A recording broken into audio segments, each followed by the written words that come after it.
all of this on his own with no util. It's very easy to get picked off in that situation, but he just gets the perfect timing. That's the sort of play that you can only do once. But even still, it's going to innately cause Sinners to be a lot more proactive when it comes towards their mid-control, and actually just a lot more generally worried about it. Well played, man. That's from Rolls, the experienced man showing that experience. Has had a very good start to the game so far. 8-2 he finds himself on. Sprout are absolutely flying right now. Sinners, they can't even scratch the surface, and they're on the CT side of Vertigo too. Bit more pace from both sides into this round. Oh, thinking of going through the smoke as well. Spook just on the edge of it. Risky move. B-Sick was around and ready. Gets his hands onto an AK, importantly. So a pretty good look for Sinners at the start of this round. Definitely not in the realms of being secured, but a really nice start. Well, right now, not bad. It's at least something to work with. An AK collected and getting away relatively unscathed is not bad. Rather spamming on towards Wood just to make sure no one's home. Zedko on double stack. It's a pretty difficult angle to clear as well. Speaking of, the Molotov's perfect. That Molotov, of course, one that many really should be incorporating. It spreads on towards back double and back white as well. The 2-for-1 special. Zypher going to find Zedko. Flames tickling the toes. He's pushed in towards the open. Torsen delivering another killing blow as he finds one through the smoke. Oscar 6 feet under. Well, Scriv, mate, that's it. That's the round. Just when you thought for a second maybe there was something to talk about, apparently not. Yeah, again, kept cool. I think that Sprout were ultimately looking to go towards B anyway, so losing a player out on A is not too dire of an effect. And if you think about it, when it comes to a B execute, you probably need 3 players to get the utility down at the very least, and if you're finding your entries cleanly enough, 3 should be enough. And they move fast enough that Sinners are not anywhere that I think Sprout will be surprised by, such as push down, ramp in behind, that sort of thing. So good timing on it, good recovery, and just kind of saying, okay, well, we might have lost one guy, but it's just like losing a lurk presence on the other side of the map. Confident in our B execute, as we've seen a couple rounds already from Sprout. So, yeah, well held and well pushed off. Like, how's he even found his head there, bro? His crosshair is nowhere near him, to be honest. I love Counter-Strike. Yeah, I really do. 7-1. Sprout are loving Counter-Strike in the server right now. It has been so damn clean. 6-round deficit Sinners find themselves in. The good thing is they can continue to buy. The bad thing is they are falling desperately behind in. These rounds are going to get much more active. It's going to cost them, though. Wonderful for a double entry. Uh-oh, already. Sinners in trouble. Oh, Zyphon, huge frag. That seals it for me, unless Quirt can do something insane here over on the A side of things. He is hidden in at the sandbags, but Wonderful will continue to push forward, continue to gather information, and also he's just locked down a smoke there, hasn't he? So his position will indeed be known. Easy sideswipe, just Zedko. What do you really do here? Probably looking for a save, but it's quite early on in the round. Certainly not the easiest mission for him, and they are starting to surround him here as well. Oh, Spooker seeing off another flawless round. Dude, there's just no competition right now. We were having a little conversation before about which games look like there might be a little bit of a longer one, which one potentially look, you know, slightly quicker between the 2 series we've got today. And we were kind of putting this one up to being potentially a bit of a long one, maybe even a 3-map affair and all the rest. And oh my god, right now, it's absolutely not looking like that. Sprout putting up a masterclass map number 1 right now. Their map pick looking fantastic. And you can already start to see as well for Sinners, as you get to this sort of deficit, that's where you're going to start slowly, whether you like it or not, kind of mentally checking out of games. Doesn't matter how much of a professional you are. You naturally start to kind of either... It's a basic case of save the mental or get tilted. Let's go. Boost on towards Wood. Will find the first. Not bad. Also, the lesser buy, gonna need a couple more. Oh, great reactions from Zyphon. Really looking on it at the moment. Sat at the highest fragger on the server by a fair margin. A couple of kills to his name, which when Sprout have been so dominant is a relatively large amount. stick info over at mid. Wonderful, with a bit of a weird spin around there, but he still finds the kill. They are just so on it, right? You can see that all these games they're playing having an effect, but there is still variables that sometimes get the better of you. Shock with a double kill gives the lead back towards Sinners. Towson pushing in nice and close here. Has an opportunity to maybe even things up. He will be spotted, and now he's trapped in this corner as well. Quirt's coming round to find Zyphon. And before I can even get the words out, Towson is dead. So, Sinners, it's taken them an awfully long time. 8 in a row for Sprout, but they will finally answer back. It's got to be done. Got to be done. Sinners have got to start fighting their way back in towards rounds. You know, you see these situations occasionally, especially when you get smoked out of CT. Their teams are just tempted to go for an early save. I'm thankful that Sinners don't. They fight their way back in, and effectively as well. The MP9 finding the opener is huge. The fact that he finds one and falls away, massive. Well played. I mean, this is a little bit more what are we seeing from Sinners? Just like we spoke about, getting active. You've got to fight fire with fire when you're playing against a team like Sprout. You cannot allow them to run away with the momentum. You cannot allow this sort of side just to continue playing their game with no competition. Sitting back on the side is going to get you nowhere. They know all too well about it. And they're going to come through over towards B stairs. Tad bit of chip damage, but generally speaking, nothing too problematic. Molotov on towards Woods. Zedko will drop one of his own. All the way. This is good temperament from Sinners now.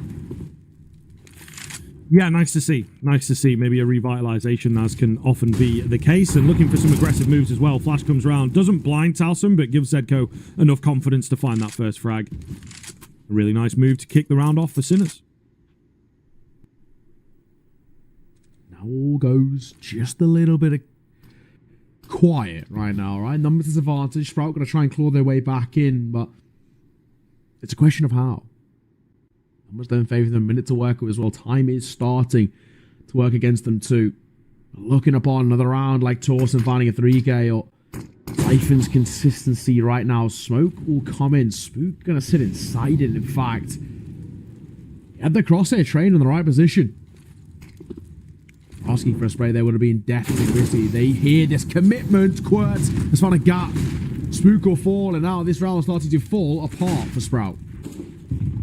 Yeah, certainly showing signs of mortality on the T side of things here. We'll see. 30 seconds left to recover this one. I don't even know if they really want to go for it. There might be a call in the next few seconds to just pull off and save what they have. Quirtz feels like he will be the first line of defense here. Has been spotted and eventually taken out. Great little response flash from both sides, though. Everybody a bit blinded up. Rawls goes down. That's surely the difference maker. Wonderful with a fake out, just looking to try and do some damage now in a weird little spot where indeed he has no option but to save. Sinners, though, have held the line. Sinners have indeed not dropped too many players before that bomb even got close to the site. And therefore, they managed to string two together. So now we may well have a game on our hands if this continues. Yeah, that's it. That's for damn sure. So this game's starting at least slowly to heat up a little bit. I mean, there's quite the deficit for Sinners, but there's a competition to be spoken about. They can fight their way in towards these rounds. They can actually have a pretty solid A-hold, which is actually letting them down earlier in towards this half. They seem to, whether it's late or not, I understand what Sprout are doing. Of course, Sprout, plenty of cash to work with. They rebuy in no problems. Quirtz, what are you doing? What are you doing? Wonderful. Freest kill of his life. Quirtz jumping back turn into his yellow top. I think he expected the smoke to plume a little bit later, and it doesn't. Beastick traded, and Sprout are looking better. Yeah, Beastick kind of needed that guy out towards the top as well, right? To help him out, to be able to play off of. So it really does have a domino effect into the round itself. Shock on top of the default boxes, hoping that someone comes flying around this corner, but they are taking their sweet time on the Sprout side. Spotted. Great shot from him to drop Zyphon. Oscar going to be Molotov now. Just about survives it, but Towson is in there before the molly. That timing is so unfortunate for Sinners. You really do have to feel for them. Leaving Zedko all alone. The nade not powerful enough to finish off the bomb planter. And I don't really think that he has too many options here. Trying to spray through, trying to find something, but there is nobody presenting. He's still sticking around, though. Maybe fancies his chances. Ooh, and he does catch Wonderful, who's the healthiest player. Could get a little weird. Smoke on top of the bomb. I don't mind his chances here. If he finds Rawls, there is certainly a world in which he picks up this round. Does take down Rawls. Just feeling like there's not enough time to go for the defuse, though. and will concede it, but at least he's done some damage on the way out. Yeah. It is one of those things of a silver lining, but kind of this late into the game already, you are starting to think about maybe silver lining's not being enough. I'm still so confused by what Quirks is doing there. I think maybe the assumption is the smoke's going to plume like half a second earlier. Doesn't happen. Cost him his life and actually a lot of space for his team. But it's Torsen's double here, which more or less locks the round in their favor. 9 rounds picked up on the T side already. Double digits. Feels like there's no return from that. In a first half, it requires something miraculous. Torsen's been really impressed me. It's not a name that, like you mentioned, that we spoke about too much coming towards the game. A lot of the highlights have been individuals like Wonderful or Zyphon, who's had a lot of that experience. But, my oh my, Torsen's been hanging with the big boy in terms of the fragging department. B-Stick going to get tagged down low. Spook going to drop a nade and get out of there.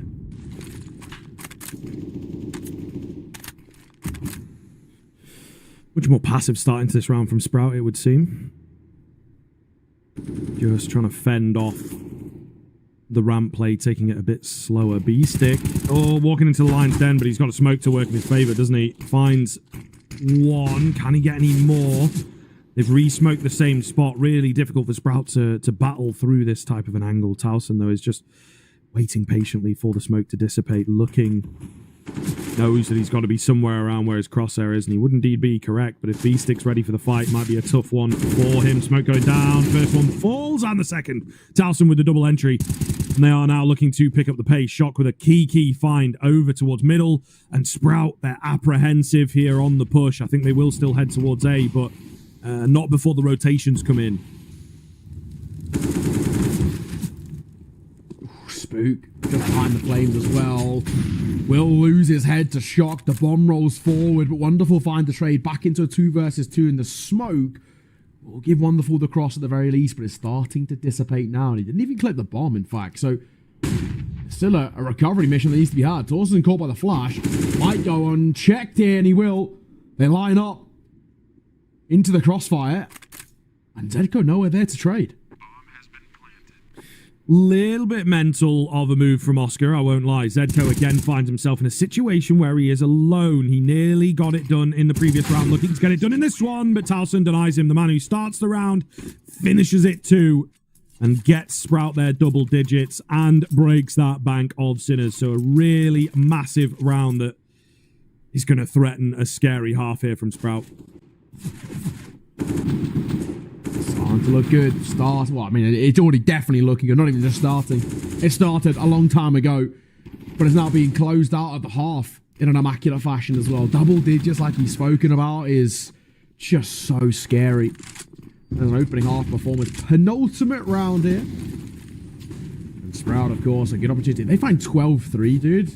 That is insane. Even right now, 11 kind of feels like it's guaranteed. And with B-Stick falling, those percentages start to swing even further. And 11 rounds on a first half, that already feels like it's done and dusted in my eyes.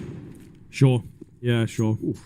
I can definitely come to agree. Bit of damage done to Zyphon there, of course. They're unable to chase him down and finish him off.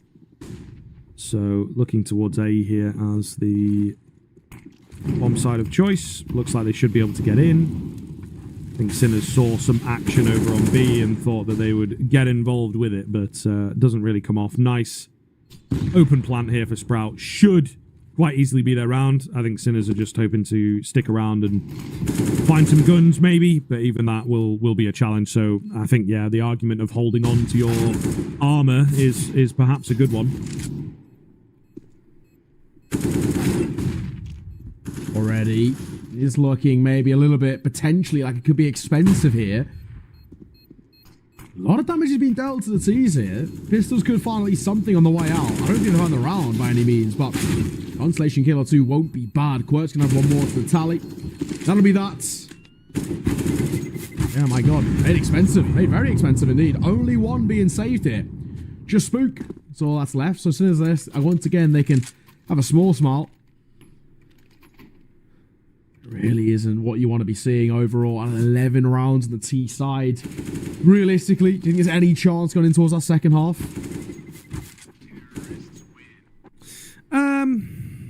don't know. I think that Sprout are proving why they are such a scary team on this map, scary team in general.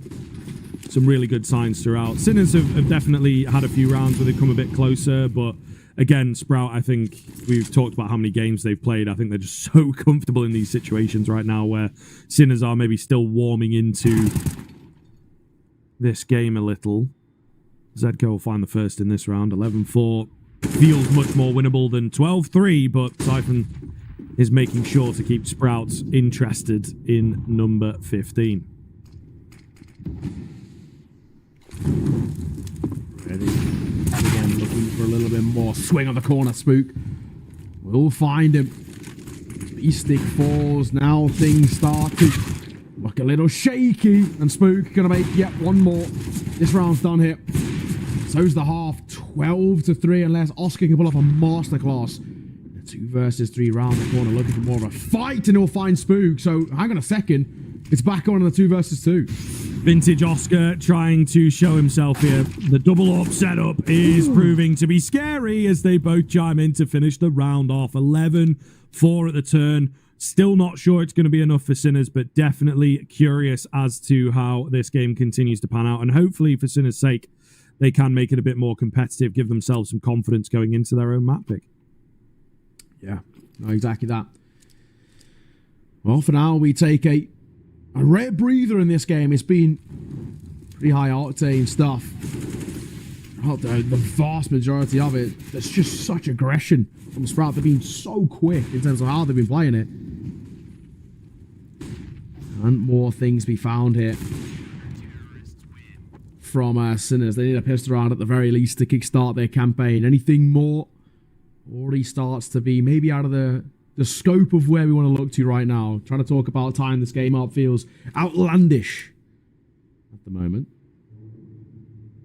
Dawson's tucked behind Wood. They seem to be somewhat expecting it. Rolls a flash in hand, is just waiting for someone to push in towards mid. There it is. Look at the flash of his own. Might catch a few, but he will fall. They catch his head. Oh my goodness, okay, the Glocks have suddenly just opened up out of nowhere.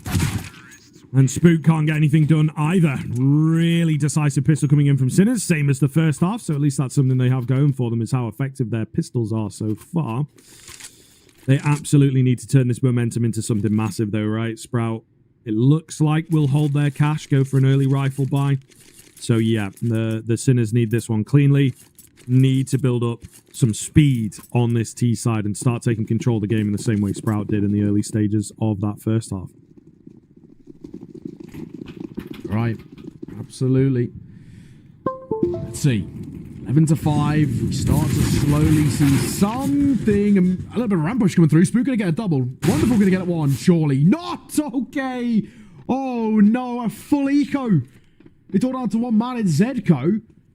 And AK in a 1 versus 4 against what was just USPSs. Ha!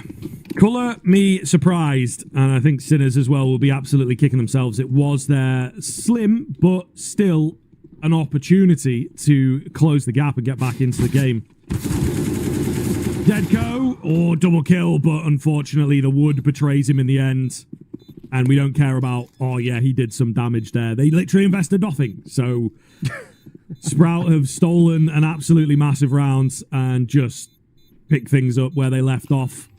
Really, really not good from Sinners. And I think if you're losing rounds like that, you perhaps don't deserve the comeback. I think you are, absolutely spot on. That is just a stupid round to be picking up. But hey, on credit. When you go for these kind of these ramp aggressions in that sort of fashion, you're hoping you can get a couple of kills, make it expensive, you know, a couple of consolations. You take them all the way to the bank and back, but that's not bad. 7 rounds deficit once again. And Sprout have just shattered the funds over towards Sinners. So basically 13-5 should be what the scoreline finds ourselves at. Zedco's got a Galil. Because there's a force back in for Sinners, this sort of starts to feel like this map's on its last legs here. Double stacking towards mid. Not an easy one to push off here because Zyphon's finding kills and Rawls wants a piece of the pie. Indeed he does, and he's going to get a piece of the pie as well. Zedco is the first one to frag for Sinners. Maybe it's giving them a chance over towards B, but they're not ready for Xiphon. Does a lot of damage, but doesn't actually secure any kills there. Oscar close to the action here in at middle, completely unexpected. And now he's awkwardly in behind, but they know exactly where he's at, and they will finish him off. So a few kills coming back for Sinners, a bomb plant for Sinners, sure, but it's another round win for Sprout.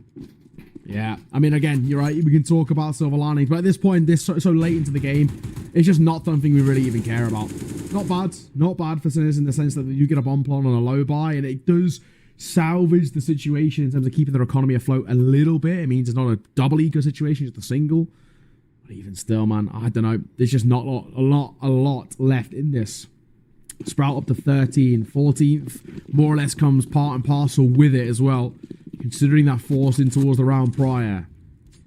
So close to the finish line, and Sinners struggling to find any sort of success here. Lot of deep left-hand side. Wonderful. Double stacked as well with Spook, who's been playing really well himself in the last few. That pissed around the Eco 1 was all off the back of him. Essentially a double with the USPS. Deagling towards mid. Ra's going to get both. The boost comes up trumps. And Wonderful wants something. Will find one, but traded by the Scout.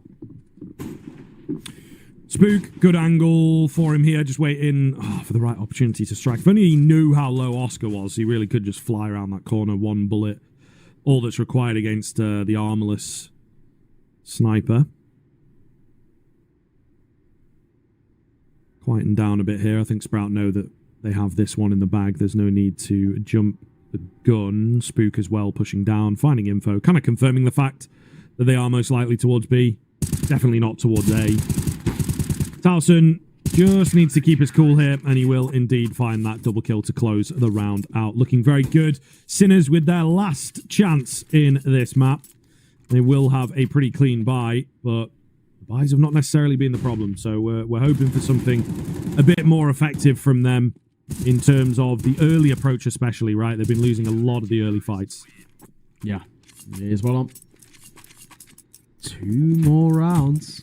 All that Sprout needs. So close to the finish line. And as soon as it's all chips to the middle of the felt, no more poker face to work with here. They've gone all in. Can they find their way back in towards the map? It all starts here. There's a gap on the left-hand side. Legs spotted. They will be by Spooky to find that first kill. All posted at range, but with just no vision. It's not worth Oscar taking pop shots. No, not really. Not really. They kind of need to hold on to this 4v4 that they have. Legs spotted. Gotta watch out here. Oscar very ready for the jump up there.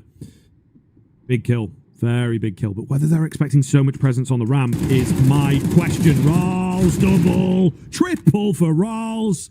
Yet another multi-frag moment for Sprout coming in. The individuals just showing up in droves here on Vertigo. He will eventually bite off more than he can chew. Surely the 2v1 is enough for Xiphon and Wonderful to secure, though.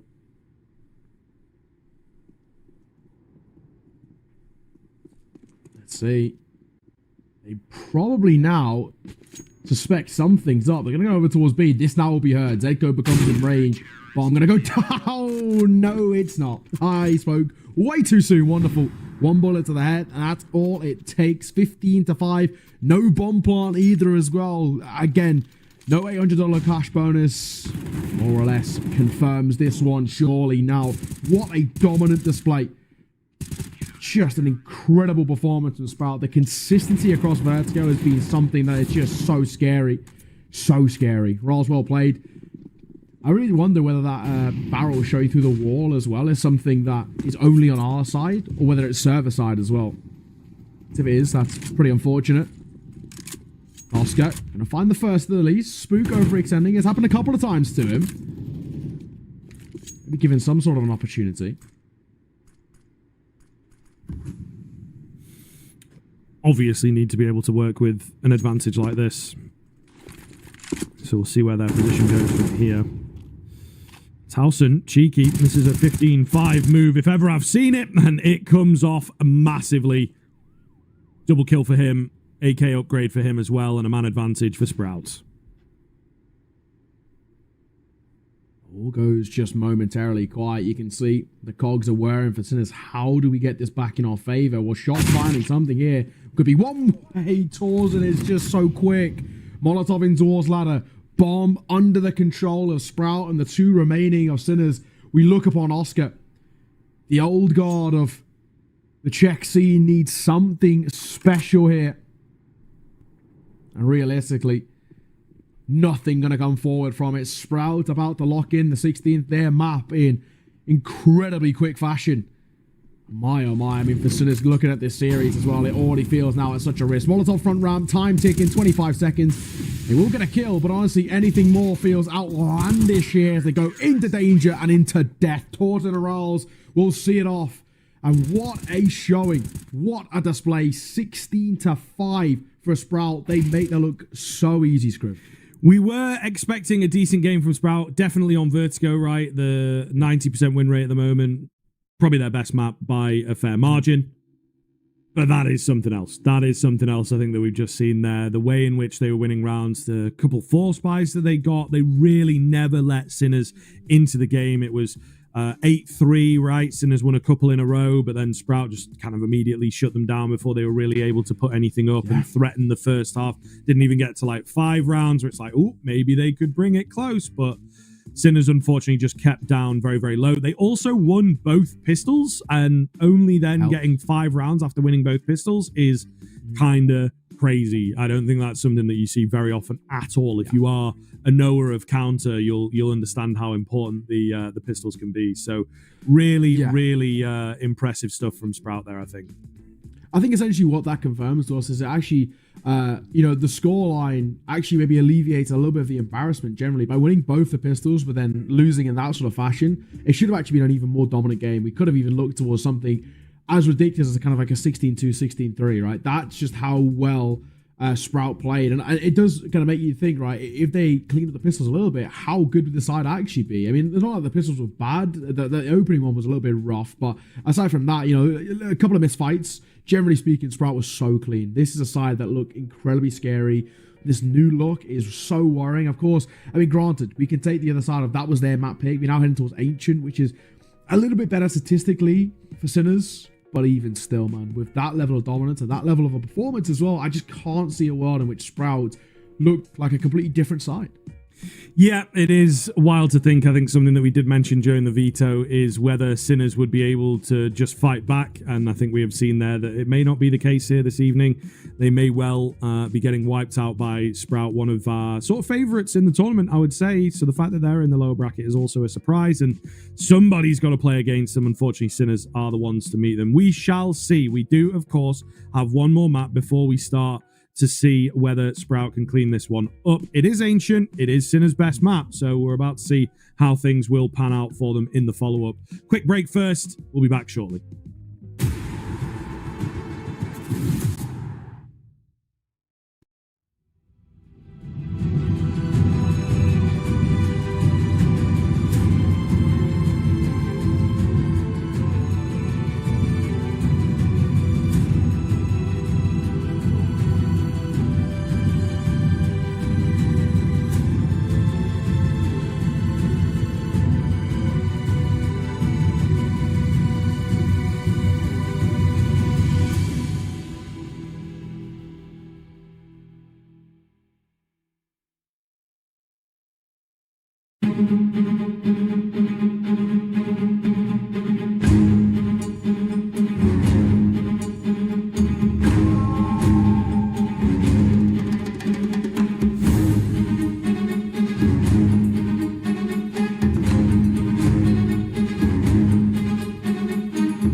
A very complicated job, but I love simple things so much. One move. One push.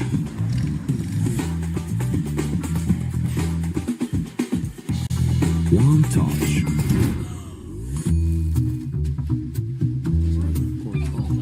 One love.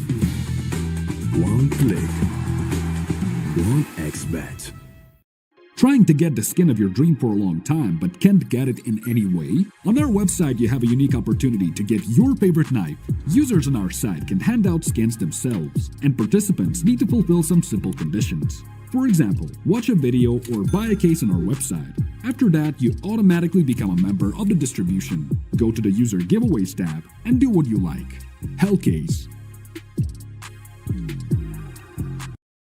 Watch the matches with BO3.GG, the official stats partner of CCT. Check out AI-powered predictions in live matches. Get access to live scoreboards packed with in-depth weapons and grenade statistics. Check out round maps in the match results. Extend your game vision with BO3.GG.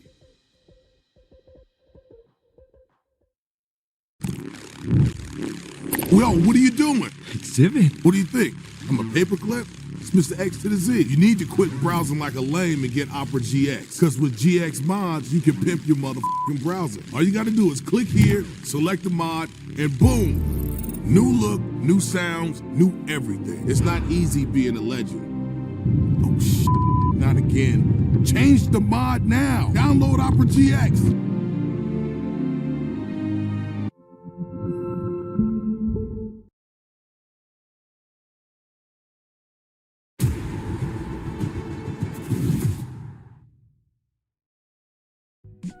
Welcome back in, folks. Continuing on with Sinners and Sprout here, of course. Who will we be waving goodbye to this evening? That is the big question. At the moment, it is looking a little bit like Sinners. Sprout have absolutely ruined them on the first map. If you are maybe just joining us, it was their pick. It was their best map of Vertigo. But still, a 16-5 after losing both pistols is a very, very good look for Sprout. We now move on to Ancient to see if Sinners can keep this series alive. Yeah, honestly, I mean, absolutely credit to Sprout. There really just wasn't too much of a competition that entire map. It was very, very one-sided. I think it showed a lot of the prowess of what makes this Sprout side so scary. You know, we spoke about it a little bit towards the end of the map, but losing both pistols and still winning 16-5 is just ridiculous, right? And it already starts to now set in stone where it's going to be an absolute mountain to climb for Sinners to get back in towards this game. Granted, we now head on towards Ancient, a map in which Sinners are statistically better on. Sprout have looked a little bit shaky at times on this map, but it's going to require something special. But ladies and gents, let's get right into the action. Let's go in towards Ancient.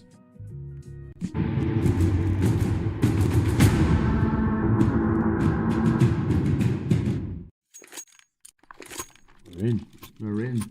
Aztec Arena's all around us. Sprouts, the green team on a green map, hoping to continue their reign of terror. 2-0, of course, is what they're looking towards. Overpass, we got an interesting one if we get there, but Sprout trying to deny that even being a possibility. Spook towards mid. Nice idea. Nice flick as well, Oscar. On a bad start for Spook as he gets a double before he's traded. Still have to be apprehensive going up through the bridge there. It is a really scary spot. Of course, Sinners were very ready for that fight. Little do they know the B-bomb site was actually undefended for a good 10 seconds or so there. How would they know? That is part of the mind game from Sprout, of course. Smoke goes down. Wonderful. Out in the open. Great flash to get him off.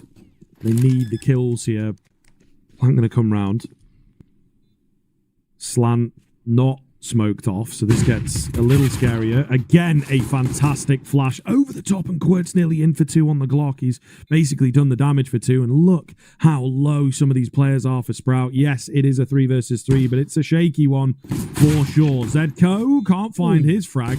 Quirt's, though, keeping him coming, but Zyphon, with only 3 HP, is round the corner on Quirt's. A beautiful pre-fire leave shot all alone, picking up the first, spotting out the second, and Rals has to find this kill nice and quick. It's not going to happen for him, and there is no time for the bomb defuse. He finds the frag, but it's all in vain. And Sinners, they're 100% on pistols so far. Yeah, 3 for 3. That one a little bit shakier than maybe the other two, but credit to Shock there on the way out. Well played from him individually. It was how well Spook started into us when you were thinking maybe this is Sprout changing their ties, but it's not the case. When the bomb goes down at that post plant setup, it's just very difficult on time alone. We are unfortunately going to see a very quick tech pause here, or we hope it's quick, touch wood. But 1-0 start for Sinners is good for them. Of course, it means that they get the preferences when it comes towards the better firepower. Rifles can come out on display. So an AK picked up by Quirtz. Double Galil as well. Shot can pick up an AK if he wants to, but I think probably a Galil will be the better option just to have a bit of util to work with. Well, of course, he's pretty crisp, so that AK could be put to a very good use. And a Mac 10, of course, a B-stick to round out the buy. Over towards Sprout. I'm assuming probably nothing going to be invested in here, which would be the smart decision. Decision I prefer anyway. We've spoken about this in a length of times about how CT sides buying in towards the second round when losing the pistol. I'm a hater of, because I just think it just does not make any sense for me. And wait, Sprout don't even need a force buy to win pistols. They already did it once on their CT side with an no-buy USPs. So, see if they can do it again. Yeah, see if they've got any cheesy strats in the back pocket. It is certainly a fair question. Definitely had some time here, of course, to chat things over and get comfortable. But yeah, I'm also a fan. I think we're seeing teams of all levels really play around with the idea. Maybe it's a bit more map dependent. If you're confident, maybe it's also if you've worked something out where it's like, okay, we are going to have a lower buy here, but we have this nice aggressive move down mid we can do that only requires a few flashes, etc. Yeah. So I think it does also depend on the team. At the same time, some teams have some really great Eagle players. So why not? It's true. Put it in there. And then a large part of the argument, I think one large part of the argument is that a lot of players just sort of default to it and it feels comfortable. But yeah, the second part is that if you win it, the damage you're able to do to the enemy economy, even if they are on the T side, where sure the economy game is slightly less punishing, but the damage is just massive, right? We've seen so many halves just dictated almost by the force buy because the opposition don't quite know what to do. They'll also generally default into a return force buy, which maybe we're not massive fans of, but then double ecoing's uncool. So you're in this really weird spot if you lose out in this second round force buy. So I think that's also why a lot of teams go for it, is because it just, if you win, it upsets things so massively for your opposition. Yeah, exactly. It's the other side of things, right? That's where it does change a little bit. I'm wondering what the tech issue is. I'm assuming the tech issue is probably just shock because he's the only one who's not bought into just yet. Hopefully, again, like we said, this one only brief. We had a very, very quick, very quick earlier kind of map number one. There you go, tech issue done. We're live, we're back underway. So we find ourselves now 1-0 towards Sinners. Sprout, of course, not won a pistol just yet, but pretty partial to converting these second rounds. It is going to be a force buy as well. So scout out, MP9 picked up, and a few deags alongside it. Let's see what comes forward.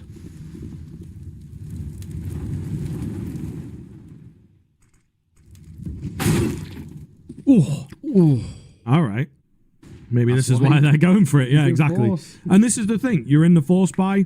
You get that first frag for free like that. And suddenly you're not in a bad spot. It is only a Mac 10 they've been able to retrieve, unfortunately. But you look across the Sinners. Oh, no. Not only are they 2 men down. I was going to mention the utility, but now they are also numbers down, which is a real problem. Ralz's head will eventually roll. This is so weird, man. Like, one out on A, the bomb slowly getting in there. This is really strange. Sinners will get control of the A bomb site, but it just feels so tentative, doesn't it? Wonderful as well. Has got a pretty big nade here. Decent damage. Nearly follows up with the bullets, but not able to find any follow-up damage. It does get a bit harder on the retake for Sprout when they've got this lesser weaponry, and particularly the lack of utility. Flash round for Xiphon. Can't spot anything just yet. As this smoke starts to go down, though, it looks harder and harder for Sinners. They know, yeah, they've got to start to make a move. Spook, though, with the perfect timing on the backside, leaving it all on to Zedko. Wonderful is on the bomb. He's going to get off it. No, he's going to stick on it. Oh, and Zedko, is he ready? Is to call the bluff? It looks like he might just. He will go down. There's no time for the defuse, though. Sprout gets so damn close to the force by still unable to pull it off. Yeah, I mean, I guess this is where we can talk about an actual silver lining. Obviously, having the AK kept alive, that alone is, I mean, not bad. Not bad. You can take it to a degree. Sinners, skin of their teeth type stuff, staying alive here. And I guess we can say for them, it's a bit of a sigh of relief, honestly. Especially when you lose the opening 2 kills, you're thinking, surely not like this. Well, Thankfully, not the end of the world. Of course, with how many kills the Sprout found, they can actually kind of reforce their way back in around that one saved AK. Wonderful can drop one over. Typhon's got an M4, MP9s alongside it. It's not a bad buy. Actually, one for Sprout that could be able to compete with that of Sinners. They've got primarily Galil, just the one AK. Yeah, certainly is a weird look at the moment, isn't it? I like what Sinners are doing, though, taking it a bit faster. Wonderful loses his head immediately. And the B-bomb site is overwhelmed. Plant goes down. I don't even know, man, when, again, you're lacking utility, only one kit available. MP9s on a retake. Do you really want to go for this if you are, Sprout? Not too sure. I think sort of softly conceding. Maybe see what they can find. Spook has opened the door. Also kind of smoking themselves off a little bit, though. Oscar, nice spot for him. Traded, but has kept them at bay there. Maybe if there wasn't a defensive line so close to the CT side, they may well have gone for it, but not going to be the case. However, they will continue that damage. They will continue to bleed money out of Sinners. Yeah. Oh, and the M4 nearly actually finding a double there. Very, very close indeed. Go for Sinners again. Only the one being saved over. It is another sigh of relief, but this can't last. It really can't last at the moment, right? Where things continue to look in the way they are. Gets you the attack pause come through, but for Sinners at a 3-0 start, it's okay, but it's not fantastic. We have lost Querts. He's dropped out of the server, so hopefully we can get him back in as soon as. Sprout, technically speaking, can force buy-in again if they want to. Not too sure if it is the best decision. Maybe actually finally having a full buy and a conclusive buy of the rifles would probably be maybe a tad better. And we'll see what they're thinking. Generally, overall, right now, a decent amount to like from what we've seen from Sprout. This has been low buy rounds or much less firepower that have been actually relatively competitive. Well, let's see if anything can come forward from this. At the moment of just the tech pause, a 3-0 start is exactly what we want to be seeing out of Sinners. Just, you know, competitive, essentially. Something that they really lacked in towards Vertigo in its entirety.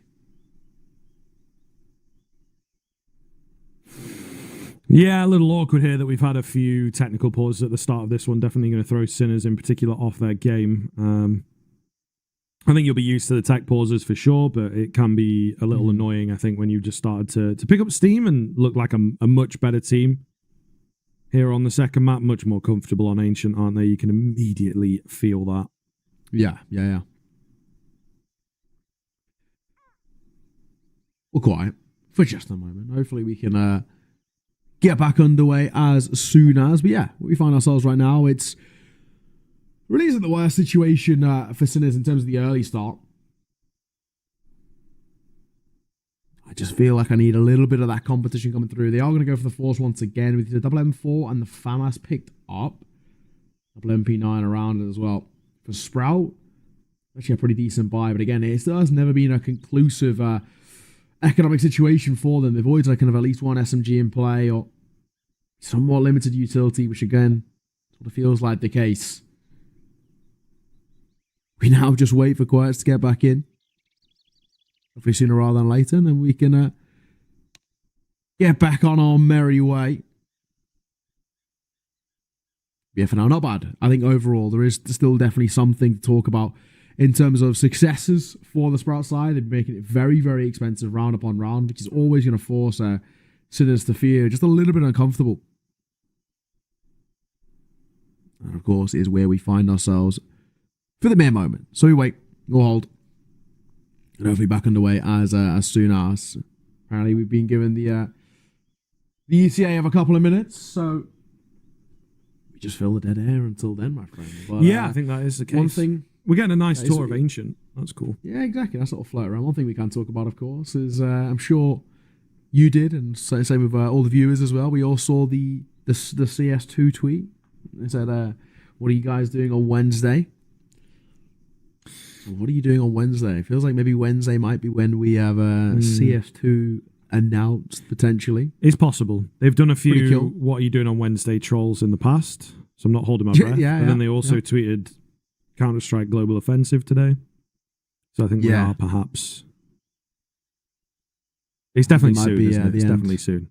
Yeah. And in yeah. the right slap bang in the middle of Pro League feels like the best time to release it. Feels like the most classic Valve move in the world. Yeah, those servers going to be struggling, to say the least. So, can't wait for that. Can't wait for that. Have you been playing much CS2 at all? I played a fair bit, yeah. It can be a bit difficult trying to play with the homies. I think only 4 of us are on it. You can't queue Premiere with 4 people, so that's kind of annoying. Needing another. Yeah, and then the looking for a player thing is a little inconsistent Mine's at the bugged. moment. Mine's It was really there bugged for a quite bit, often. but it feels like now they've turned it off or something for whatever reason. Or maybe there's just nobody looking to play, man. Maybe it's just nobody looking to play. You hate to see it, dude. There is You that. really do. There is that. Nobody wants to play. Yeah. But yeah, I've been enjoying it. I really have. I think it's really fun, man. It's been a really like good experience so far. I'm interested to see kind of how things continue, what the difference is when the full game gets released. I'm also being pretty optimistically, in my head at least, looking at the idea around an operation to kickstart CS2. That would be cool. That would be cool. Now that they can edit things and you know, they always spoke about that kind of the spaghetti code of what the original source code was. So I'm hoping, man. I'm really hoping something can come forward from it. A little bit of an operation to kickstart things would be beautiful. Would really be beautiful. Yeah, I think it feels good enough. I didn't play Go when it first came out, but I know. Well, I kind of did. I played it on the Xbox, which was just awful. Doesn't really count. No, but you could press like RB or whatever, and you could do an instant 180, which is You still can sick. do that. Yeah, you can program that in, can't you? But it's just a bit pointless on PC. If you have a controller plugged in, which I normally do, I play quite a lot of FIFA. Sure. FIFA, not really FIFA, EA FC 24 got released today. Yeah, that's a exciting time for me. I know what I'll be doing postcards. We do have Quirts back in, so enough of us going to fill in the dead air. We should be back underway in just a moment, so we can get things rocking and rolling. Hopefully, we're back underway. We are finally. So there we go, back in towards round number 4 here. Enough of the waffle over on this side. Let's get into the meat and potatoes of round number 4. It is a force buy both ways, as we spoke of. Spook with a FAMAS alongside double MP9, double M4. Double AK on the other side. 3 Galils to round out the Sinners buy. Both sides not exactly economically stable right now. Yes, it is very tentative in the beginning stages. I think this will be a big round for Sinners if they can secure it, right? Gives them a bit more stability. Wonderful read. Oh, difficult spray down. However, they still get the frag.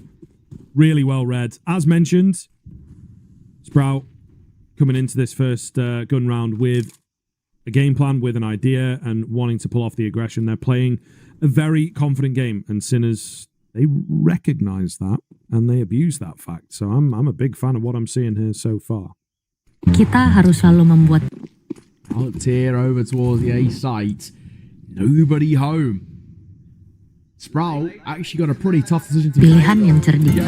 Apapun profesi saya, kalau cerdik soal uang, saya pilih Digibank. Sedikit demi sedikit mengisi mimpi setinggi mungkin.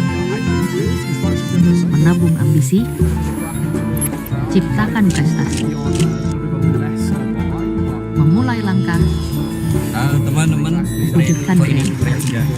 Digibank mendukung saya jadi lebih cerdik. Jalani cerdikmu. kami dia populer ya, kan populer. Beliau tidak pesantren tapi Alasan Socrates apa? Kalau engkau nikah, kemudian kamu kesulitan dengan istrimu, kamu kesulitan dengan rumah tanggamu, di situ kamu akan dapat banyak pelajaran. Wah, perempuan itu sifatnya begini.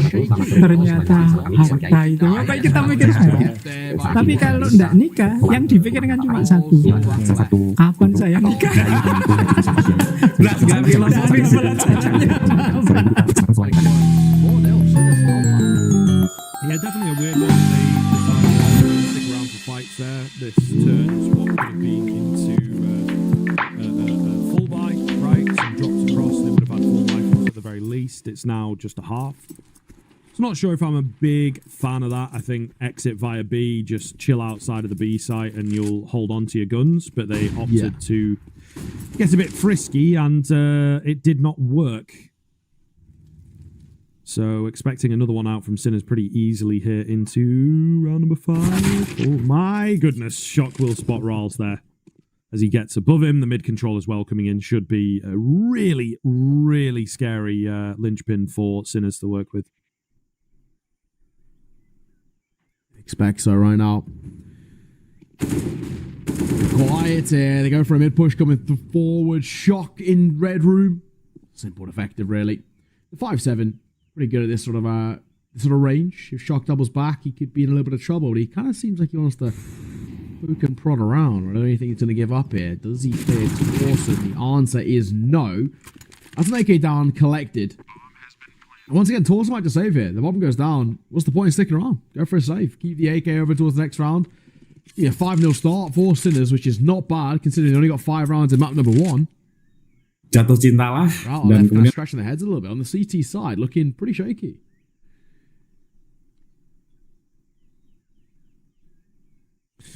Yeah, I mean, it's obviously great to see that Sinners are able to bring some competition. Sprout really has yet to show us anything impressive, anything competitive even, whether it's a half buy or a full buy. So it's a question of how long that continues and a question of how well they can turn things around, but definitely going to have a much harder time of things here on Vertigo. And look, as the analysts, we may well be able to jump the gun a little, but you have to be careful as a player to jump the gun and be like, okay, well, that first map was kind of easy, so we should be all good from here on in. And maybe that is sort of the energy that they've brought into this second map, and so far it's costing them.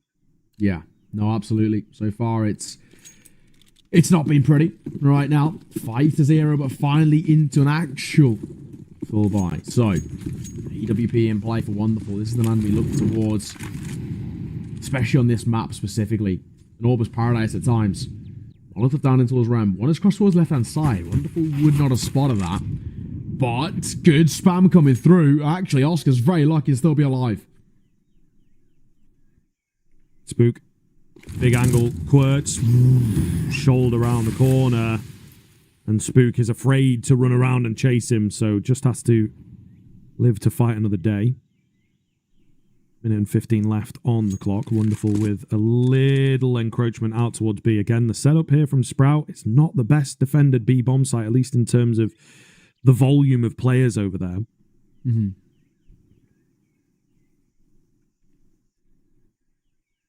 It is mighty quiet right now. Wonderful. Pop shot misses. Double stacking now over towards Long. Oscar will find the first. Wonderful's now in a bit of a predicament. Swinging here is a risk. Going to wait for the smoke to go down. And Zyphon's got proactive. Shock is holding. Doesn't matter. Zyphon. Man, this is brilliant.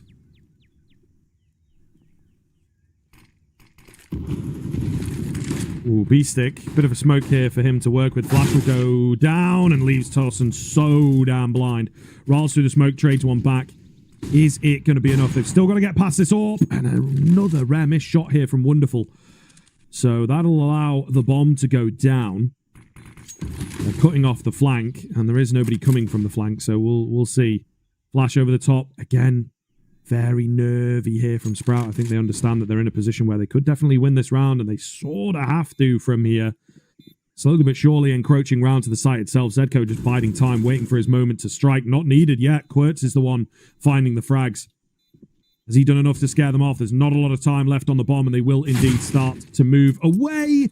Wow, okay. Wonderful gets clapped by Zedko, and again, it's only one player saving. So Sinners are absolutely ruining Sprout in these early rounds. This is rough. This really is. I think right now, a couple of question marks have to be had. I wouldn't mind a pause to come through from Sprout. Just have a little conversation. They're just letting each and every round play out. No problems asked. And of course, it is going to start to cause a couple of issues down the line. I mean, there already has been plenty of. On a 6-0 start, this is looking very similar to what we saw on the flip side on Vertigo. We mentioned that this map was statistically pretty good over towards Sinners, a little bit better than Sprout. We weren't expecting this level of a massacre. They're in a lot of trouble right now, Sprout, because this game is starting to pretty quickly run away from them pretty early on. Wonderful. Ooh, nearly in for 2, but it's Quirch with a triple kill. What is going on? This guy has come alive on this map. Oh my lordy.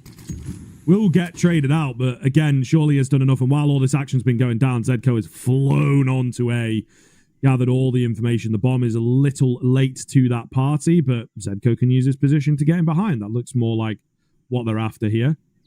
B-Stick, patience, but timing works against him. That is so unfortunate. The round might just be back on.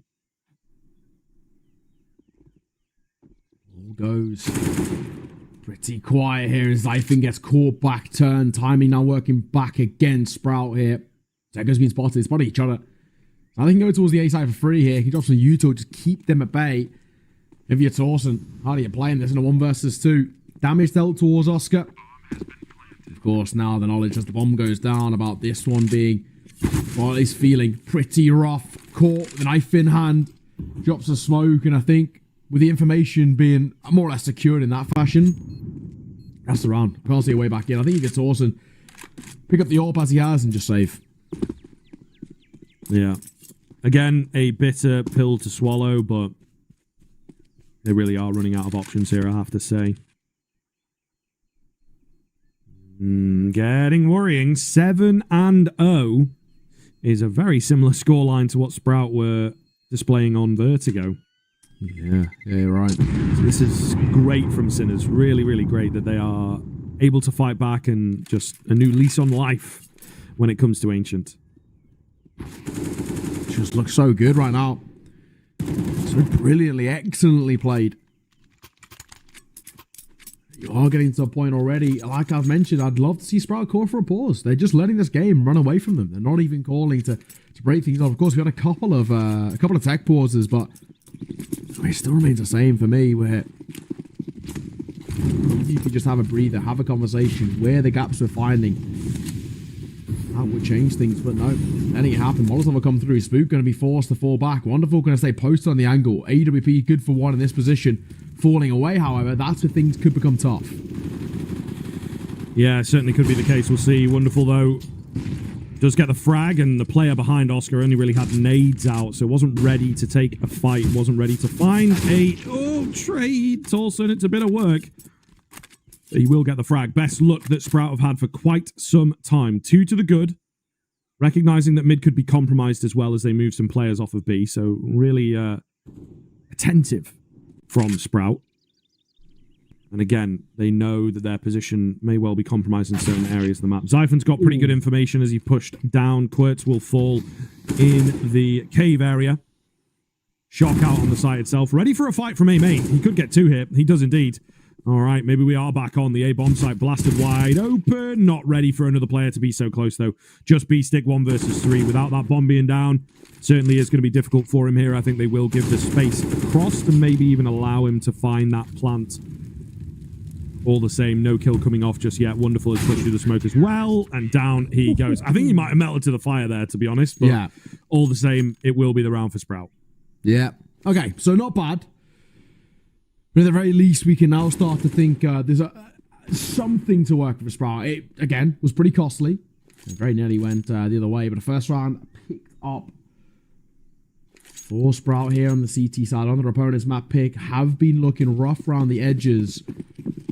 They can win 2 more in consecutive. They can find at least some form. They can break that economy as soon as, and that's when they can start to get back in towards this map in this latter stages of the first half. But relinquished mid-control pretty early here. They're forced just to play sites very early on. This can always be such a risk. Oh my goodness. Smoke going down. Rawls knows what's up and gets that call across to Zyphon, thank goodness. It was a wild idea from Sinners. It does not pay off at all. B-Stick is around to maybe try and find a way back into the round. Not going to get it though. Zyphon takes him as he's just patiently waiting on that corner. All down to Zedco. Again, continues to be a nuisance out on A, but I think this time it won't be as useful as the last. I think you're right. Zedco now in a 1 versus 4. Again, this is a position where maybe saving isn't even the worst thing. They don't have a lot of lost players to work with. It's obviously a 1 versus 4. He has no control over the bomb. I think probably the smarter play here would be tuck his head, but he's going to stick around so he can make things expensive at the very least. That is something, of course, which would be an issue. No, towards Sprout.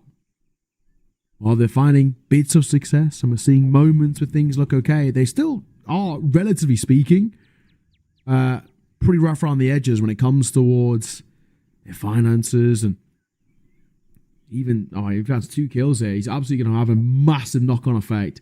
Looks like it's not going to be the case. With 20 seconds left on that clock, he will just save. So we are going to see us, of course, sprout up to a second. Finally, a bit of success. It's taken quite a while to get here, but it's better late than never, as we like to say. So it's okay right now.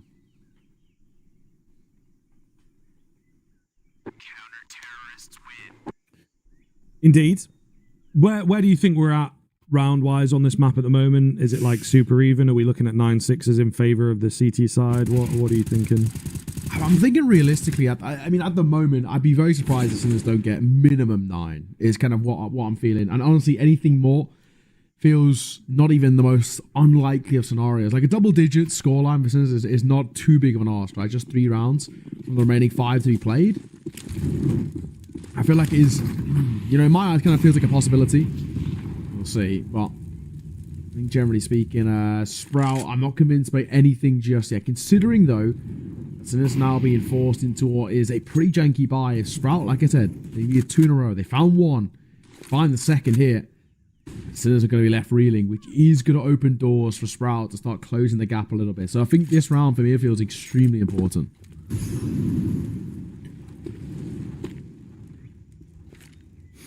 Spook.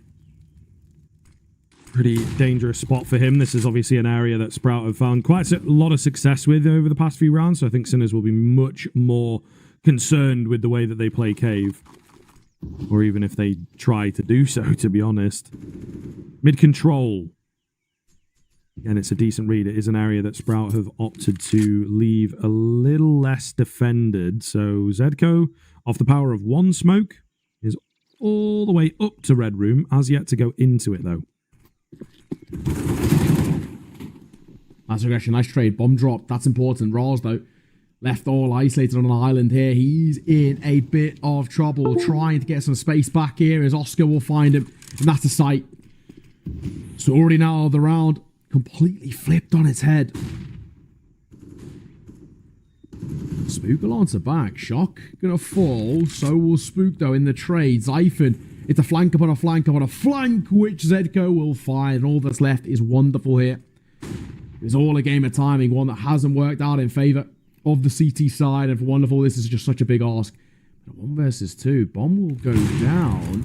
There's the first kill isolated. Wonderful. Might have found an opportunity. And the no's going to close it out. Wonderful magic from the youngster. And another stunning display to keep Sprout alive. That is beautiful.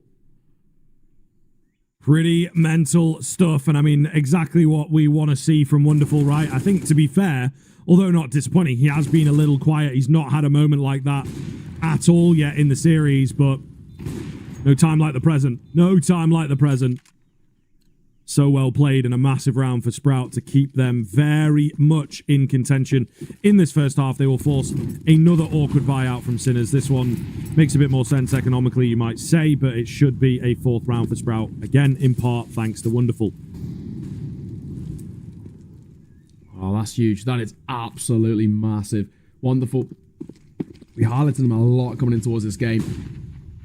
There it is. Rawls at range of the M4. A little bit laboured, caught by the flash, but Spook will reclaim the space. This round closed out. Just a couple of pistols. Put to bed. Easily. Okay, no, BC could get himself 1. There's a consolation. Of course, around that we don't really care all too much about. So, Sprout are closing that gap quite considerably, has to be said. Very interested to kind of see where things now go for Sprout on the way out. 7 rounds to this initially looked really good, and now starting to feel, a tad shaky.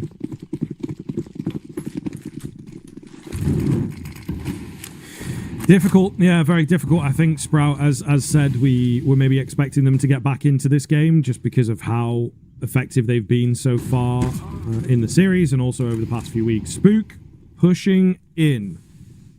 As I have said a few times, Cave is a dangerous spot, not only on this map, but also in this particular game. Sprout have been giving it a lot of attention, trying to mix things up a bit there with some aggression, but it does not work out.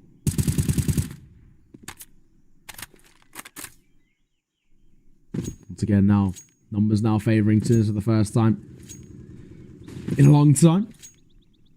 Sprout going to go opt for the 2-2 split, but I like this what we're seeing from Xiphon. Again, he's getting pretty proactive here. And if he falls, there's actually enough time for them. Wonderful to come over, reclaim a bit of space, but also buy time for the rotation. So it's actually a good setup over towards A. The B side setup as well is the one that worries me ever so slightly. 2 smokes, and both of these 2 players are completely useless. The smoke of the CT side zone. One towards front ramp, but actually the perfect time. Carlson nearly stuck around on the edge of the smoke, but opting not to do so. It's Rals who knows his lines, and there will be a boost up here off the back of that kill. Pretty massive. They can't quite find the frag, but eventually it does come in. Rals doing work through these smokes right now. Advantage for Sprout moving into the retake. Big nade onto Zedco. It gets better and better, doesn't it? They've got a flank coming in as well. They just have to start to make the move forwards and find a way into this bomb site. Always easier said than done on the B site of Ancient, but they are slowly closing the gaps. Oscar round the corner, finds his frag, needs dealing with, but Shock has got him protected, and a beautiful 3-piece coming out of the Sinners boys. Xiphon, not enough time to get this round done, and what a hold, it has to be said. It's not bad. In a post-plant scenario, you take a lot of the silver linings there. Of course, nobody surviving over towards Sinners, but the round itself more important. All that important there. So, decent. Has to be said. For, especially just as Sprout was starting to snowball a little bit. Just as they were starting to find some form, in kind of quotation marks. I'll put right back on their head. So, we again look at this and we ask a couple of question marks. What Sprout can do to get back in towards this game. They've gone for another full fire. They fall flat here, though. I mean, this is a massive swing round either way. Both sides. No long-term funds. Winner of this essentially guarantees themselves a 2-for-1 special in terms of rounds. No one towards A itself, and B-Stick just playing contact. Rals, only good for 1. Maybe should have had another one out there. A bomb site falling instantly here, Neo, and I think that might just spell it, especially with that frag coming in. So a save angle, more likely than not. Sinners definitely edging forwards, and now Sprout getting a pretty big taste of their own medicine, it has to be said. Yeah. Rounds in. Is there going to be any more, right? I think Sprout's starting to worry a little, especially as they continue stemming players here. Howson going to try and save the orb, but even that would be a challenge, especially if you walk around the corner with a smoke in hand. So, comfortable 9 for Sinners. A question of how far they can take it. This is looking really, really great. Yeah, it's not looking bad. It actually really isn't. This feels pretty good already. I think for Sinners, this half, in total, I mean, it's absolutely done, right? We're already kind of feeling very, very strong about what's coming forward from the Sinners side compared to what we saw in Vertigo. They're competing in the rounds. They're winning out a lot of their 50s as well, which is something that we just never saw in map number 1. And for Sprout, they look like a bit of a shadow of their former selves. I was kind of saying, after map number 1, I feel like it's unlikely they would have a situation like this, but I've been proven wrong. And credit to Sinners, that 10-15 minute break that we had in between come out as a completely different side. Completely turned around in terms of the momentum. Zedco going to be tested. Only good for 1. Oscar, here's him coming. Stampede on the way, gets a leg. There's Quirts around the corner to help him out, though. Should be all good. As they're all together, they thought maybe they'd be able to isolate the AWP, but not on your life. Sprout battling for 5 here, trying to make this half look a little nicer than perhaps it could be. Yeah, that's for sure. So, of course, we find ourselves now quite an interesting display where there's been a couple of question marks of what we're going to see going forward from the old Sprout side. I don't know whether going into the T side is going to change things up for them in terms of how comfortable they feel, but that is the word for me that seems to be the most important one. Comfortability has eluded them quite a lot. Xiphon goes aggro for 1. Trade from Quirts. looking for a little bit more as well. I mean, at least early doors. 4 versus 4. Sprout, at least, despite having a very rough half in the 15th for final, going aggressive, taking the fight to Sinners here, and it's working.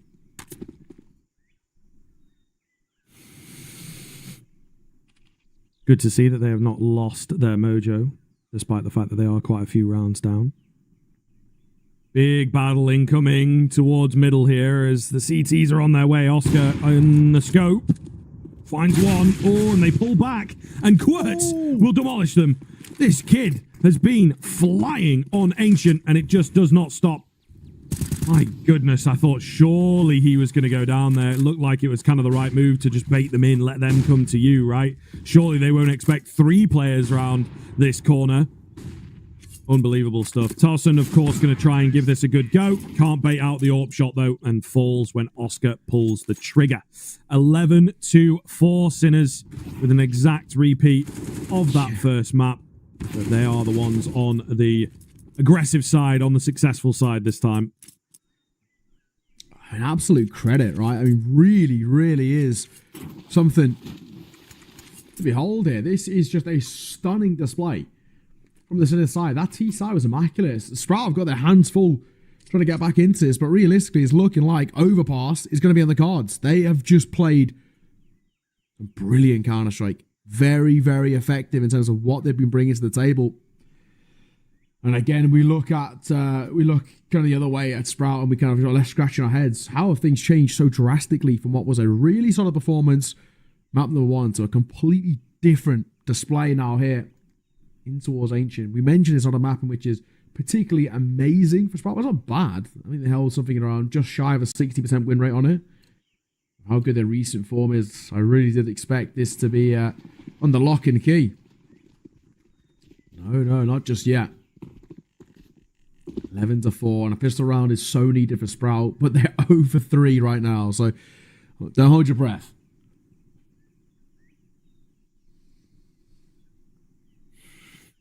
Now would be a good time for it. P250 Raid Boss leading the charge. Oh, and Shock has just pulled off. This could be the moment. Oh, Zedko, he's wonderful's like crept under the crosshair. Will be seen now as Shock gives it another look. B-Stick will be the first one over the bottom end of ramp. Zedko, meanwhile, they've been baited into him with the Julies. He looks pretty good here, but Tarson keeping his cool will find a double kill. Meanwhile, Ral's pushing out. Perhaps unexpectedly, Oscar does not quite know where to look. Keeps his aim trained, tries for 2, doesn't quite get it. Oh, what is going on here? Julie's round the corner from Quirts. I thought maybe Riles was going to hold the angle, but not the case. And now the unarmored Glock has to find 2. He's got no utility left either, so really not looking good for him. But they don't know where he's at. He's going to call the bluff there on that tap as well, I believe. We'll take the first. Ready for the second, but Quirts on the Julies. That's the perfect range for them. And Sinners continuing their undefeated streak on the pistols. And I think it's safe to say an absolute surprise to no one, really. 4-4 for Sinners in terms of pistols. And 12-4 is the scoreline. And Sinners only need 4 to close out the map and take us towards Overpass. It's just been everything slotting into place for them. Again, I really just can't see a world in which Sprout can get back in towards this game. A 4-spy would be everything. It's going to get them back in some sort of a control, but again, feels like an absolutely gargantuan task from them. Let's see at the very least at a 12-4 scoreline. We would need something magical out of Sprout here. They got a double AK setup, 3 Ds in the 4-spy. For Sinners, relatively conclusive across the board. Double MP9, triple M4, and a fairly okay amount of utils. Actually, Sprout will walk away with the bulk of it. He's left primarily on those pistols, and one of them already dinks. Ross taking attack.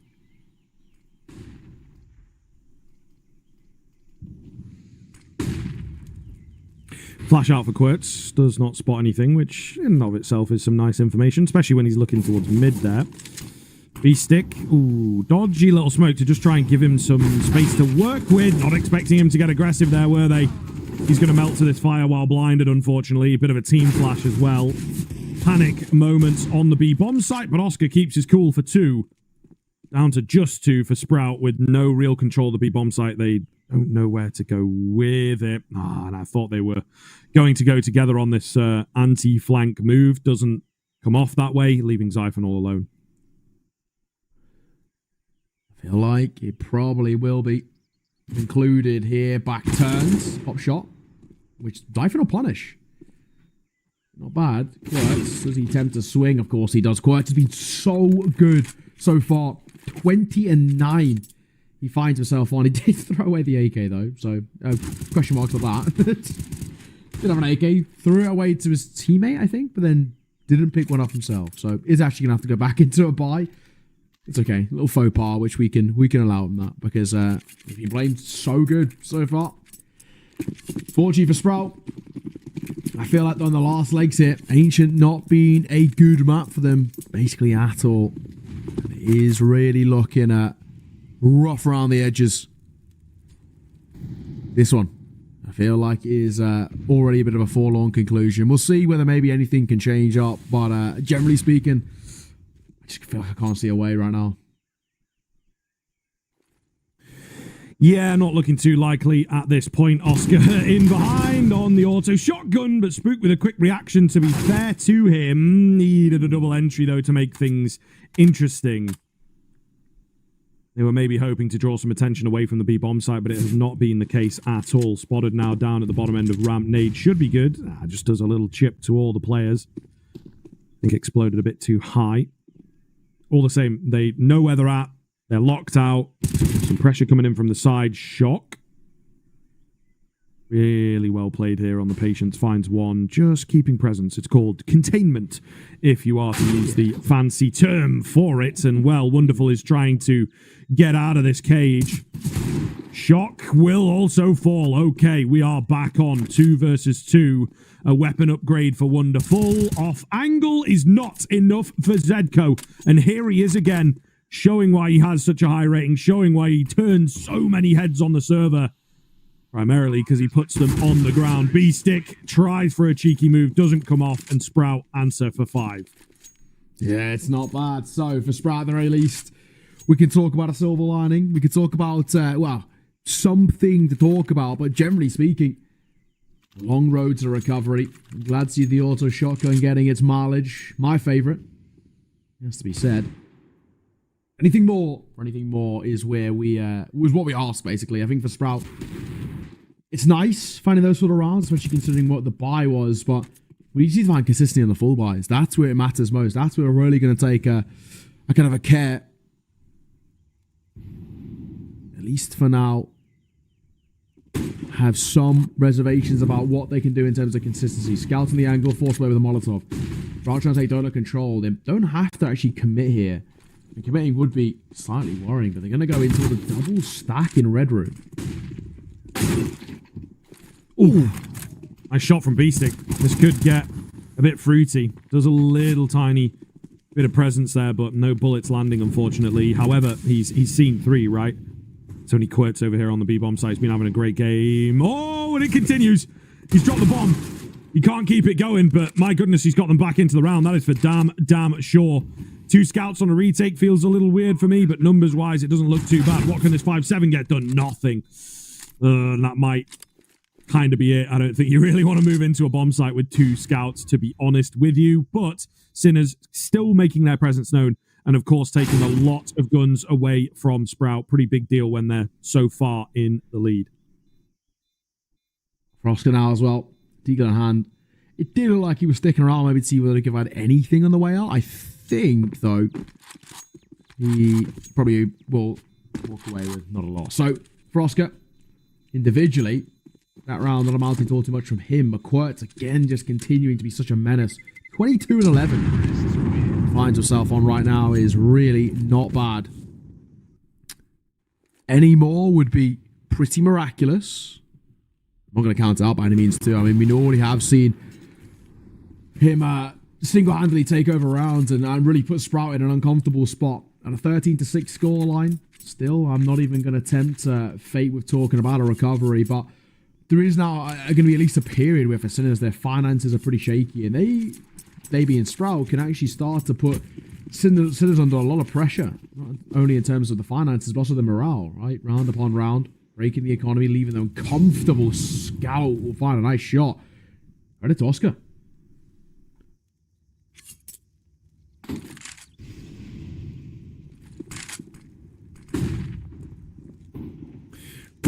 Still, Wonderful's in pretty deep. Oscar completely sideswiped. Or USP's getting kills is never a good look. However, Spook just trying to stay cool. Takes him a while, but he gets the kills down. Zedco can't get anything. So just shock. I mean, they are going to buy in the next one, but the AK would be nice. I think he's in 2 minds here. We'll hold for some exits. If he dies, he dies, but it would be nice to take a gun or two off of Sprout once again. Yeah. Realistically, he might get an opportunity. I mean, Spook is still kind of petering around, but there's really no need to act in that direction, especially now Red Room's being taken. They've got a bit of mid control, and they should be okay just to kind of walk their way down mid for free. I don't think even the bomb would do that much damage. If he remained in Excavation, I think he probably actually would survive, or just about in that back corner. It's all well and good. So, 6 rounds is the deficit. We have spoken about how there's been decent forms of kind of consistency coming out from these sides. We've had these moments where things have looked at least conversation worthy for Sprout on the T side. For me, it still just feels like Sinners are so close to that finish line regardless that it would take an incredible choke to not see out this map and push us towards overpass, but I'm not going to count it out just yet. I mean, let's hold and wait is where I'll stay for now. Towards A-main early. Contact play once again. Full buy out for Sinners, so one that has to be converted here. Araz caught by the flash as the smoke fades. He'll tuck his head. I don't know whether he was spotted, but even still, this is good. Good position for a free kill. And one more around the corner. Oscar could be in a bit of trouble here. Old guard needing some frags because the young guns of Torsen who are finding them. Zedko will answer back onto Zyphon. Still, the numbers remain in favour of the T side. Indeed, and looking pretty good as they find that frag. It opens up the A-bomb site, right? No real potential for Sinners to get back into this round, you would say now. Well, maybe I speak too soon. The bomb's in a weird little spot. B-Stick was pushing round. Maybe could have caught 1 or 2. Opted not to commit. They've decided to save instead. Totally fair enough. So it will be the round going the way of Sprout in the end. And they're starting to pick up some steam here. And looking good on the T side. When they have a bit more control of where the fights go down, they can play around that super, super tight spacing that they're running at the moment. That's a very Rawls-esque thing. Seen quite a few of his teams come and go over the past sort of year or so. And he really likes to run quite a tight attack. Seems to be working here for sure. And it definitely does when you've got so many strong individuals that can trade off of each other. It doesn't necessarily matter who's at the front of the pack, right? Or you don't need Wonderful to do all the damage in the middle, for example. You can really rely on a lot of players. So they might get hard to shut down here if Sinners aren't careful. A lot of rounds to play with. I would maybe take a timeout maybe here or before your next rifle rounds just to kind of get one on the board. Yeah, I think you're spot on. I think I wouldn't want to pause, and we will get one, which is actually really good to see. I think for Sprout, they probably should have caught a few more in the period where things are really actually looking rough, and I think that the game run away from themselves just a tad, and that for me always feels like a little bit of a worry. So I'm glad to see just some kind of call to arms being made here, at least for the likes of Sinners. They realise that things are starting to get shaky on the boat here, on these choppy seas, and Sprout starting to get pretty close to, at the very least, putting some serious pressure on it. Sprout gets double digits at a kind of a 13-10, then it's game on. Then the game feels like it's absolutely on the cards. For now, don't need to get too hasty at the very least. We can kind of make these conversations about what has been a decent display, but for all, it still is a lot of work to be done.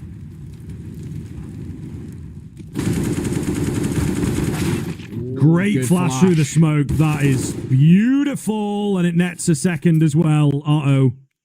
Sinners have come up with a game plan, and it has worked brilliantly. Sprout have got to move fast. I think they know, okay, B should be the bomb site that has a little less presence on it, but They really do have to find some kills here. At the very least, obviously, getting that bomb down. Oh, Towson, not ready for the player up close. Spooker's got him covered. That could have been disastrous. I'm going to go down.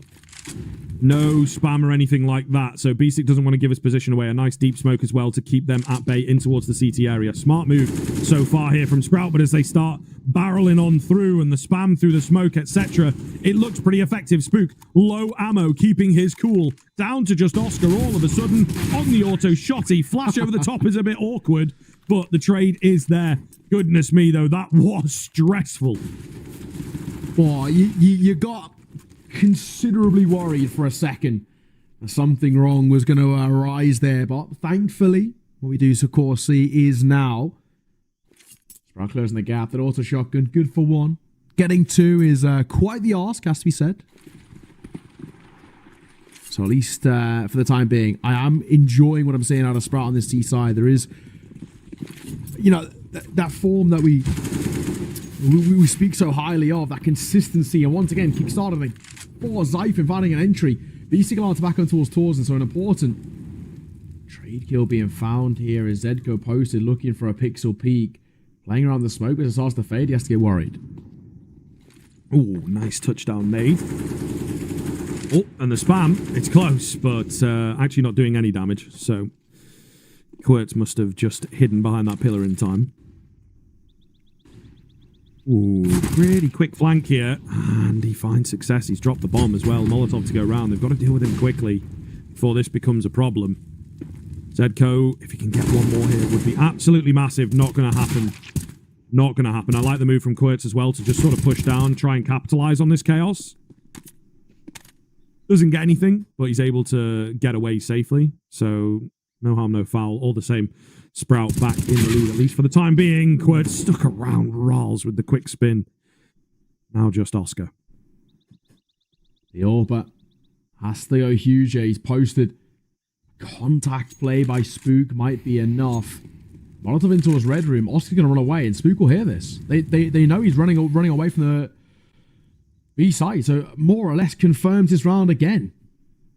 20 seconds to work with. Bomb will go down in a mere moment over towards the side, and he does not expect Spook so close. Orb collected, and now Sprout are on. This game looked really shaky, looked for a moment like potentially we were going to have conversations about an overpass, about a map number 3, but now it's up in the air. I don't want to make a prediction either way, but Sprout are running away with the momentum, at least for this middle part of the map here. Considering from what was an 11-4, now find themselves only 3 rounds ahead of a Sprout who are barreling towards tying this game up. Where's the damn timeout? Has to come in the next round. Surely has to come in the next round. Just cool it off, man. These rounds have been so fast, so aggressive, so stressful, like I said a few ago. And I think that is the way that Sprout are really playing it. It's just absolutely balls to the wall. And I think that can be difficult to match up. That can be difficult to stop at the end of the day. So I think, yeah, Sinners just maybe even stack 2 on top of each other and take some time to have a bit of a reset yourself.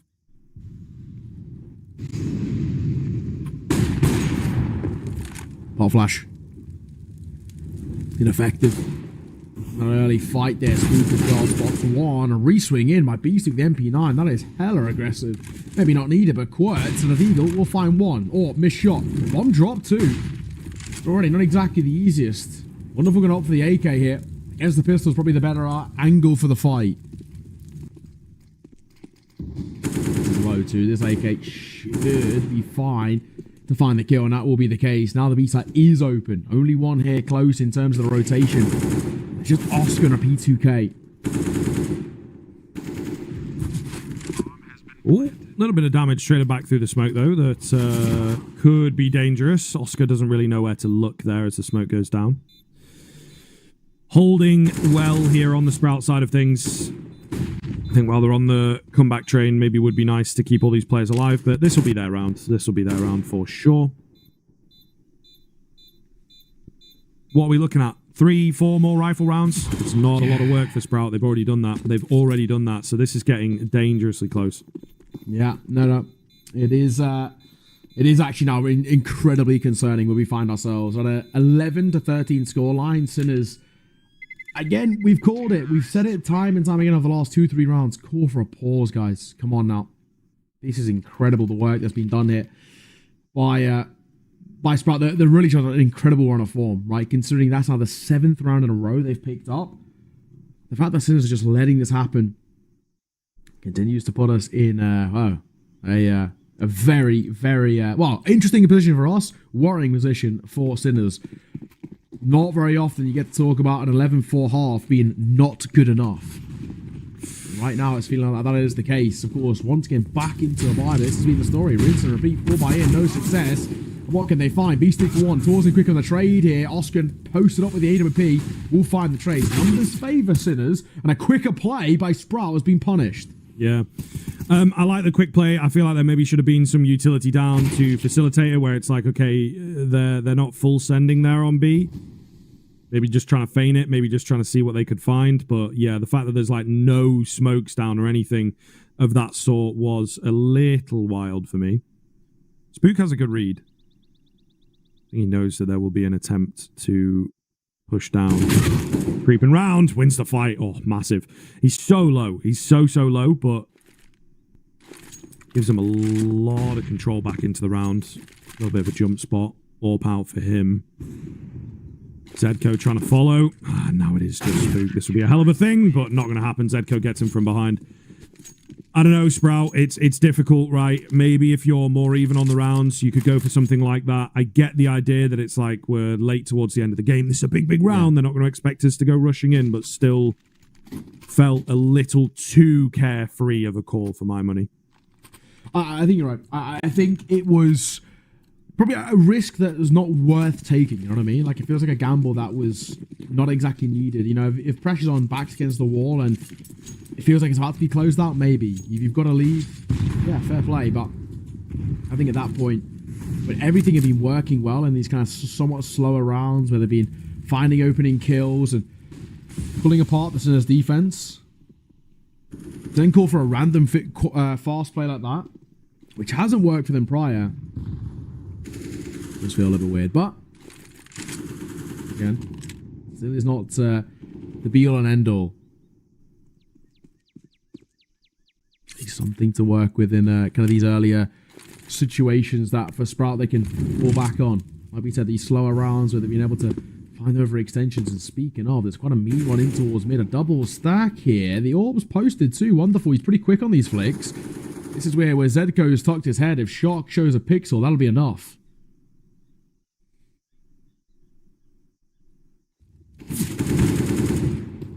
Zedko, though, he wins out that fight somehow, will be dealt with. And that leaves the cave area a little more open than maybe Sinners would like. Spook trying to take a peek in there. Quirtz is on the corner, but not really committing. Oh, however, Spook goes around with a Molotov, gets timed, and that is a big kill for Sinners. Oh, it's not bad, it really isn't. And again, now we find ourselves in an interesting situation. Rolls will level the playing field. An important kill. They're going to go over towards A. Just one here to lock down the fort. It's Oscar in main with the AWP. Good for one. Falls away. Molotov dropped as well. 10 seconds on the clock. Bomb has to go down. This can be a really awkward plant. Not even be given the luxury because the M4 swung. Quirtz has dropped it. And that is the round one and done. Sinner's going to find 15 on timing alone. And that's where if you're the T-side play and the clock can work against you. And in that case, it absolutely has. Brutal stuff. Again, we got to give our credit, man. I feel like this Sinner side, while it's been shaky for kind of the bulk of the last 8 to 9 rounds, overall this map, they have looked like the cleaner side. And that's a good call in towards mid. Double stack coming through, finding the first, and just doing enough. And Oscar individually going aggro with the AWP, just searching for information. It's exactly what you need.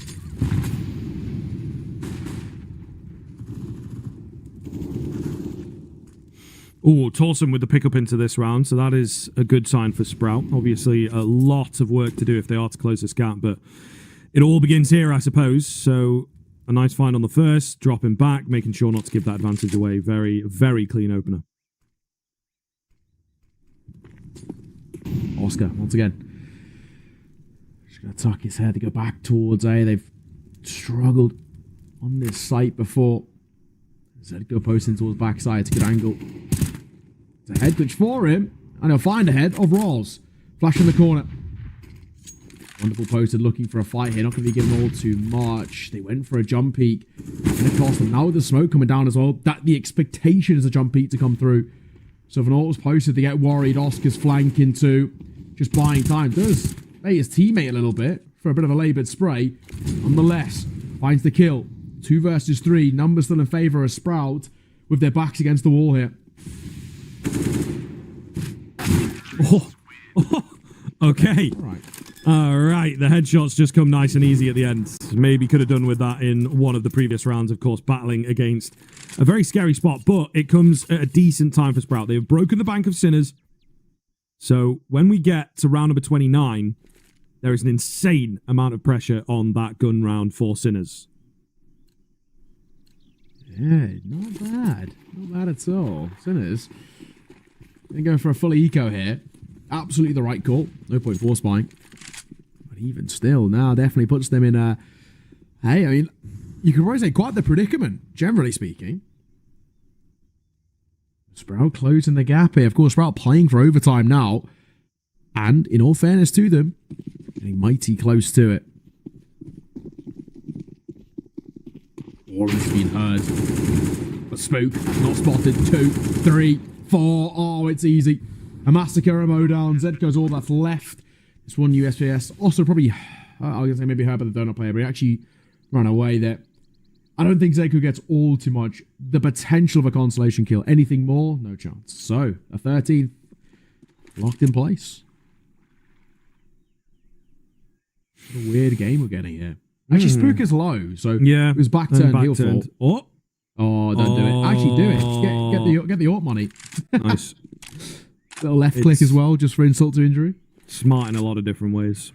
Free gun, money, and of course, the egg all over the face of Spook.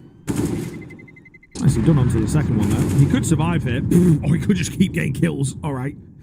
Wow, what a mad guy. What a mad guy. That's relatively nice at the tail end there. So a lot of extra money for Zedko.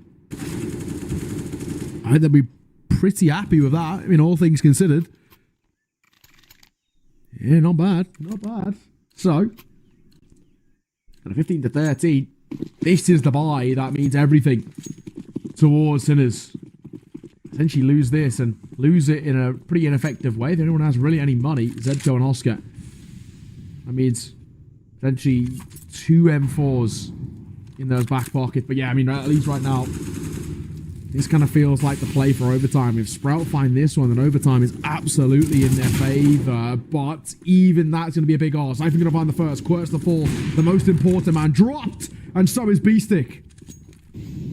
Big kills. Very big kills indeed. Shock is here. It feels as the last line of defense over on this B-bomb site. Going to get smoked off for now, though. So his impact will be stopped for the time being. Quick flank from Zedko. Big. Drops the bomb, in fact. And this could get a little weird. Torsen doesn't really know which way to look. He deals with Oscar. Can't deal with Zedko. 2 versus 2 all of a sudden. Now just 1. It's fallen apart at the seams for Sprout because the bomb was lagging behind. And they do not know which way to go. Back for the bomb. Forward for more kills. Split down the middle. And they have been torn apart. Just Spook remaining. And they're looking to try and double peek into him here. Up the ramp comes Zedko for an easy finish. 16-13. Sinners have done it. It was a battle in the second half. Credit where credit is due to Sprout. But also the big credit to Sinners after they look incredibly effective there on Ancient as compared to Vertigo. That's a massive sigh of relief, isn't it? I mean, my oh my. From 11 to 4, for it even to kind of be that close, definitely a little bit of a kind of a faux pas and letting that one slip in the fashion they did. But generally speaking, all that we care about now is that Sinners are taking their map pick. We now go in towards Overpass. And the interesting thing about Overpass, that is, statistically, the first pick for both of these two sides, if it's open, they will pick into Overpass every single time. So this now leaves this kind of essentially a best of one on their favorite map for both of these two sides. really, really interesting. We actually couldn't really have asked for a better kind of map 3 to have for this specific series. It's a map which they both love. They're both going to know how to play at an elite level. It's exactly what we're needing. But yeah, Sprout, that first half was dire, man. 4 rounds, a completely different side off the back of what was an incredible map number 1. And it, you know, reinstates a point that we've mentioned time and time again. My God, Sprout, guys, you got to clean up these pistols. Yes, definitely. I think obviously it would have been a very, very different game if they got a pistol and converted it there. But a fantastic game from Sinners in general, I have to say. Great control from them in that first half. Looked way more comfortable once they were on the T side. We didn't obviously get to see too much of the T side from them on Vertigo, so maybe that's something to do with it. All the same, exactly what we wanted out of the series as well. Sprout have been sort of the kings of tier 2 for a little while, at least the past 2 or 3 weeks, and we wanted someone to bring an A game to them, to bring the competition, and indeed to, at the very least, give us 3 maps. So very much excited for how this one pans out. Overpass coming up shortly. First, though, we have about a 10-minute break, so stick around. We'll be back with more Counter-Strike very soon.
very complicated job, but I love simple things so much.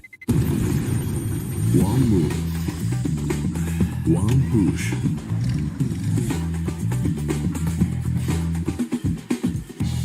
One touch.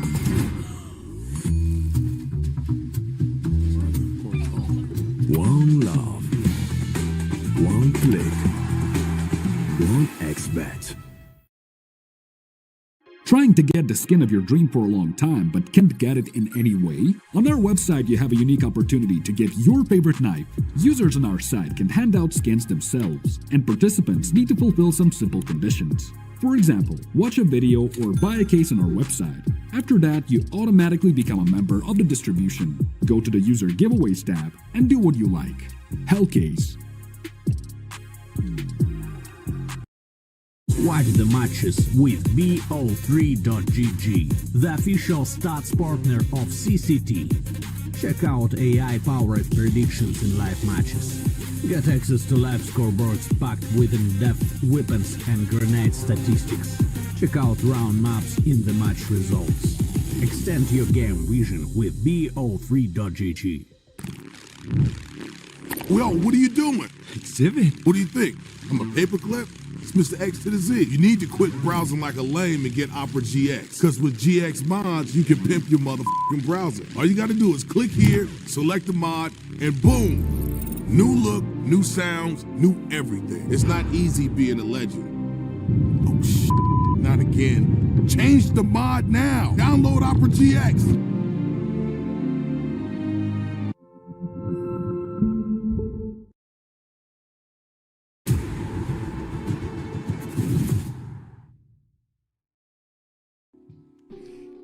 Hello and welcome back, ladies and gents. Map number 3 on the cards. Overpass is where we head. This is a map which both of these two teams will pick into if it's open more often than not. So I feel like it's the best map for a decider here.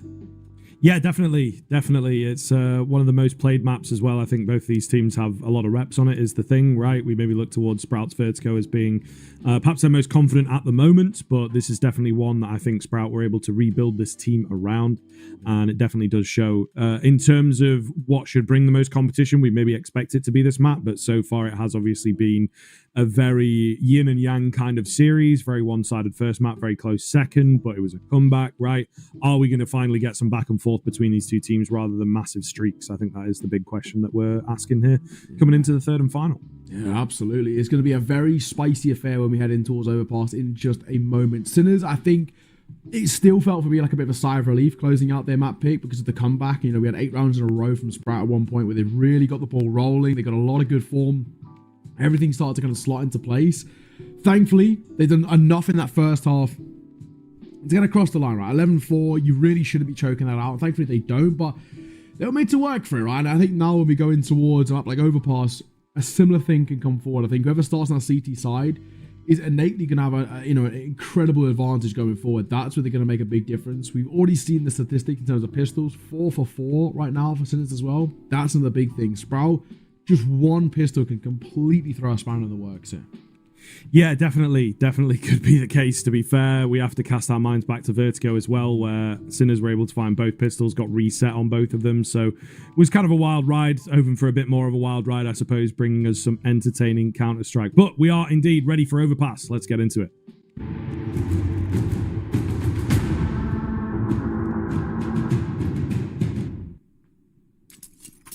So here we go, our first series of the evening here together, Naokai, and so far I would say it has indeed delivered, hoping for more of that as we get very swiftly into this first round of Overpass. Yeah, it can be said that we've had some pretty exciting Counter-Strike so far. Let's take a look and see whether things can change here. Of course, Sprout starting on that T side. The assumption is that they lost the knife round. If that is the case, Spook posted. Glock in hand, waiting for an extension through mid. Won't be giving it. It is just looking like a pretty standard just hold in towards spawn. There's no commitment we've made at all by Sprout. This is a really interesting play. You don't often see this. Not sure they're ready for Shock to come in from behind, though, and he's going to look to bite a couple here. Will indeed get it done. Not quite the third, but A lot of damage done there, confirming where the bomb is at as well. Sinners can maybe start to put a few more resources towards that. You see a bit of an adventure from Zedco as well, pushing down towards Monster. So a recovery mission for Sprout. Nice spot for Sinners, I think. They're not jumping too quickly, though, actually trying to bolster up the B site a little. Right now, Torsen. Hoping to find a little bit of space over towards Monster. One running away. Do they clear Zedco? The answer's no. Down goes Torsen. B-sticker answer, one of his own. Bomb dropped. Surprise, surprise. Sinners going to win another pistol round. They have just been so clean on these. Unless Siphon pulls off a miraculous 1v4. Just shy of 30 seconds on the clock. It would be something to behold here, but I don't think it's going to happen. Yeah, they know where he's at now. They have full control of the bomb and the triple peak, of course. Easy does it, and that will be the pistol going the way of Sinners. Very, very comfortable indeed for them. And yeah, definitely something they could take away from this series is that they seem to know what's going on when it comes to the pistol rounds on a number of maps, clearly. Mm-hmm. Or maybe the other way. Maybe the other side is that Sprout just don't know what's going on. They just haven't figured out that step just yet. It's been shaky. Shaky, to say the least. And yeah, I mean, again, it's one of those things for us where we do look at it and we have our reservations about what's going on over towards these Sprout pistols. Granted, they've had some success when it's come towards the kind of the force rounds, of course, especially in towards Vertigo. But there wasn't a buy. It wasn't a bomb plant there, so there shouldn't really be too much of a buy here. There was attack pause off the back of it. We see wonderful in towards a D. I'm wondering if there's any armor around it. Because they technically could force buy here. I personally wouldn't be a massive fan of it, but they've done it before. It's looking like, as the time's ticking over, that the answer will be just sort of for a full eco here. Bar Wonderful's one Deagle buy. So we'll see. This is essentially a bit of a throwaway round, kind of like attack pause, while calling attack pause. We'll see.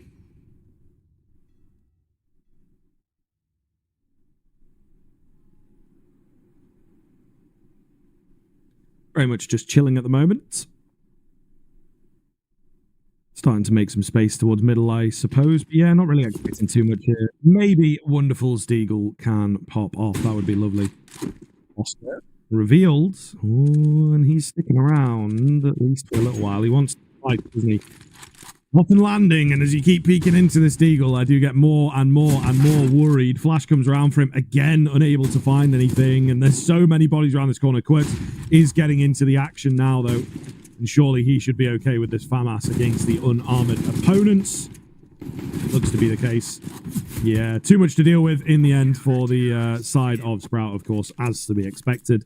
Flawless one for Sinners. A nice little look for them. We'll see now what Sprout have got in this early rifle.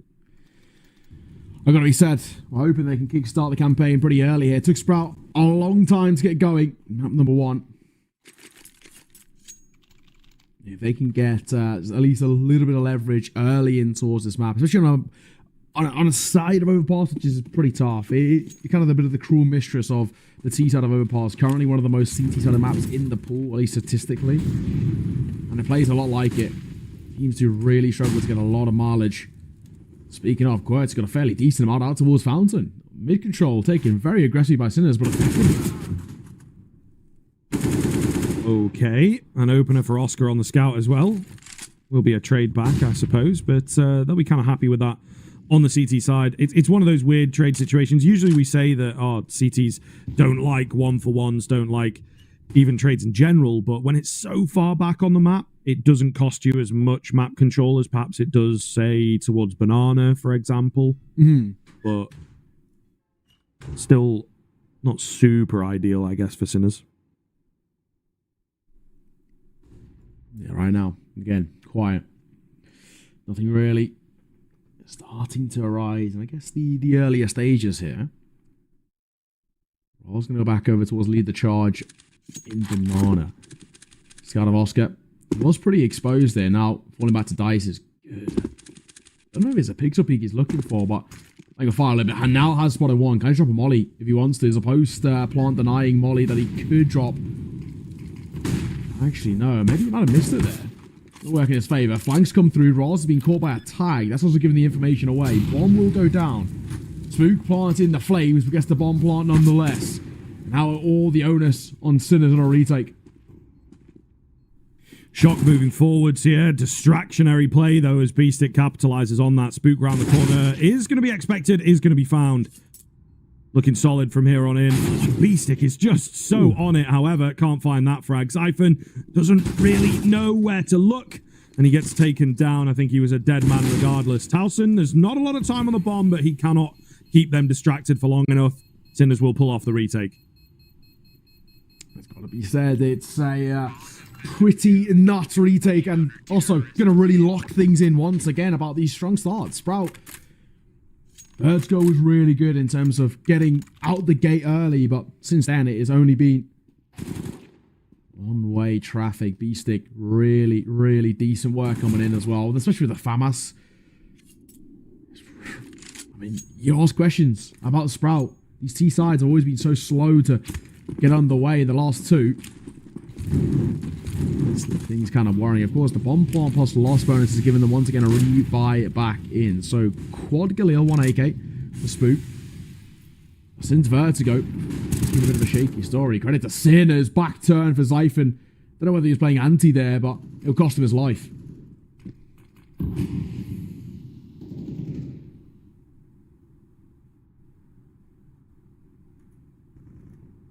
Quiet all of a sudden.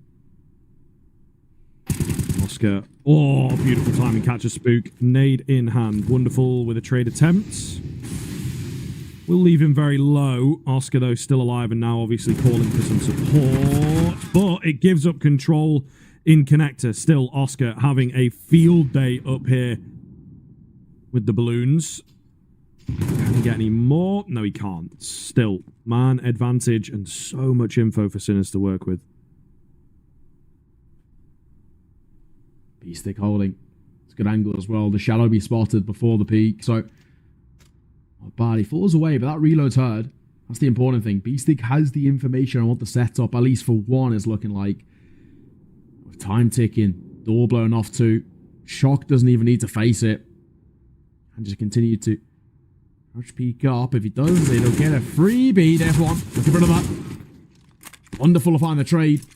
But he takes a hefty amount of damage too. 1 versus 2. And Wonderful's got 9 points of HP.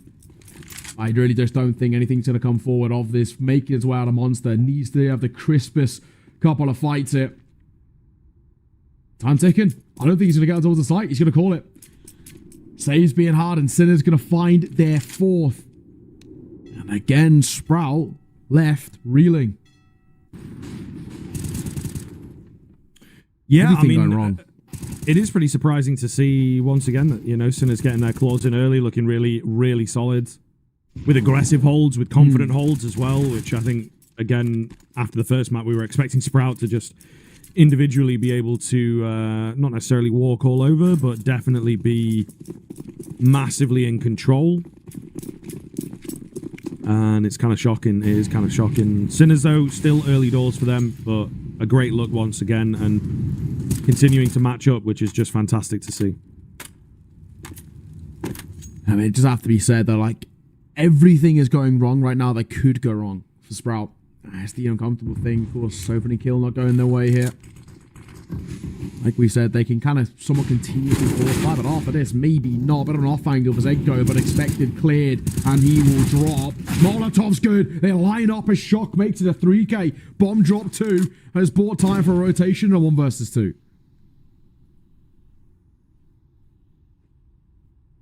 Oh, he's taking the fight. Spook is fancy in the fight. Gets spotted. Quirts will find his head. Big round. Big round for Sinners. Look kind of shaky in the middle, but again, Shock. Just so great from him. And it looks set to continue for Sprout. Well, I suppose, yeah. But definitely for Sinners is what I meant. I'm loving it. I'm absolutely loving it. The CT side of Overpass is really, really confident. Whether they're playing aggressive or playing far back, they are just absolutely not afraid to take the fights. Yeah, spot on. I'm loving what I'm seeing. It is just exactly what you'd hope out of this side. Of course, once again now, as we did a lot in towards Ancient, we asked the question marks about Sprout about what do you do in this situation? Wonderful's got an AK, a hero AK for him. In support, though, it's unfortunately not all that much brought to the table. Oh, a shot. Information gained at the very least. One over towards Rock. Oscar thankfully has the support of that long bar from his player. Doesn't actually need to fall away here. Can actually continue to take the fight, which he'll be rewarded with. Spook full. Just the pistols, of course. I'm not expecting all too much here. Quirts might be able to mop up a few. There's one. Molotov will catch him and drop him. B-stick on the backside, though, looking pretty good. Oscar out towards long, also unexpected. I think this might be the end of the round pretty quickly. Wonderful alone, trying to make a cheeky move. Zedko has his number, but does not find his head.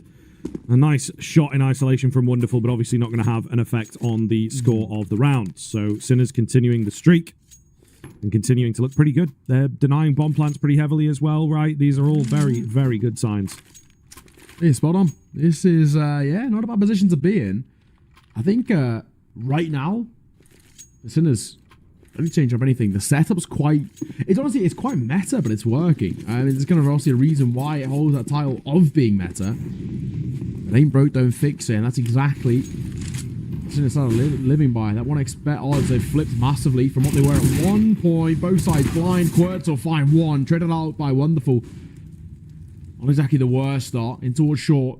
They spotted each other. Jacob doesn't overextend. I like this. Pulls away.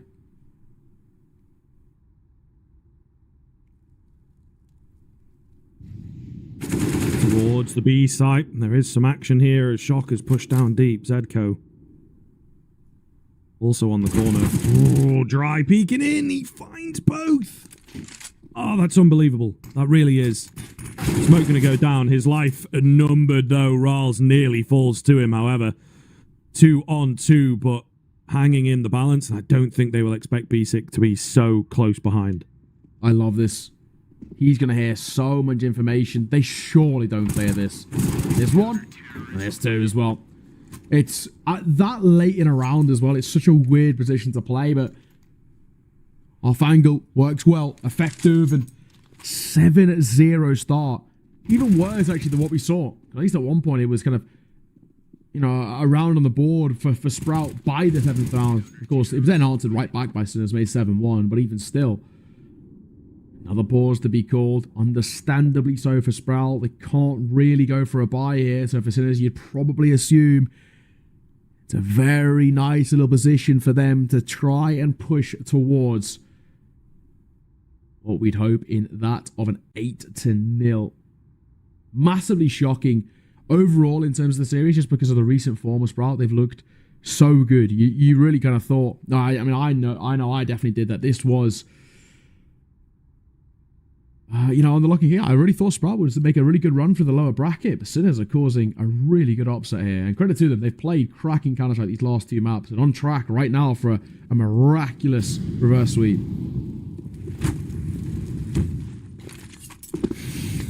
Bit of early damage thanks to the flames. Oh, the follow-up nade and even more fire. Spook cannot get out of there. Certainly having a rough game as he goes 2 and 8.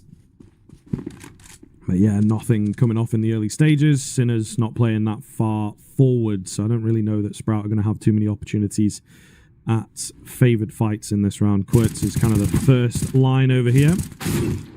Stays cool. Ooh, I thought he had the second, but Wonderful does deny him. Still, 4 on 3 bombs spotted. Oscar with the deagle moving forwards. It will betray him. B-Stick trying to pick up the pieces. Looks good for him. Looks very good indeed, and they might not have expected him to move forwards here rather than behind that smoke. Dawson looking for him. Oh, can't land the quickscope. Take your time, brother. Wonderful surely has no chance here. Ooh, could sneak in behind. No, Shock's watching it. 8 in a row for the CT side. Yeah, mate, again, just these small mistakes that are compiling in a massive way. Take your time on that frag. It's a freebie. He is turned, but just panic is being setting in. And this is maybe when we look towards Sprout and we look at inexperience of Sprout, because they are actually, you know, generally speaking, a more inexperienced side. And it is starting to now show at a very, very worrying time in this game. 8-0 Sprout back in towards a bye. They should have a first round on the board. The fact that they don't is massively concerning, it's safe to say. I mean, I don't know when we even get to a point where we start to maybe say too little too late. I feel like we're already kind of, in my opinion, kind of getting there. Yeah, to be honest, right, this type of a scoreline, if it were a BO1 and we'd not seen as much out of Sprout as we have across the course of this series, we'd probably say, yeah, this feels like it's enough to win the game. We know that Sprout are a bit capable of a comeback, but putting yourself in 2 comeback situations in one series is obviously not a winning formula. Another opener for Cinders has come through. Sprout once again dealing with the back foot. They are on the slow encroachment towards A. Orp is watching on both sides of the equation, and it's wonderful that wins his fight. Quirtz now becomes so paramount that he doesn't go down here. Has to try and make a move. He knows it. Spook is waiting for him to come round this corner. Quirtz just playing patiently as the A-bomb site falls behind him. So a weird little fight here on the long area. Will lose it. We're still on. Even Stevens, B-Stick, looking to get aggressive. Whoa, could have gone round that corner. Towson wasn't really covered all that well. All the same, Spook will eventually catch the deer in headlights. Zedco and Shock remaining. May as well go for it. You're so far ahead. Quick dink lands. May well give them the opportunity into this one that they are looking for. First frag comes round. Zedco's got a smoke. That goes right on top of the bomb. He could hop on it. Why not? You're 8-0 up. Just give the Ninja Defuse a go.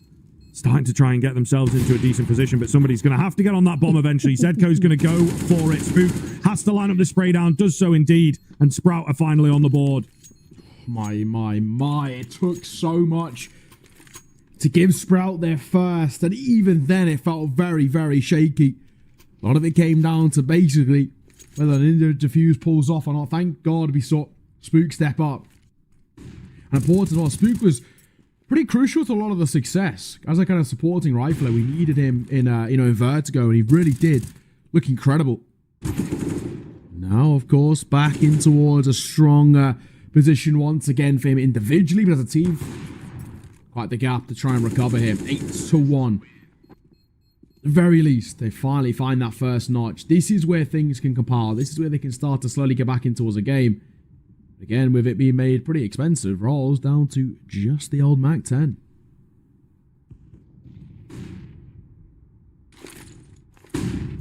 Shock is certainly in for one in a second. Flashes are sound. He'll go overlook though. Little bit of an amateur move from Sprout. He pulls off 2 because of it. Might even get a bit more as well. 5 versus 3. Not looking good. Not looking good at all. Sprout have completely given up the attack on the B-bomb site as well. So it's a pretty dire recovery they have to deal with now. Houston, Shock, holding and waiting. Wonderful. Nice and deep here, but again, it doesn't feel like there's all that much to work with. At range, you've got York, which can maybe find something, but they don't clear the boost. Shock gonna drop the bomb as well. The timing which is off there. If Rolls and Spook peak at the same time, or if Spook's, half a second earlier, the boost player is found, and well, honestly, Rolls is still alive. Isn't to be wonderful. Are going to find one, but again, time taking less than 20 seconds to work with. Doesn't take close left. Beatty going to find one, nearly a second. And no ammo for Spook leaves him oh so vulnerable. So there's back in towards their winning ways with maximum efficiency.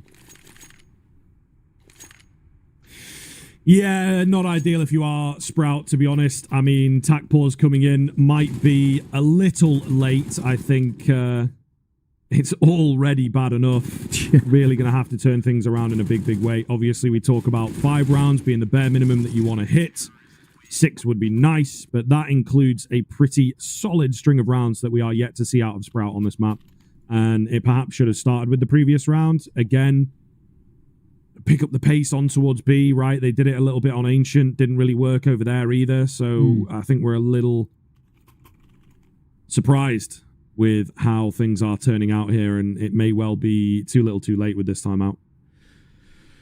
Honestly, brother, I think you're spot on. I feel like for Sprout, they've just not had a look in at all. Granted, like we were saying, this is a map in which is, generally pretty CT-sided, but not this much. We just haven't seen any sort of competition right now being shown, any sort of a fight which remotely even looks positive. I just feel like for Sprout, they've just been a completely different side from Vertigo. And they're not a side which are traditionally, at least, a one-map team. We have a couple of these teams who are, so good specifically on one map and maybe a little bit shaky on a few others. Sprout looks super clean across quite a few. My, not the last two. Oscar leading from the forefront as well. Experienced head making it shine. 5-4 already. Torsen's got spacing towards water, but it doesn't really matter.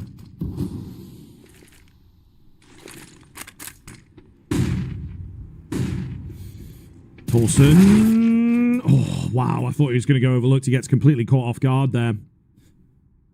So looking good for a 10th now that they have the two-man advantage. Rawls leading the charge with a Mac 10, but quite some range that he is finding himself at here. Down he goes. Bomb hits the deck. Wonderful's Galil is clean, but a lot more work where that one came from. Let's see. Should be able to recover the bomb back. There's maybe a gap to get the bomb down itself. But that gap is starting to close. Orp shot does miss there from Oscar. But more and more information coming in. Wonderful trying to push forwards. Big frag. They take more and more damage with every fight that comes their way. 3 versus 2. 20 seconds. Not looking likely. No. Orp is posting towards heaven if he wants to kind of re-peek his way in. The bomb is dropped in really rough spots. Go for the plant here. Surely the Orp can deny it, but no. Spook gets the bomb plant off. And sets himself up in a 1 versus 2 here. He's so low. Just play together, you should be fine. But Quirts will fall. Spook drops back in towards water. He's made something of this, but Beastick will see it off. Sinners 10-1. My, oh my. What a display from them. We really just cannot take away. But how good this side of being in towards overpass. One-way traffic is an absolute understatement. And Sprout... They had fine margins. They've had moments where we've seen something to talk about, but again, doesn't convert into towards rounds. It's not mattering, essentially. They're getting bomb plants, they're getting frags, but in the grand scheme, it doesn't really make a big difference. They're not putting rounds on the boards. Essentially, who cares? Unfortunately, sad, but true. We're hoping that Sprout can put up a bit of something. Give us some competition towards the tail end. Again, we were expecting it out of this map, as we have been expecting it all series long, but Sinners are again proving themselves to be a force to be reckoned with. Quirts, a quick trade out in the connector. He is just so caged in here, though. Really going to be difficult for him to get out alive. Goes wild. Doesn't work. An advantage for Sprout, something that they have not been able to say for very long, as it has completely fallen apart now. As yeah, Sinners just looking for fights and winning them is really insane to see. They're just so confident. I love it. It's just ballsy Counter-Strike, but it's working. Spook will fall, and hold on to a man. Rawls in a pretty poor game, unfortunately for him. I don't really think anything's going to change here. This would be a miraculous 1v3 to pull off. Not exactly impossible, but it still, yeah, it feels highly improbable. We'll say that. Stick. Spotting, dropping, simple, effective, nice and easy. A 10-round lead, and this is just a massacre in the server. What a showing. We're going to continue to say it, because that's basically all we can talk about. Sprout, nothing is going right for them. Nobody really activating all too much. I mean, Wonderful has not been playing bad individually, but it's not ever really converting into rounds or even getting that close on a consistent basis. 11-1, man. And the economy once again, nice and feeble, which is exactly what Sinners want. Just a double AK on the other side.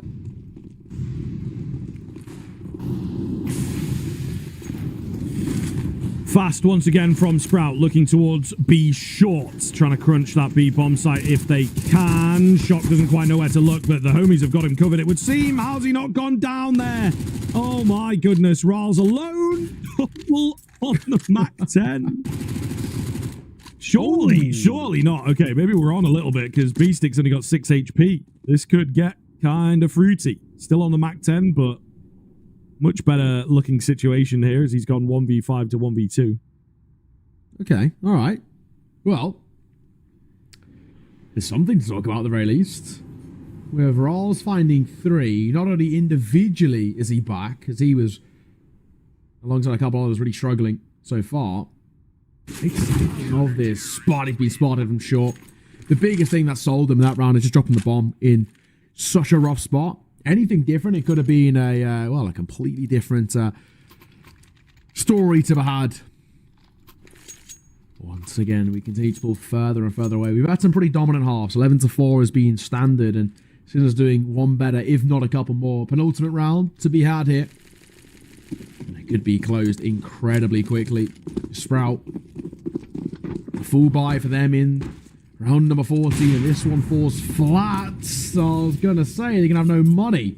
Wonderful. Quad boost nets him an opening kill. Very nicely done indeed.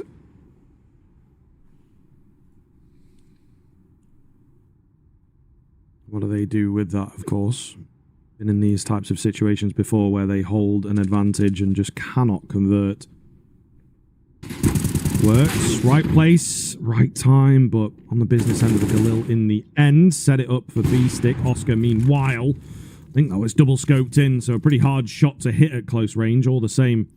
3-on-2. Nice little readout from the Sprout boys that B-bomb site is probably the place to go. They would be absolutely correct because Zedco is pushed in behind. B-Stick is making his way over, but he's smoked off. So they should get a bomb plant. The first time in a long time that we're going to see Sprout set up a post plant. However, B-Stick is insanely cheeky. Oh, fluffs up the spray down though. Obviously costs him his life. Brings it back down to a 2 versus 2. Flash on the corner as well. Going to try and activate Zedco if he can. Good little pop-up around the corner. Wonderful waiting. Finding as well with a quick scope. On towards Oscar. Spam going to come forward. Smoking towards that left-hand side. Actually, he's going to go on the bomb, in fact. Zedco's going to cross, but Wonderful doesn't care. Maybe should have tried to wait for the flash to happen, but it isn't the case. Sprout going to find around. Something we have not said in, well, let's be honest, a long time. And something we said very few in towards this map specifically. Wonderful starts it, and he closes it as well. It's the AWP, like we can at least individually, you know, coming up online, looking okay. Still need a little bit more out of him before we can get too comfy. But I'm liking what we're seeing at least kind of a basis here. That Sprout have something to talk about. If they want any chance in towards this second half, confidence has got to be at a bit of a high in the last few rounds. It's a good way to start it.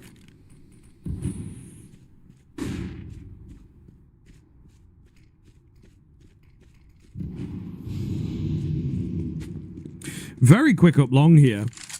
I don't know that they'll really be expecting this. Yeah, down he goes. So fair play for Spook. With that first kill coming in, you feel like it should be all good for Sprout to just continue pressing the attack on A, slowly move the line up. Oscar's the only one that I worry about with this auto shotgun, of course. Quirts as well. Around the corner, trying to get cheeky. Just trying to be a distraction. They check their angles, but Oscar still wins the fight out. Traded eventually. Quirts has to go nuclear from here. Not going to happen for him. So that will be that. Shock alone. It's just some stat padding at this point. Not even going to get that. 12-2-3. Still a damn good half coming round for Sinners. They are in prime position to knock Sprout out of the tournament.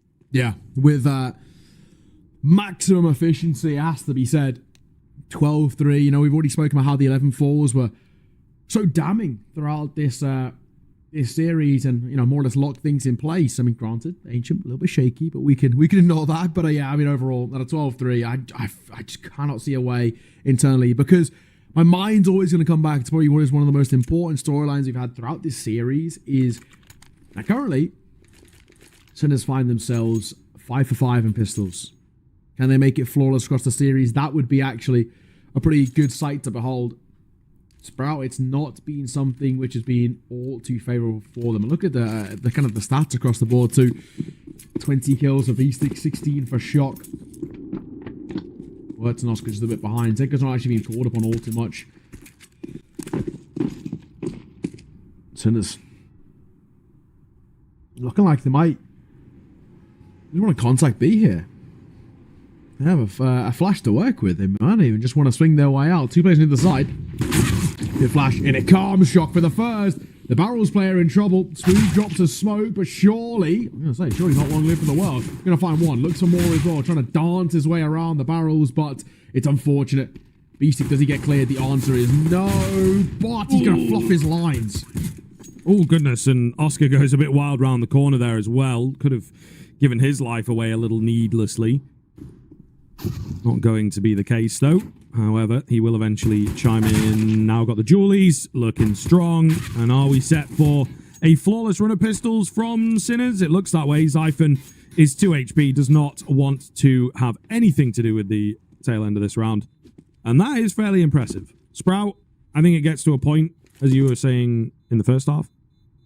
Also a little bit on them. I think going like 4 and 6 in pistols is like, maybe you are a good pistol team. But not winning a pistol at all, I think some of the onus is on the losing team there as well. Yeah, absolutely. I mean, that's it's, fundamentally a very simple pistol round. It's probably the most standard one you'll see in kind of the likes of your faces and your matchmakings and whatnot. Just a standard B hit. 1 flash. All it takes. It's a great flash as well for those who do playing a little bit of Team CS. Over towards that left-hand side of the pillar, it really does a lot of damage. Just nobody really safe from that one unless you're playing kind of like ABC. Yeah, not bad again. 6 for 6 in pistols is quite the statistic for Sinners, and once again they go 10 rounds ahead. Sprout going to go for a force bite. It does sort of feel so slightly now or never with this sort of force bite. Just in the sense that you lose this, Sinners find 14. You're on an eco, so Sinners basically get locked into 15 as well. Then you're playing for OT from only having 3 rounds. You need 12 in a row. It's quite the ask.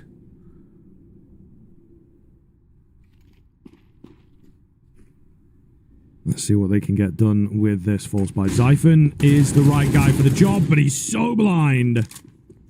Down he goes. There goes the FAMAS as well. The scariest weapon of the round for Sprout is dealt with immediately. He doesn't find a kill. He gets a little bit of damage, but not enough to write home about. They will quickly panic rotate, just try and gamble stack on that A side of things. Could work for them. I like the push forwards here as well. Get into the face of your opponents, but they weren't ready for shock. Thinking perhaps that everybody's coming out through long, coming out through the smoke, which was a dangerous move, but they pull off, they freeze, and they just relax a little. And indeed, there's no triple kill for the MP9 on the other side of the smoke as I perhaps envisioned. I respect it. It was it felt unlikely, but we've seen it before. Like we said, this full buy going south, that it does leave ourselves in a really rough spot. I mean, I'm going to sit on the fence and kind of just say pretty happily that this map and the series feels done. Honestly, it's just been super one-sided from what we've seen. No real competition to be had. A very, very dominant display on a map in which we said both of these two teams are more than happy to pick into. This is a map in which has been quite a positive generally over towards Sprout. They're happy to pick into this map, but they just don't look happy to play it right now. And I don't know whether it's a knock-on effect from Ancient or maybe some other underlying problem. Definitely, of course, not picking up pistols is always gonna help. Oh, not gonna help there, I guess you could say.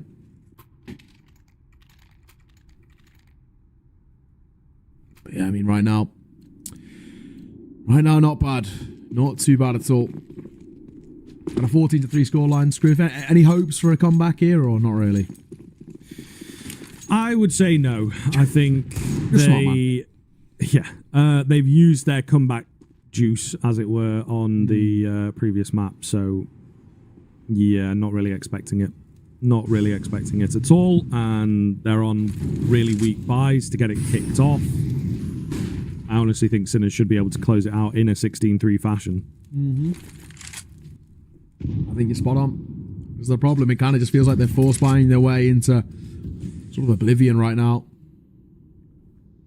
Can they find anything is the question. The answer kind of feels like no. Yeah, we'll see. The Eagle on the crack angle. Zyphon's got to hit a naughty little shot here, but after the smoke fades, he becomes extremely vulnerable, so he'll tuck his head back. Once again, now we wait to see, I guess, what can come forth. To work with Zyphon. Gonna find himself one. Zeka quick on the trade here. Molotov in towards back truck. Make it tough in terms of getting back in towards the site itself. There's no space to work with coming out of CT. Re-smoke on towards Dumpster's going to make their life even tougher. Quirts. Nice little angle for him. Zedko as well. These two players can bounce off each other really effectively, to be honest. Nice little nade. Softens them up. Sprout obviously just going to have to send it for this. They do have a kit available. They've got a smoke and a Molotov. Really not a lot. Decisions being made whether they go for it. And they are going to move forwards. Rawls absolutely needed that frag, but the rest of the rifles look too damn strong. 15-3. And again, another super weak buy coming in for Sprout to follow up. Sinners are just absolutely in position now. 12 in a row going to be required. Yeah, it's just incredible. It really is such a good showing from what we see. Overall, a kind of a level of dominance that is pretty rare at the moment. And again, it leaves us slightly dumbfounded about what's gone wrong. Over towards this Sprout side. It's the last legs hit. A FAMAS. Quad MP9 and a bit of util to try and save face. But I mean, let's be real. This one does not feel like it's going to be changed at all. Nice straight for B-Stick. Actually walks away on stage. Oof. However, B-Stick will continue to frag out. Quirt's going to chime in as well. This is looking all but over at this point. Just Torsen, a lesser-known name on the Sprout side of things, looked pretty great for me on the first map, but here on the third, he is certainly looking out of his depth. Doesn't know where to go. He's going to try for A, and the guy just can't catch a break because it looks like they're headed B instead. Hate to see it. I really do, but it should be on the lock and key. 1 versus 4. I say should. It will be on the lock and key. He had a 16-3 scoreline. There was just never really a story in this one. An incredible performance from Sinners. I'm not going to take anything away from them. They have put up a brilliant display. Beastic will see it off. An emphatic game from 27-7. Beastic just went there in what was one of the most dominant maps we've seen in a long time. You know, we were talking about that Into the Breach Arc Red game that we covered the other day. That one felt even more of a dominant display. There was just never a competition for Sprout. They never looked like they were in that game, and what a dire way to drop out here within the CCT Online Finals, because Sinners have just been incredible. From 11-4 on their map of Ancient, a little bit shaky, a little bit rocky in towards the second half, and then we go in towards map number 3, and we were thinking, hey, I mean, at least Sprout had a bit of a fight back there, so they may have lost the map, but there's probably some confidence to work with. And then, I don't know what happened to it, that 10-15 minute break, they went outside for a break and the confidence ran away. Yeah, it does seem that way. I think maybe giving everything to that comeback on the second map, unfortunately, and unable to get themselves reset and ready to go for the third, it can be difficult, especially still a relatively young lineup, we have to say. Yeah. And also just the fact that they are maybe not as used to losing. I think when they won that first map, especially in such decisive fashion, they probably felt like, okay, the hard work has been done, really. We're proving that we are the better team, etc., etc. So really looking good from Sprout into that second map, but it just started to crumble. Then they refound themselves, and that's when it can be hard. You know, you've got all this energy, you're playing super like high octane Counter-Strike is what they were doing, and then as well you have to think call wise, felt like that second map all fell apart because of a B rush call, right? As soon as they lost a round, they went straight in for a B rush, and then they kind of lost the whole thing. So really difficult there, I think, for Sprout. But Sinners, yeah, hell of a performance from them. Yeah, absolutely. Of course, that's only our first best of 3 of the day. We've got one more best of 3 to bring you today. It's been a bit of a marathon one already, but ladies and gents, you're going to want to stick around for this one. It's going to be pretty spicy indeed, as our second game will be coming up just after hopefully a little bit of a short break. Only a brief one before we get underway towards that one. So sit tight, go get something to drink. See you all in just a moment. A very complicated job, but I love simple things so much. One move, one push,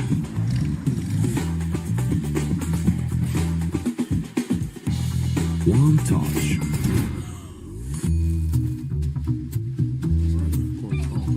One love. One click. One XBet. Are you sick of just opening cases? Join the events. At each event, you can find special cases from which tokens fall. Tokens are your ticket into a world of unique awards. For tokens, you can buy a skin, premium, or special balance. Try your luck in the skin generator. Also, you can leave your tokens at the token vault. And the more tokens you keep, the better skin you'll get. Add variety to opening cases with Hellcase. Watch the matches with BO3.GG, the official stats partner of CCT. Check out AI-powered predictions in live matches. Get access to live scoreboards packed with in-depth weapons and grenade statistics. Check out round maps in the match results. Extend your game vision with BO3.GG.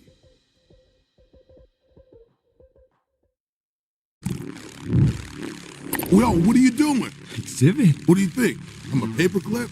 It's Mr. X to the Z. You need to quit browsing like a lame and get Opera GX. Because with GX mods, you can pimp your motherfucking browser. All you gotta do is click here, select the mod, and boom! New look, new sounds, new everything. It's not easy being a legend. Oh, shit. Not again. Change the mod now. Download Opera GX.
A very complicated job, but I love simple things so much.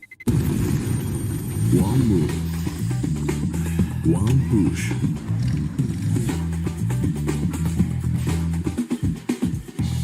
One touch.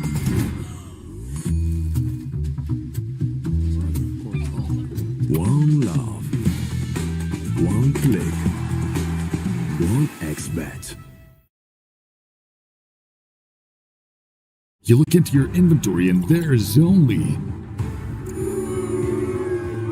It's time to forget about this garbage. Here you will find everything to play with really cool skins. Open top cases.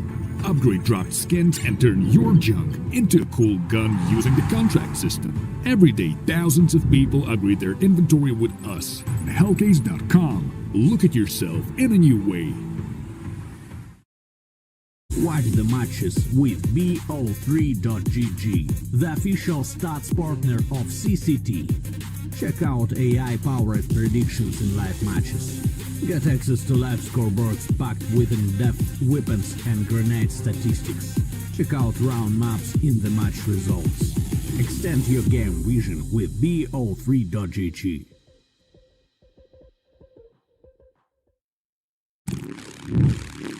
Well, what are you doing? Exhibit. What do you think? I'm a paperclip? It's Mr. X to the Z. You need to quit browsing like a lame and get Opera GX. Because with GX mods, you can pimp your motherfucking browser. All you got to do is click here, select the mod, and boom! New look, new sounds, new everything. It's not easy being a legend. Oh, not again. Change the mod now. Download Opera GX.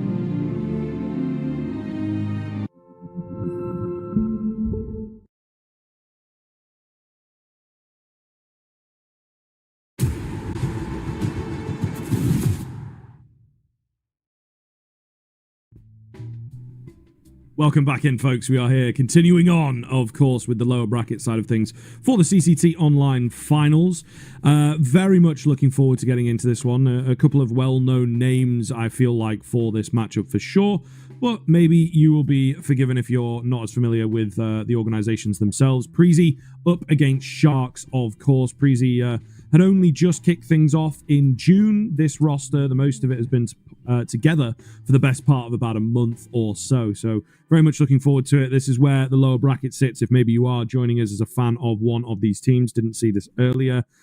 Sharks actually taking down Into the Breach, which is a fair result for them. And Preezy, as you can see, coming in a little later into the bracket than some of the other teams. Yeah, it has to be said, I really do like that that matchup against Into the Breach. I think that's a good kind of litmus test for kind of where you stand. They're quite a puggy team. They're quite a tough team to prepare for. So I think for Sharks, quite a positive sign, right? If they're able to take down a side like Into the Breach, who, hey, let's not take away from it. Into the Breach are awful right now. We're not going to beat around the bush here. You know, we don't do that on an AO and Script cast. It's as simple as that.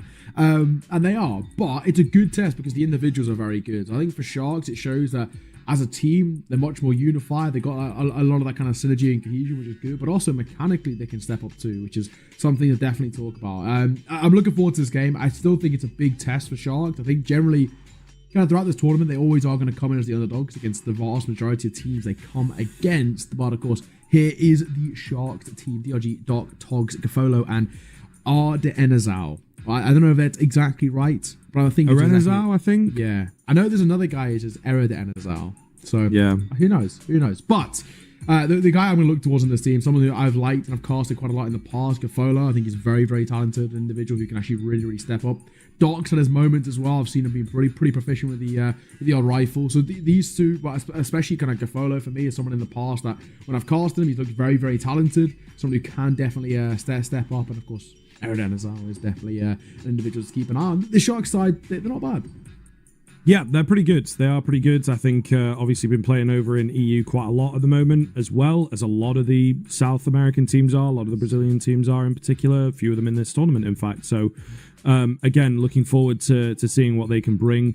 On the other side of things, though, I think Preezy are certainly the favourites moving into this one. Again, another team that are starting to move up the rankings quite quickly. Again, a lot of recognisable names here for sure. Refresh, Nikodos, TMB, Altex, I think you'll all be familiar with. Tops is maybe a player that perhaps people are less familiar with, unless they really do have their ear to the ground. Young guy, 20 years of age, and playing in and around that sort of Danish scene for a little while, since sort of the start of 2022, really. Yeah. So very much looking forward to seeing what they can bring. But yeah, a lot of experience this team has, but we do certainly have a few sort of extremity players, right? Refresh had a bit of a taste. Nikodos had a bit of a taste with the Flames and Fnatic most recently, but not quite looking as solid in a tier one as perhaps they would like.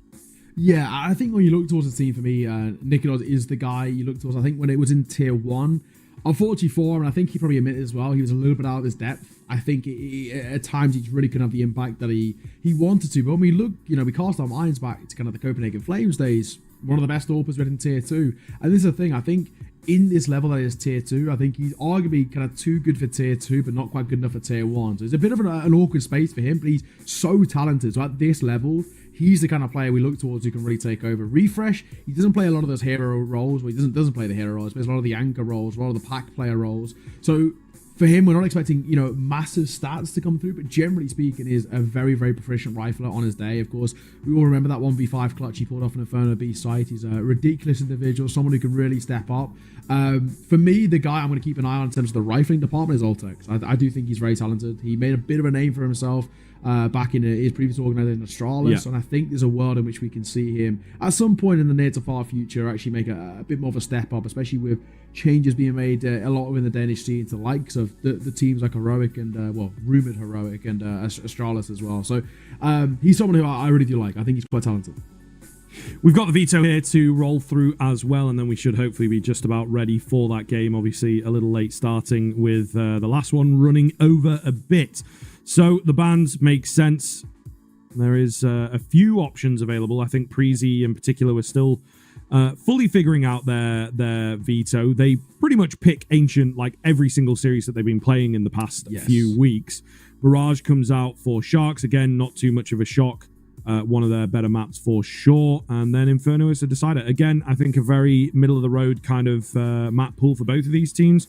They'll both be very happy with the way that it has indeed gone down. Maybe Sharks would like to get an Anubis out, but never going to happen against Preezy at this stage of the game. But it does feel like both teams have got their comfortable map to work with in their picks. And then Inferno sits as a nice middle ground. So very, very happy with the way that this has panned out. I do feel, however, Preezy should definitely be able to find Ancient, is what I'm saying. And then on the Shark side of things, the Mirage might be a bit tougher. Preezy, sure, don't have as much success, but they certainly know how to play it.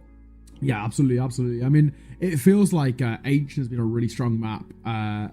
Generally speaking, over towards kind of just the Danish scene. I know back when it was first introduced, Copenhagen Flames were the best side on it by quite the margin. In fact, I remember there was one point I casted them and they had played it like 26 times in the last month and a half and had over a 90% win rate. It was one of the most ridiculous kind of stats coming in towards a game, and they lost. It's wonderful. So I hate to see it, but that's back when he was playing on Trasco. Good memories from that game. He dropped 28 kills in the first half or something stupid like that. It was an actual one of the best performances I've seen. So that was my early introduction to Wonderful, and he's just lost, so we don't care about him anymore. We go in towards this one. Preezy, they are the kind of the odds favourite by 1xBet there, and I think I probably agree with them. I don't know about you, but for me, Preezy just feel like the side who have a little bit more of probably a higher skill ceiling, probably the way I'm going to put it. I just feel like they're a very decent team. The performance has recently been really good, and I know they're actually a side who are quite slowly but surely starting to climb those Valve rankings, which are now what is the all-important.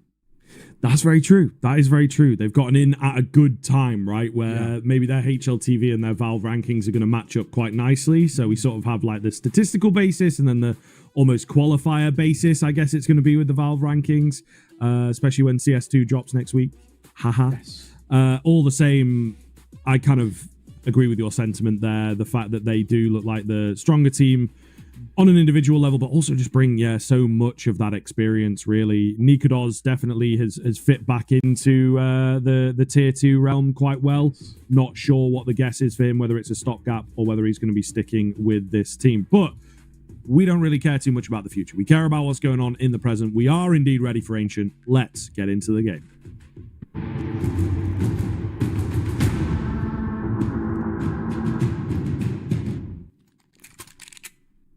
Alrighty, action getting unfolded here as the pistol will indeed kick off. Preezy starting off on that T side, of course. Bit of utility brought up for them. Actually, quite a lot of utility, to be fair, for a T side. So they must have a plan for this. It looks to be a heavy B execute to kick us off. Let's take a look and see. Towards Ancient, of course. Our previous Ancient started one-sided and was pretty even on the way out. Top's going to find the opener. Dr. Thorpe. Ebola have called upon him. This youngster's not bad on his day. We'll find the first. Dropped more or less immediately. Stop. This is going to make it a 2-0. TMB surely overlooked here. Freebie. It's such a tough angle. You don't really ever expect it. If you're in 4x3, no chance of seeing it. But the bomb is dropped. And now in 2 versus 2. This round feels like it's kind of flipped a little bit. TMB dropping a smoke to allow Nikodar to safe plant, which is the good thing. And now what can Togs do?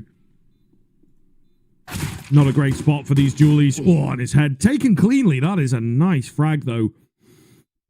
Like I said, they were a little out of range to begin with, but he plays it patiently there for that kill. All the same, HP really not looking too good. TMB with a quick positional change as well, so I don't think he's going to be too expected from here. Tap onto the bomb, and Togs is just looking in completely the wrong area, isn't he? TMB will call his bluff, slowly start to move in and check. There's no time to now get the defuse, so we don't see the frag to finish the round, but all the same, very well played from TMB on the reposition. Yeah, gotta be said. Loving it. Big fan of that. Well played. Well played from the likes of Breezy early. It was definitely a little bit shaky when it went back into 2 versus 2, and Togs just leveled the playing field a bit, but thankfully only for a mere moment, and we're back in towards the winning ways here. So, nice work overall. Good stuff to talk about as well in terms of early doors for Breezy. Getting a pistol just gives them a bit of a boost in terms of the econ, in terms of the momentum. The early stages, and you can see with the buy here. I like this from Sharks. It's level-headed, not overextending, not over-investing. Is, for me, a big positive. This is a bit of a throwaway round, however. Not really expecting all too much. Quad stack towards A. And unfortunately for Sharks, the bomb looking towards B. So, we are in for about 35 more seconds of snooze fest. Yeah. Not much can be done about that, unfortunately, folks. Sometimes you got to play the percentage game, and this is indeed the way they do it. Hold on. Hold on. Hold on. Okay. They're not going fast enough. They're not going fast enough. I was thinking if they just kept going, they might actually be able to, like, get on the bomb, body block the guy, defusing it, but they obviously don't have that kind of information available. Still, they come away with a kill. Always nice. Traded back by Preezy, though. But we'll see. This is what we were waiting for, the rifle round. It has to be said. This is the round that we really care about. That one, not all too much. The fact that it's made relatively inexpensive is all that we really care about. Theoretically speaking, we usually kind of chalk this down to being a bonus buy for Preezy. That's kind of what it is, to a degree. Considering they bring over what they had from the round prior. Rifles across the board. Still plenty of economy left in those back pockets. So for Sharks, this is a round that has to be converted and cleanly too. Molotov on towards that left-hand side. Smoke will come through as a gap, however. Big timing gap, but there's a pretty big gap over towards the A side because, well, no one's home. Swing going to come through. Oh, text deletes Togs. And he'll continue to wrap through in towards CT. Spray down through the smoke, doesn't find any success. And are they calling it? Okay, this is maybe, again, a little wild. Sharks are actually a team that I seem to remember love going for the saves, right? Just play a very, very percentage-based game. And I don't know, man. I love to see, especially at this kind of level, a bit more confidence in your ability, really. Yeah, I agree. You never know what you might pull off. Sure, if, like, Nico and Hunter and Munissi are maybe on the other side of your smokes there, perhaps indeed it's like, well, these guys don't tend to lose situations like this. But when you're playing against Preezy, still a very young team as well, there's always a chance. There's always a chance. So it would have been nice to maybe see them stick around. Still early doors, so it's probably the best time to concede rounds for sure. But hopefully a habit that we don't see formed all game long. Yeah. I think it definitely puts them into a position of being very kind of janky if they let things like that happen where, you know, you see kind of a side get a sight and you just call it. It's actually one of the big problems that kind of we all have right now with Inferno. It's a similar thing where it has just felt really weird in terms of how it's being played at the professional level with just that proactivity to be saving at any given moment. Time with the smoke. Right now, relatively ineffective. Good mid-control being gained here, though. That's pretty important for the CT side. Once again, Preezy, a lot of space here over towards A. They kind of get this for free. Ooh, okay. That's a fair kill from Refresh, though. That might make them decide on the A-bomb site. However, A weird little move, of course, but Nikodos has found a lot of space. Sorry, it's TMB that's found a lot of space over there on the other side of the map. Nikodos is looking to join him. So, yes, they're winning the fights, but it really doesn't matter too much.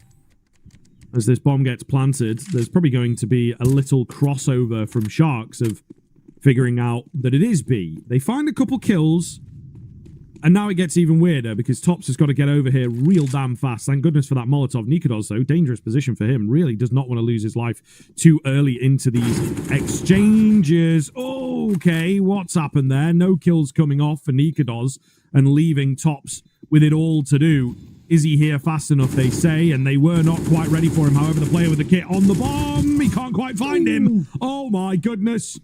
What is that? 13 HP. One more bullet required. Could have won the round. However, Sharks somehow pull off an absolutely insane across-the-map retake. Fair play. Just when you thought as well that it was again going to be done. Credit to Sharks. We did have kind of the question marks about maybe whether they'd be down for those retakes, especially when they look ill-advised, especially when they look a little bit shaky, or even when they're on a level playing field, because that previous one on the 4 versus 4, calling for a save there, it puts in a bad precedent in your mind where you're thinking, is this going to be just the standard for Sharks? Thankfully, it's not. Honestly, really, really nicely done. So, Sharks, that's given them a good little lifeline. It's a good call by Priest as well in terms of the rotate. Credit to TMB, lurking out. Nikodos gets in the rotate, the bomb goes down, but then the problem is, because you've left so many guys still over towards A, you can be isolated in terms of your fights, and well, essentially that is exactly what happened. So Sharks gonna find their first, keep themselves alive, can follow in towards the AWP. This is where I do get a little bit worried. Follow is very good when he gets going with the AWP. Something as well in which Easy can't wheel just yet.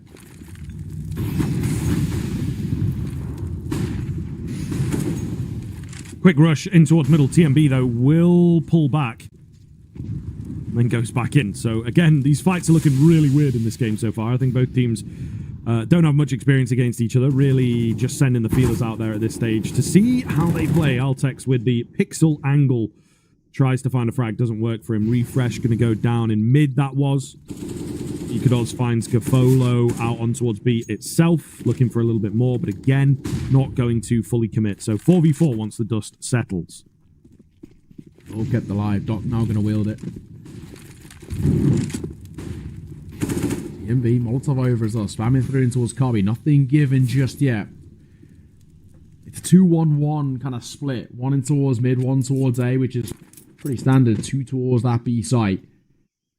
Nothing really given up. 50 seconds on the clock to work with. Preezy looking for an opening and not really being given all too much. The smoke fades over towards A main. Maybe something for Tops to work with. Preezy feel kind of a little bit non-committal right now. Altex looking for decent timing. I think he spots a player there, but does not go for it. Meanwhile, hard rotation from Sharks off the back of only seeing Tops. Start to drag back a little, especially as Tops goes down and there's nobody else around, but maybe the B-bomb site is vulnerable enough. We'll see. DRG holds well here, and Azar was around to help out as well. And Sharks will find their second round in a row. Looking pretty good here with the rifles, it has to be said. Yeah, not bad. Not bad at all. Sharks actually putting up a pretty good fight in the early stages, especially when Preezy found the early momentum. You do get quite worried that things are just going to fall apart in kind of a matter of mere moments, right? And then we look at this kind of game in a rough state of just saying, hey, Preezy running away with that early part of momentum on the T side, and before you know it, things are up in the air. But no, Sharks answering back. They've broken the economy, of course, to a degree. I mean, Altic's got 6.1k, but no one else really can buy around him. And that makes things pretty shaky. So this attack pause, I think, pretty warranted here. It does make you question whether you go for maybe a hero AK, because they can kind of afford to do so. But then, of course, on the other side, they want an AWP too. Maybe keeping the funds a little bit stronger would be the smarter play. These are all the conversations they're kind of being had right now. And again, none of them really the right one. You just gotta hope something can come forward from it. So, AK picked up. I think probably that's all that will be really bought into. Maybe not get a pistol or two. Nikodos going to go for the Deagle half armor. If he kept 3k, he may be able to have an AWP. But yeah, opts against it. So no AWP in play towards the next round unless Ultex can facilitate it. Or they can scoop it off a corpse here. Just the one rifle to work with is a big ask.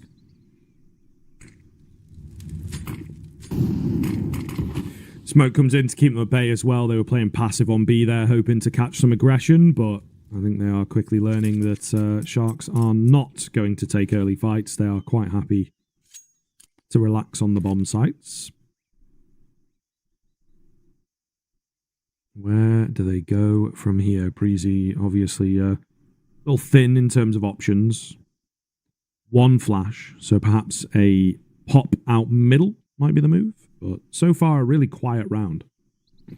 And what is the core here? Right now, nothing really offering up.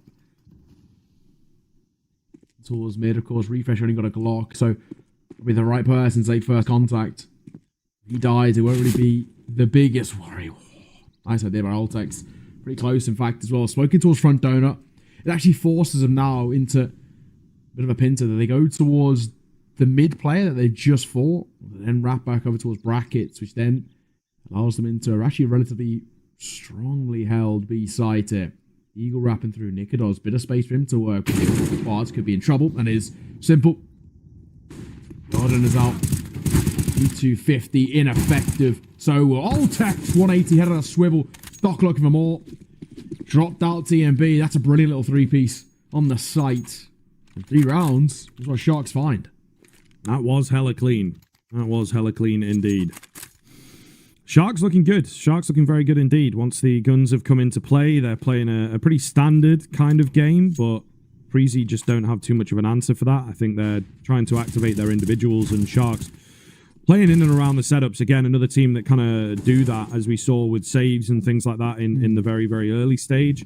They love to play a percentage game rather than relying on some crazier moments to win them rounds. Maybe they're looking to change that up, though. Doc getting aggressive.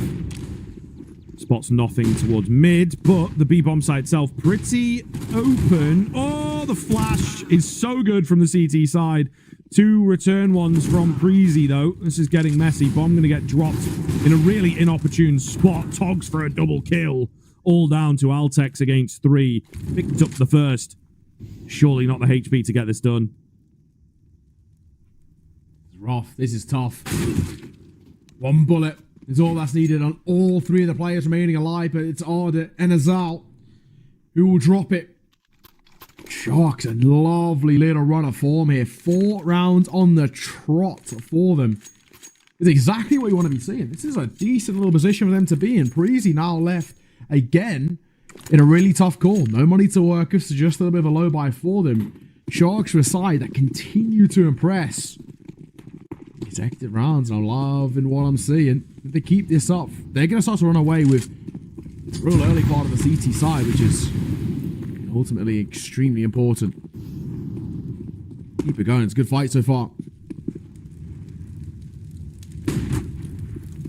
Tops. Ooh, takes a bit more damage on the flames there. Double spray for Doc. DRG going to come in with 2 of his own as well.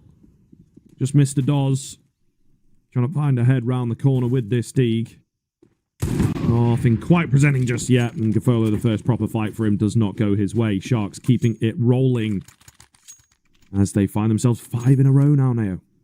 Yeah, dude, this is fair play, a pretty one-sided affair, but in all the best ways for Sharks in the last 5. They've just looked so solid. They haven't actually really ever felt kind of under pressure all that much. It's a big credit to kind of the fight that they're putting up here. It's been very, very solid to watch. Preezy back into a bite. No AWP to work with once again is another issue for them. I want to see Nikodos get the AWP wielding.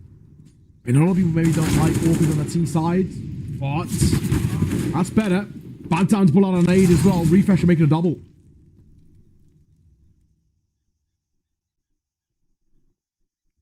Looking good here for Preezy. Best spot they've been in for quite some time. They're going to look towards B. Ultex with a heck of a shot onto the AWPer. Just missed the Togs. And he's on the other side of the map. So not much that he can really do about this round. It probably does become a saving mission. They've got plenty of cash, but what is the point in giving his life away needlessly on this one? So Preezy will answer back thanks to the early success that they found. The gap is a lot smaller than 5 rounds in a row might perhaps lead you to believe. It does seem in this here second series we have a bit more competition rather than just streaking ahead from both sides. Yeah, me credit. Hey, it's not bad, not bad. I'm enjoying at least what has been a very good little showing from Sharks, and now for the fact that Preezy can fight back after what was a bit of a rotten form. It's important. It's looking like we're going to get at least a bit of a fight into this first half. This was kind of, like you said, kind of the biggest kind of story, I guess, in towards that first series. Every single first half was just a massacre. It doesn't matter kind of who it was in favour of. Back-to-back 11-4s and into a 12-3 to follow that. This one still feels like it's anyone's game for Preezy. A lot of that came off the early fights, just getting nice and aggressive. You kind of see that maybe Sharks getting a little bit too overconfident, a bit too comfortable.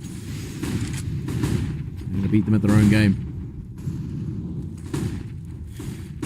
Mid presence coming through from Preezy here. Oh, and the A-bomb site, look at that. And there's so much space over there, and it looks like they might just discover it. Nice find from Refresh.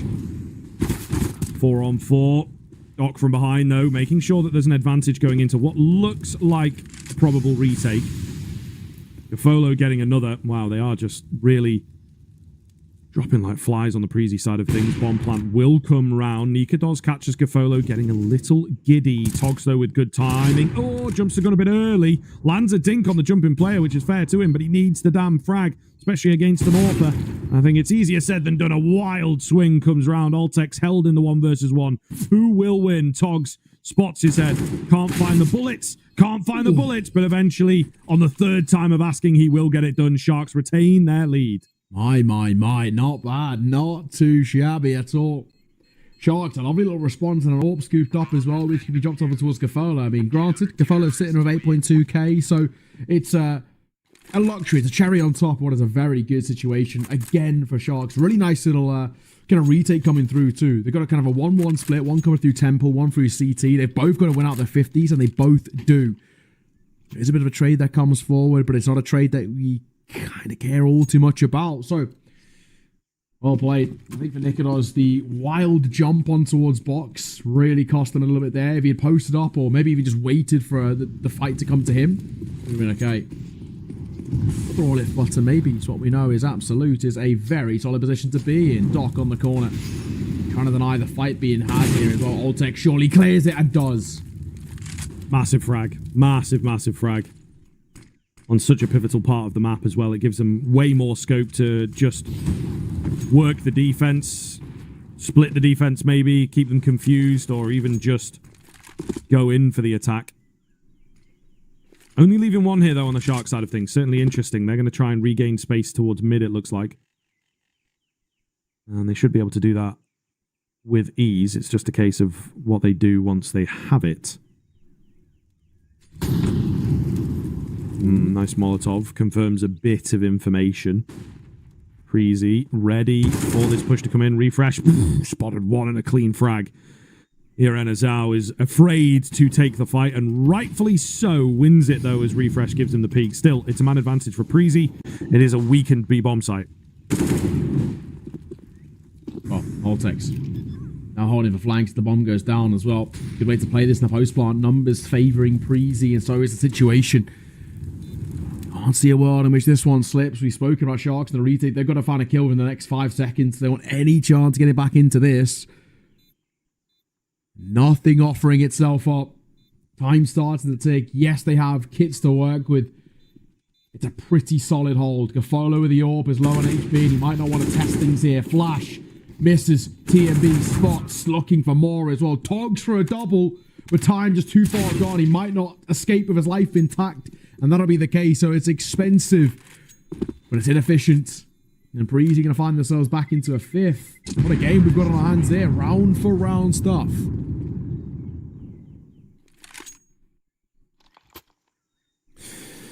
Loving it, though. Loving that we're keeping this competition and keeping things close. Sharks certainly looking mortal. I think Preezy are starting to figure them out a little. the post plants from Preezy looking a lot better. I think that was something that they struggled with when Sharks had that 5-round run. It really was the late round situations that were letting them down. Hey, spot on. Weird little buy here for the side of Sharks. So I think a lot of weight on this round for sure. It will be an opportunity for Preezy to probably take the lead if they win this one. I think you're right. Towards mid, good control. Probably enough to work with as well in fact of kind of keeping it. I just have to say that the 5-7 gonna rattle off for 1, make that 2. Surely not a 3rd, and of course trade it out. But my oh my, arguably not bad considering there's a couple of rifles to work with in the side. Sharks, good opportunity. Decent spot, very, very decent spot here. However, can they hold it with still a 5-7 in the mix, right? And bit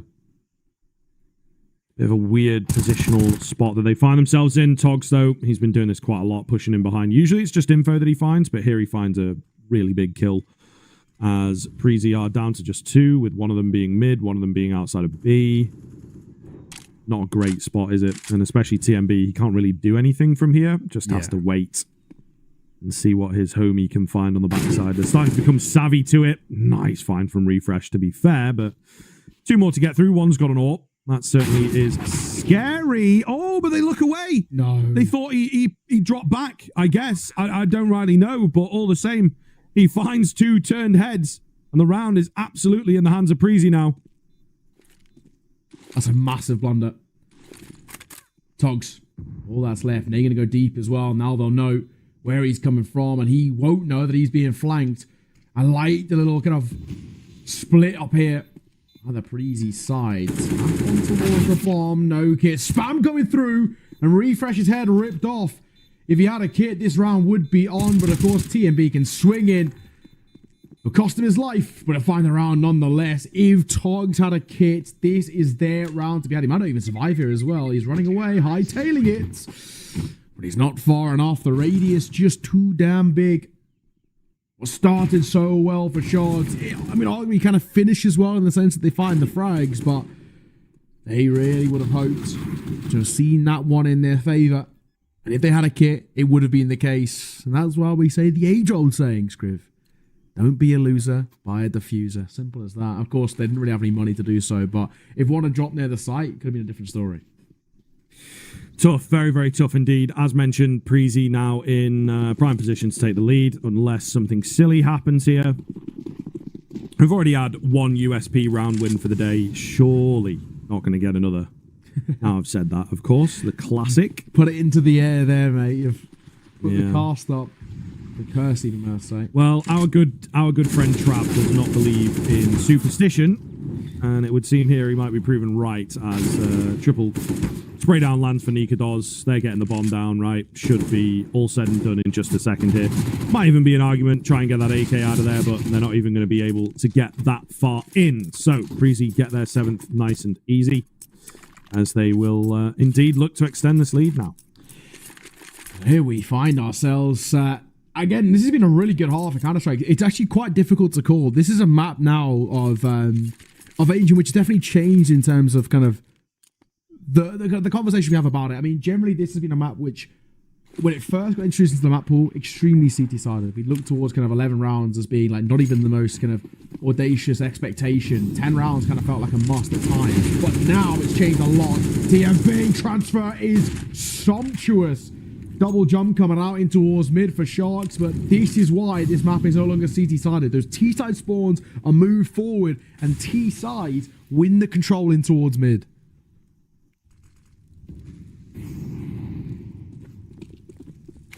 Nikados leading the charge here over on A. Lovely little jump for that Molotov there.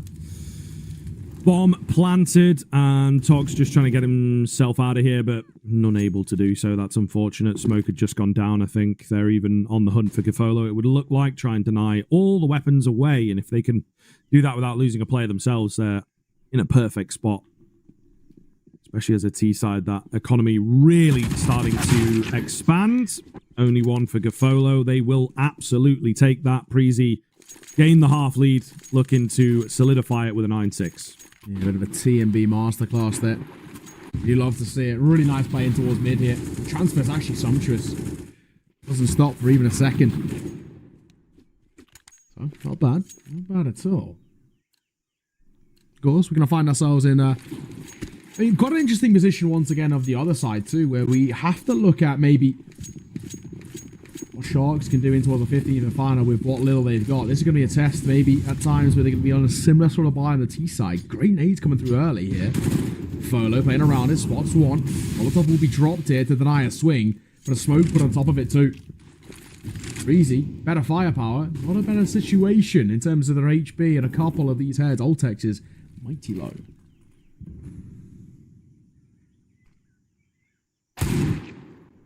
Oof. Nice shot to kick us off. That's pretty big. That is pretty big as well, as you mentioned. The low HP in play becomes very problematic now as TMB takes a large chunk. So Sharks are actually in a really nice spot, I would say, in round number 15. And maybe even in a spot where you say they should find this round. Yeah, you're right. You're... Even for the time being as well. Sharks, despite their lesser firepower, are still getting aggro. I love this! Doc dropped. TMB just akin to it. Gafalo will find a trade on tools refresh. Still in a 3 versus 3. It does favour Sharks in terms of course, the HP that's been dealt. TMB's low, Voltex low, but the firepower's better and Tops is making it known. AK and an auto shotgun to try and win this situation. The flash is good. Oh, a little awkward. However, Renazar will be left insanely blind after the flash.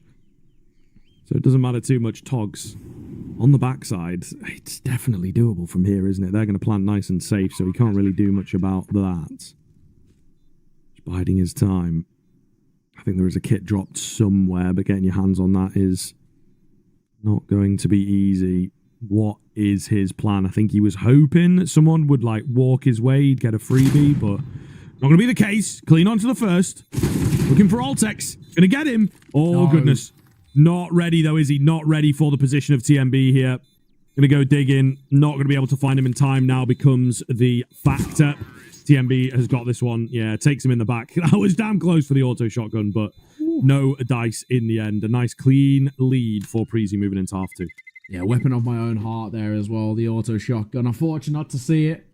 Final 1v3. That'd have been pretty miraculous. I'd have been a big fan. But yeah, no, overall, not bad. Not a bad half a Counter-Strike at all. I think Breezy, probably in a similar vein, can feel relatively happy in the sense that they've made something work.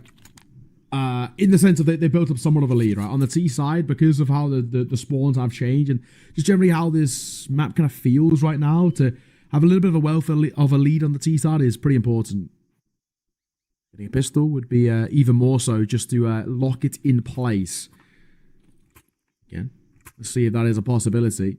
You know, overall, what has been a very good display from Sharks at times. Let's put them in a position where I have a feeling we're going to have a pretty close end to this map than one of Ancient. Probably going to be the story of the series too. We said if any of them were going to be a 2-0 before we came into the game, we probably would have said the Preezy one, just because Preezy have looked like a really solid side recently. But Sharks, man, they're putting up a super solid fight.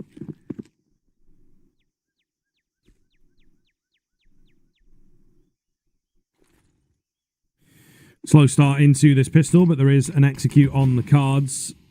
Down middle, TMB got his angle, but they are crouch walking underneath it, of course. Still, they want to go through Cube, and this is not going to be nice. Julie's are ready to pop off here. Top's only good for 1. So much damage done. There's another player to deal with. Its refresh. He finds 2. Still not a man advantage. I thought they were going to come out pretty cleanly on top of that. So Sharks have fended off the Cube defense really well. Down goes Altex. Onto just TMB here. So a real turn of the tide. They're going to bail on A and go towards B. Yeah, absolutely changes things, at least for the time being. Back over towards this B site, they go into foot race, one of which the T-Star to win. Oh, and Harridan is out. Going to see off TMB. Nice swing. Nice find. Sharks onto back, just as predicted. This game looking mighty close indeed. And again, incredibly difficult to call. This has been something we spoke about already. I don't really want to predict who's going to be taking this one because, I mean, right now it just still feels impossible to call. Great showing. Never play out there. 2 rounds the difference. Full buy for Breezy. This one falls flat. Sharks essentially guaranteed to log game up 9 apiece.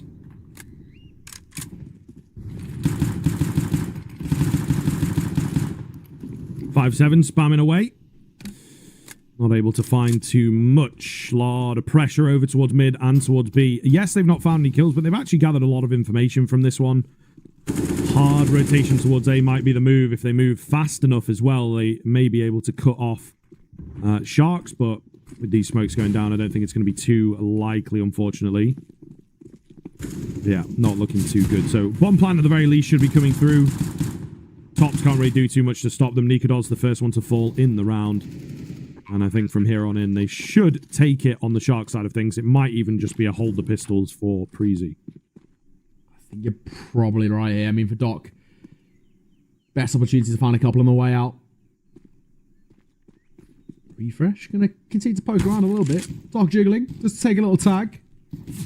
He doesn't really overextend. He should be fine. So, Sharks going to be up to their 8th now, as we said. I mean, the good thing as well is having at least 3 remaining alive. I was going to say, that's actually pretty expensive. Not bad. 3 remaining alive would be pretty important, but actually the kills are going to find money to work. Mac 10, quick trade there by the 5-7. They're probably going to find one on the way out.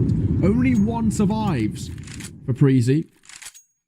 Unfortunately, not enough money to work with in terms of a buy. If you have 3 remaining alive, you can actually kind of justify going again.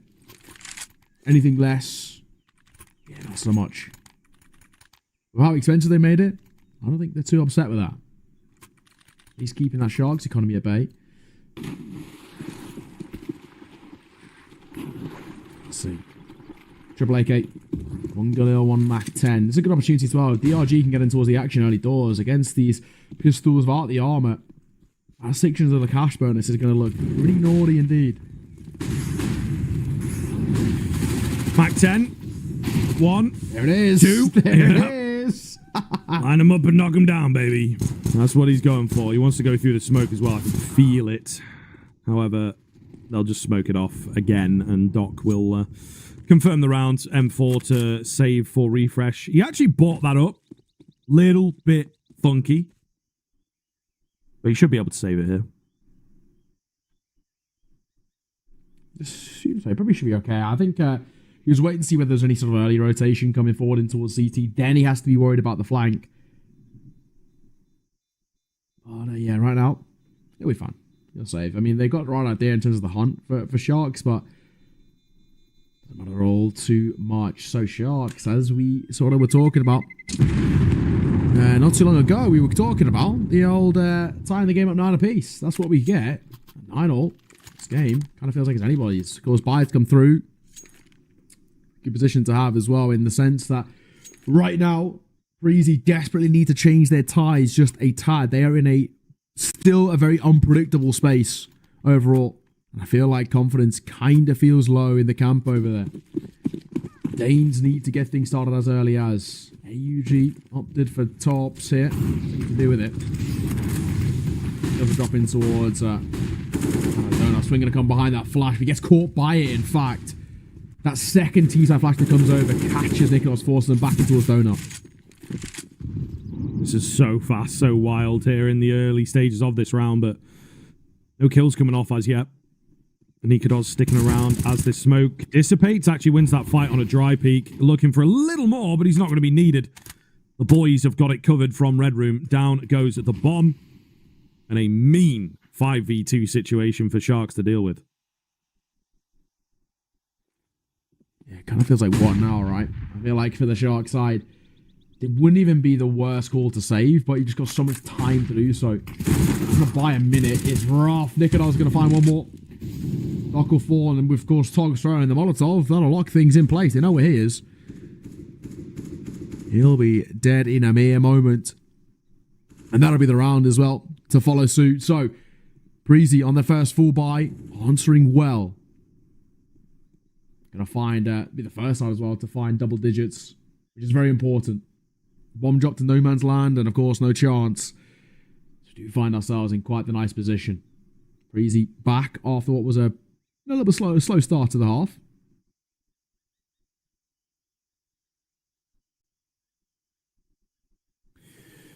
Mr. Togg's just going to hold what he has. But yeah, once the rifles have come into play here, Breezy looking good. I actually think that their CT side is going to be really scary with the pieces that they have, right? Nikodos was a bit more comfortable on that CT side of things.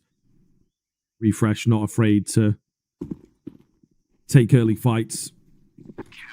And it is also the Danish Counter-Strike that runs deep into the veins of these players. Really, really scary CT sides from Danes more often than not.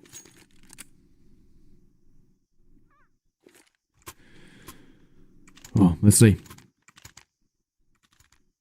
At least right now, there's a lot to like in terms of the Danish side, and they can keep up this sort of consistency. Of course, picking up a couple of AKs too. Nice little positive to have. More for any more. We find ourselves early mid control once again, been a bit of a priority. This time the T side not as aggressive with it, so going to allow Breezy at least a decent amount of mileage. Follow expecting it, holding for it.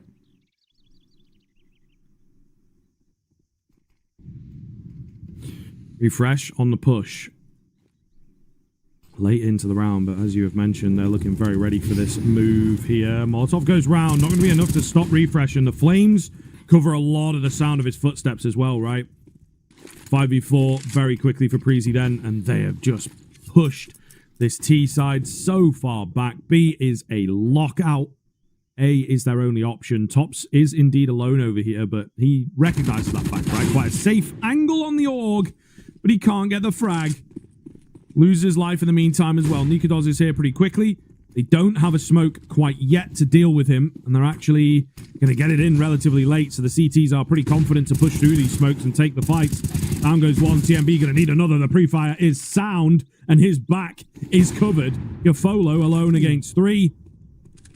Absolutely pinned down here in towards A main as well. Perhaps a well-timed double peek to come round from these players. That's single box, but I don't think they're going to go for it. Holding, waiting as well. Nothing offering up just yet. I think probably now with the time so far ticked, it might just be the call to keep hold of that AWP. Money's not great for Shark, so it will... I mean, it will help things out in some way, right? It just, at the very least, it'll give them, I guess, something to work with towards the next round. They don't really have, or they won't have much support around it, is the thing that really worries us. Of course, by saving no money for him to bring over either. So it's going to be a full eco around it. I mean, I've seen teams fall by here just because Gafolo's economy is so low. I'd probably say that is very ill-advised. We'll see. But, yeah, overall, very good position to be in for Breezy to slowly but surely fall, kind of start pulling away. I mean, 12 kind of feels like it is under lock and key here. Just the pistols in support of the AWP. As long as they don't allow Gafolo to run riot, they should be fine.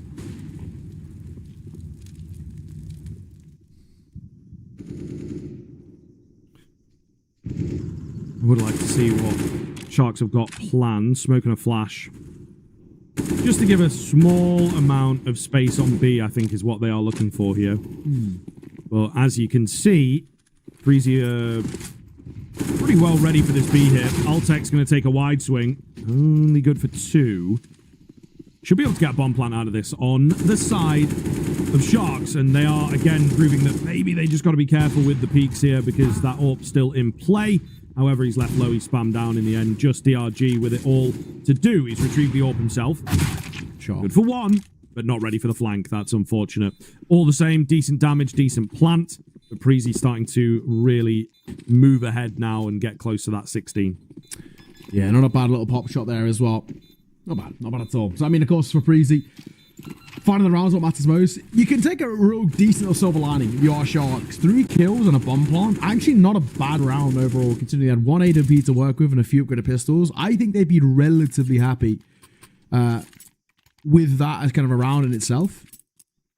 Granted, it is still, of course, what is a a round we don't read all too much into. Sharks for them, no one had any sort of expectations. The Breezy, they are getting ever closer to closing out this map. It's been a hard-fought one so far, and by no means is it confirmed. 4 rounds away with 3 rounds ahead of their opponent. The pressure is starting to build on towards the Brazilians. They've got to pull off a bit of a masterclass to get back into this. There's not a lot of time to work with. 1 for 1 over on the other side of the map there. Tops up high. Is actually unable to find a frag. Usually that's a pretty good one and done spot. Nika does with a clean 1 tap, but can't find anything else. Plant comes round. CT's kept at bay. This looks pretty good, doesn't it? Preezy do have cash. Ain't made of money, though. The first frag comes round. This is what they were looking for. TMB in a good spot. Refresh. Gonna catch a distracted player. Oh, not quite. Gafolo now knows where they both are. That call will come round. The A main presence is pretty solid as well. Gafolo just trying to keep attention fully on him. I think he's doing a pretty good job of that. TMB just going to go for the hold. They might not expect him on this. They don't. He's going to get away with it. He actually is. Oh, my God.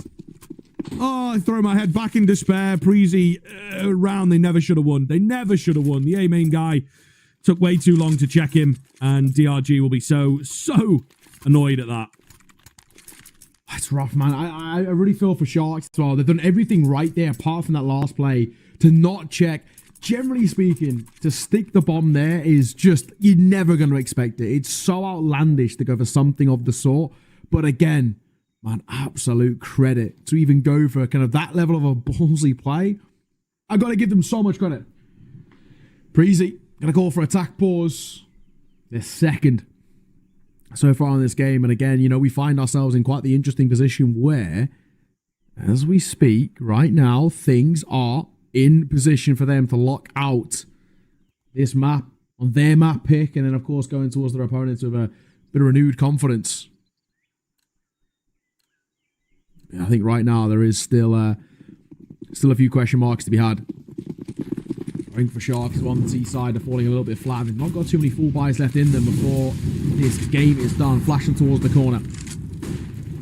Oh, and is going to get out in front of it. Not bad. All right, decent space for him to work with.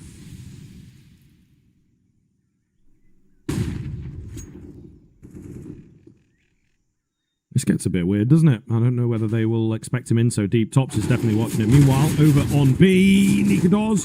1. Needs to get his gun back out. Couldn't find the shot fast enough. 4 versus 3 in favor of the Sharks. The flash is so bloody good, but Refresh ran out of ammo, I think. Not quite sure. All the same, it's just TMB alone, and they know what to do with him now. I don't think this is really going to happen. Yeah. 16 HP. It'll be a save angle. Thank you, TMB. Smart call.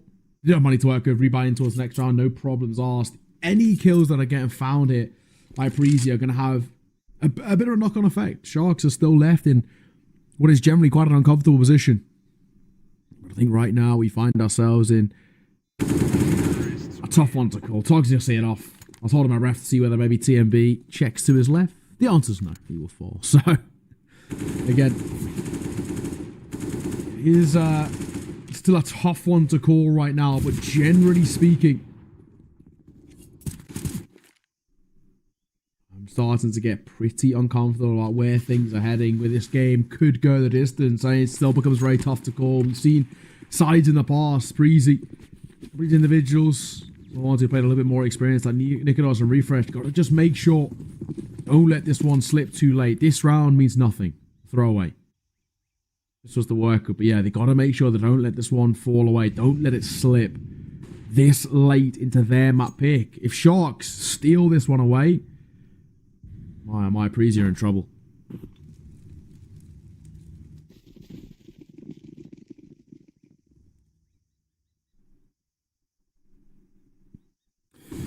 Iran is out. Just chilling. Going to spot them all pretty much around this corner. Not able to find a kill as yet. And they're after him now like piranhas here. Oh, gosh. That's certainly scary. AK retrieved by Altex. Doc's got to be a bit careful. They don't want to lose too many to this situation. They will lose another. Tops. Okay. Continues to find heads. And it actually ends up being damaging, which with where the money's at for Sharks is quite nice that Preezy are able to pull off so many kills there. Mm-hmm. I mean, absolutely. Absolutely. So, I mean, again, fine linings. And, I don't know, it's still a bit of a tough one to call. 11-3, 11-13, may I say. Full by back in for Breezy, and what feels like a bit of a must-win round. 2 rounds away, but 2 rounds ahead. And if Sharks are able to convert this one, not only they're locking at 12th, the 13th will come with it due to Breezy's eco, and then it's game absolutely on. It's such fine margins right now. It's aggressive from Gafolo. I love it. Brilliant from the young Warper. Super good spacing from him. Gets out quick, catches the cave player, and of course now Altex left, reeling, beckoning over a rotation, which he'll get. As TMB comes to join him, but my oh my. Now they're vulnerable. Look at the push here. Tops has got so much information. They know they're all going over towards A. There's nobody through main. This is weird. This is definitely weird. Oh, Togs is going to win the fight out, though. Altex still looking for a push in here. Very, very cheeky. Wins the fight. They've decided to bail on the B side of things. It may well have been spotted out now. I think that is a big, big spot from Nikodos. Can he find any frags to go along with it? Yes, he can. He actually drops the bomb there. So buying even more time for these rotations to come around. Altex, crazy push again. Will go down to Doc, who's also found one with the flames. Mr. TMB. All alone. Oh, slowly Togs is trying to creep towards him, but not going to give him the fight. So a really good look for Sharks there. Should be able to find 12.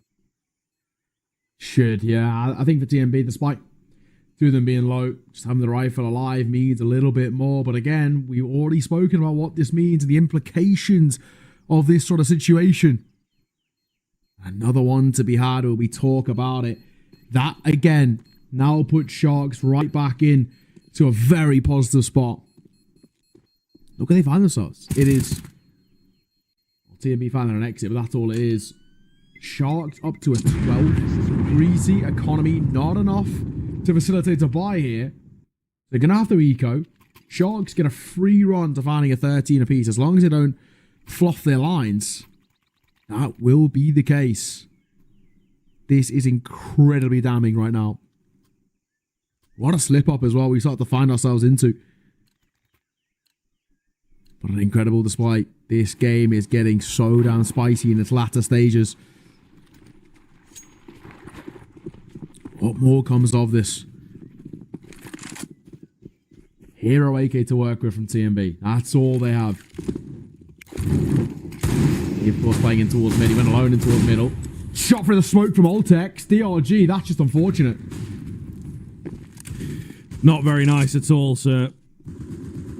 What can they get done with that, though, of course? Togs is going to trade back top, so I'll get the mid push that was sorted. TMB, though, he's got this AK. He's looking for a fight. He's looking for a scrap, and he may well be able to get one. Oh, going to keep on pushing for it as well, feeling very, very cheeky. He's obviously got some support behind him, and I think an easy catch about to happen here. Zal not ready for the fight. He will go down, but his teammates took a look in. So still even. Nobody coming out with an advantage quite yet. Togs. Some spray. Still causing a few more problems than they would hope. Togs just hit off in the end.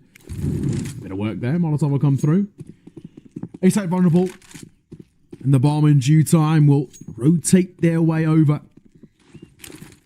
That'll be that in terms of this one. Double AK to work with on a retake. TMB, the only one with HP and the only one with armor too. Nice open plan as well. TMB falls, his round is dusted, spotted and dropped by Doc. I think for Altex now, when you've got no armor, no HP, just save. Does get a kill towards Gafolo. That's an AWP down. He might collect it and just fall away with it. He does. Honestly, that's not bad. Yeah. Yeah. I think they'll be happy. But obviously the way that the rounds are going at the moment is the thing, right? The fact that it is starting to get a bit close, starting to get a bit scary. Not fully worried as yet, but definitely in a position where it does feel that Sharks are back in control of this one. And now he's spot on. 14 all. The AWP save dropped over towards Nikodos. Another buy to come through, but another opportunity for Breezy to try and bite back. But my oh my, this game continues to deliver. These two sides inseparable throughout the entire map. Does make you think as well, how or will things change at all in the latter stages? These two sides, of course, seem to right now at this late stage have a very good read on each other.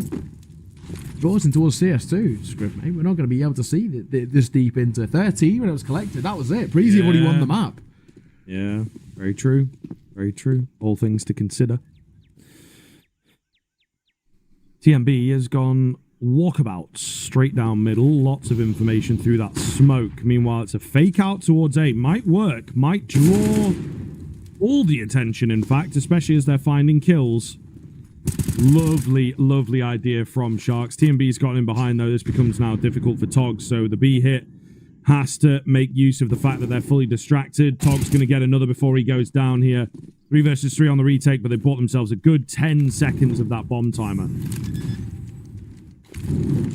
Nice position to plant as well, with 2 out towards long. Hang on, through the flames there. I like this on top. That's super aggressive in the best way, but Polo will catch one. Doc going to get another as well, and in a matter of moments, this is done here. Refresh, tail between his legs, is out of there to save. Exit frags is the only call he can make. And this now continues to go further and further in favour of the Sharks. What a run of form as well they're finding on the T side. Preezy, they're in serious trouble, because again, they've just got no money to work with. Lost bonus is one thing, but morale and funds are in an absolute dire state. Not looking good at all. 14-13, the pick of Preezy. They were in a position as well of 13-10, where we felt they'd done enough to take the map perhaps and give themselves a nice little boost. Moving on to our second of Mirage, but Sharks really proving why they should not be forgotten about here. A really, really good run of rounds for them, and as you mentioned, the money is just really not there. Preezy actually going to buy into it, but it's not a very nice buy. So it feels like everything comes down to this round. I think you're spot on. I think you're absolutely spot on. It's going to be that full investment that you spoke of. MP9 or a FAMAS to come through for the likes of... oh no, TMB actually is going to go in towards the... Oh, I guess drop one. There's the difference. And of course, we'll have a bit of armor around it. So they've facilitated a buy, and this is the big thing we're talking about, but just because of lost bonus, is, you know, really loud for it. But again, a really interesting place to find ourselves in right now, where we do have a couple of question marks. What can go forward for this side? How can Preezy get back in towards this game? Nothing's been working for the last one. Bulk of the last round. 6 7 rounds. How do they change it? Well, mid-aggression is the call here. TMB going to get a double. Those flashes from tops are brilliant.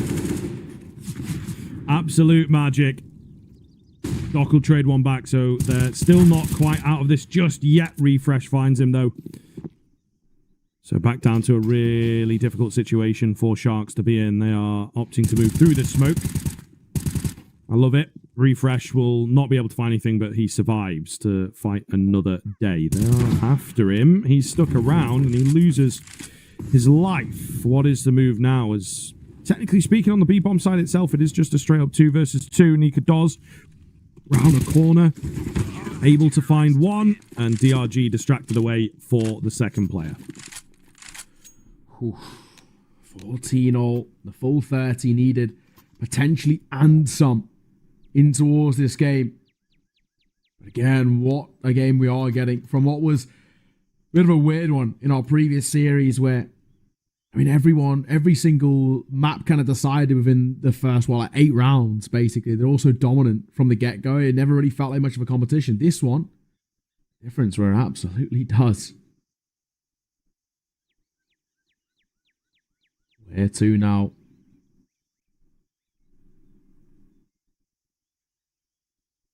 Tech pause. That'll break the deadlock in the limbo, quite unfortunately.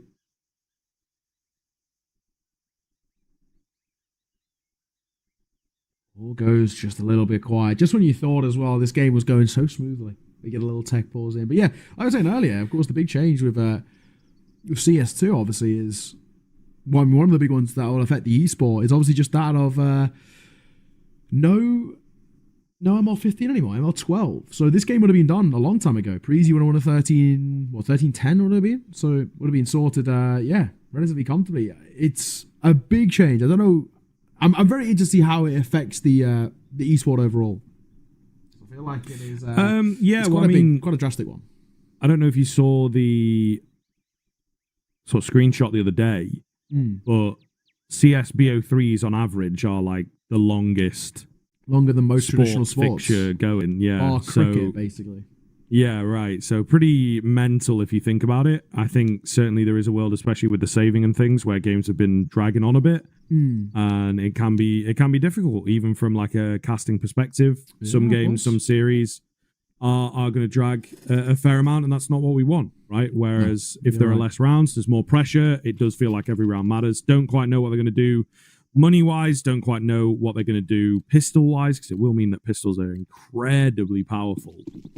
But yeah, it's a welcome change. I think it's a welcome change, in my opinion. I'm not trying to toot my own horn here, but I do have a video coming out on exactly this tomorrow. Exactly this conversation. Talking about what is a pretty interesting one. Arden is up, in towards mid, finds TMB, tops, in for the trade. Voltex will find one on the other side of the map with Doc falling for the first time in a long time. Sharks at disadvantage and are locked in place. Nikolos and Voltex combining for what is an immaculate B-site hold here.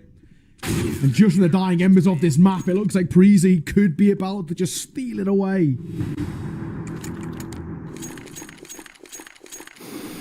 Well, that is a damn shame, isn't it, if it's going to be the case. We'll see now. Sharks, they are in for a really tough battle here with not a lot of money to do it with. Full 30 required, as we were expecting. Thought that maybe Sharks had wrestled the game back at the very tail end to give them a real window into the victory. But now they will have to fight for more rounds at the very least. And even then, it's not going to be confirmed if they can take the rounds, take the game or not. Oh, a great nade to kick us off as well. Big damage. Flash comes around. Altec's going to peek with it. Doesn't want to go too deep now, though, that Togs is out there. The return flash is pretty good. Refresh and TMB, though, able to hold the line. They were ready for a B hit. That is for damn short. 4 versus 2. Just the Deagles remaining to keep Sharks in Ancient. Not on your life, they say. Here, Enazao is upgraded to an AK. Nice taps. But he's not ready for so many bodies to come around that corner. 16-14. Heartbreak for Sharks, but it is Preezy taking their own map pick. Oh my God, what a game we've just been treated to as well. These two sides were inseparable. What a marathon of a game as well. That's just map number 1, ladies and gentlemen. These two sides put up a monstrous display, but I mean, absolute credit to Preezy. Just when you thought they were down, just when you thought they were about to kind of lose their own map pick, they found a way back into it. Now we head into Mirage as well with, I'm gonna say a tentative amount of confidence over in that side. They will know they should have closed that out way earlier. The main thing is that they did, and that for me feels, at least they can take a little bit in towards Mirage. Yeah, very true, very true. I think they will certainly be happy with the fact that they were able to bring it so close. But I am incredibly interested to see how this next map goes. Right, it is certainly one of the weaker ones for Preezy. I think it's safe to say. Still do play it, just not great success. That's sort of what we've said in the veto there. Yeah, and hopefully the competition continues. That is obviously what we are after here. Nonetheless, though, folks, we have to take a break before we get into that second map. So hold things together. As Neokai would say, go get yourself a drink, maybe a little snack as well, as we are late into the day if you've been watching all day long. And we will join you with that second map very shortly.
A very complicated job, but I love simple things so much. One move, one push.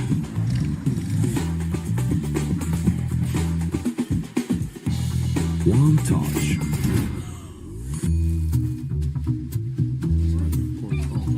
One love. One click. One XBet. Trying to get the skin of your dream for a long time but can't get it in any way? On our website, you have a unique opportunity to get your favorite knife. Users on our site can hand out skins themselves, and participants need to fulfill some simple conditions. For example, watch a video or buy a case on our website. After that, you automatically become a member of the distribution. Go to the user giveaways tab and do what you like. Hellcase.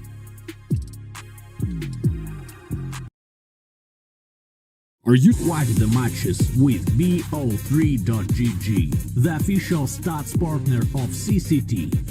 Check out AI-powered predictions in live matches.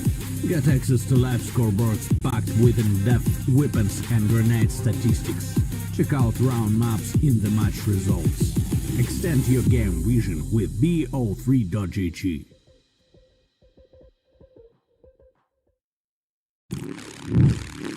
Well, what are you doing? Exhibit. What do you think? I'm a paperclip? It's Mr. X to the Z. You need to quit browsing like a lame and get Opera GX. Because with GX mods, you can pimp your motherfucking browser. All you gotta do is click here, select the mod, and boom! New look, new sounds, new everything. It's not easy being a legend. Oh, not again. Change the mod now. Download Opera GX.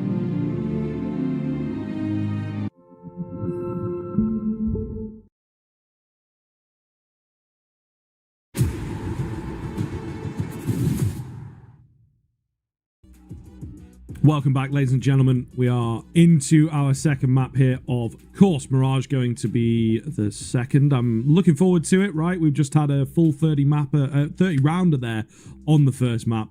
It is, of course, Preezy versus Sharks, if you may be just joining us. But yeah, a really, really great game, I think, from both included. Preezy were on the precipice of winning it quite cleanly, I would say. But Sharks, they ran it back, but couldn't quite get it over the line, unfortunately. Money broken right at the end. Really, really tough for them. But now moving forwards onto Mirage, this is their pick. It is a shakier one for Preezy, I suppose. So we're expecting Sharks, after proving themselves a little bit there, should be able to take us the distance and perhaps a third map as well. Yeah, absolutely. I think the big kind of conversation to be had is just how well Sharks played it in kind of spots and periods, but the consistency overall let them down. 9-6.5 wasn't really enough. If they'd made it a bit of an even half, we actually probably would have seen Sharks gone in towards the second and actually walked away with it, which could have been a complete different storyline to be had overall. Now, Preezy, it's a good opportunity then heading now into Mirage. The only problem is it's not a map that we've already spoken about that's statistically all that good for Preezy. They've played it a few times since their formation, but it's always been a little bit spotty within this competition alone. This only happened yesterday. They played it against MIBR, and it was not the greatest. They lost 16-11. Wasn't exactly the performance they were looking towards. They've picked up spots of wins here and there, but generally speaking, they're nothing really to write home about. The one win that maybe, or the only really win that really counts to them, that is something to talk about, is they did take that Monty, who have been actually a pretty good Mirage team, all things considered. So we know they can have moments of being good on this map. Whether they can do it consistently, may I say, is a completely different story. But let's get on the way in towards map number 2, ladies and gents. Mirage up next. Let's get it.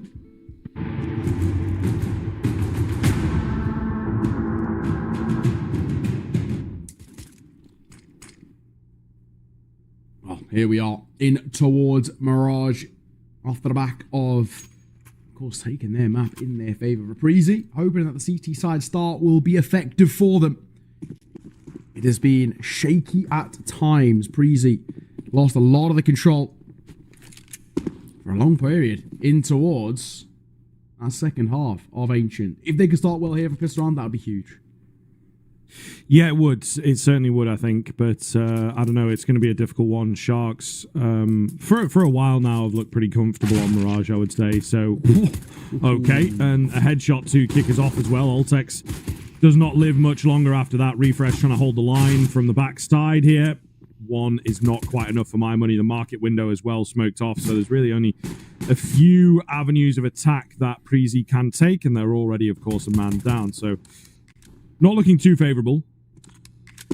Still, it is the USP's 1P2K in there, I suppose, and it makes itself known. They can find the heads quickly, and that is, of course, what Preezy are looking for. Another one for Nikodos. Irenazao overwhelmed as well to find one, to be fair, but Nikodos is just not missing right now, leaving it all down to DRG, and he has to take a fight, does not win it. Defuse coming in, and a heck of a retake there. Yeah, it has to be said, especially when the numbers don't favour them, to somehow turn that on its head.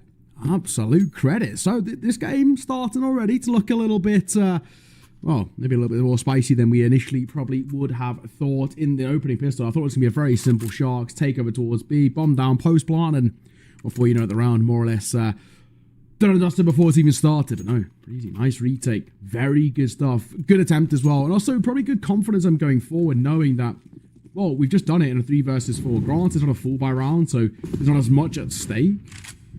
Preezy, really good stuff. We want to expect odds to be favourable over towards Preezy off the back of taking map number 1. Actually, very favourable indeed. I'm not sure if I agree all as much as that. At a 1.1 to 6. Well, we'll see. Stops around the smoke waiting. Playing anti here as well. Tucking his head so he's not caught by the Palace players. In that smoke. Was one looming, but they just fall away. Now Doc left here.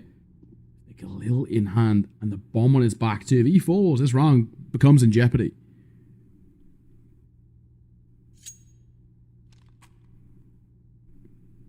Calm before the storm here as the smokes begin to come over the top. Is there a flash to back it? Yes, there is. Top's not going to be blinded by it though, and an opportunity to find multiple frags. Eventually overwhelmed. A hell of a turnaround there from Irenazao, but not ready for the player in dark. He doesn't get communicated fast enough, and Nikodos gets a triple kill. So, Sharks, not a bad idea on the move. They just were not ready for that setup at all. Yeah, okay. Not bad. Really not bad. Has to be said. Especially Nikodos not being cleared there. No Molotov's going to make that always very difficult regardless. And of course, there we find ourselves now. So, at a 2-0 start, it's somewhat expected, of course, with a slightly better firepower to work with, but generally speaking, I like this.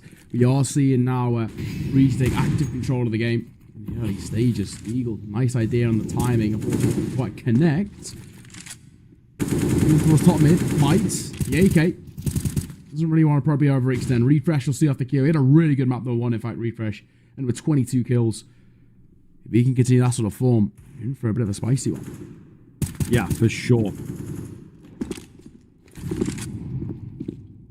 Nikodos looking for a little bit more here.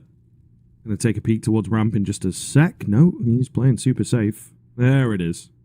Nobody down there anyway. Obviously, they're hidden behind the wall, but all the same, Preezy in a nice little spot. A-bomb site not quite as bolstered as it was in the previous round.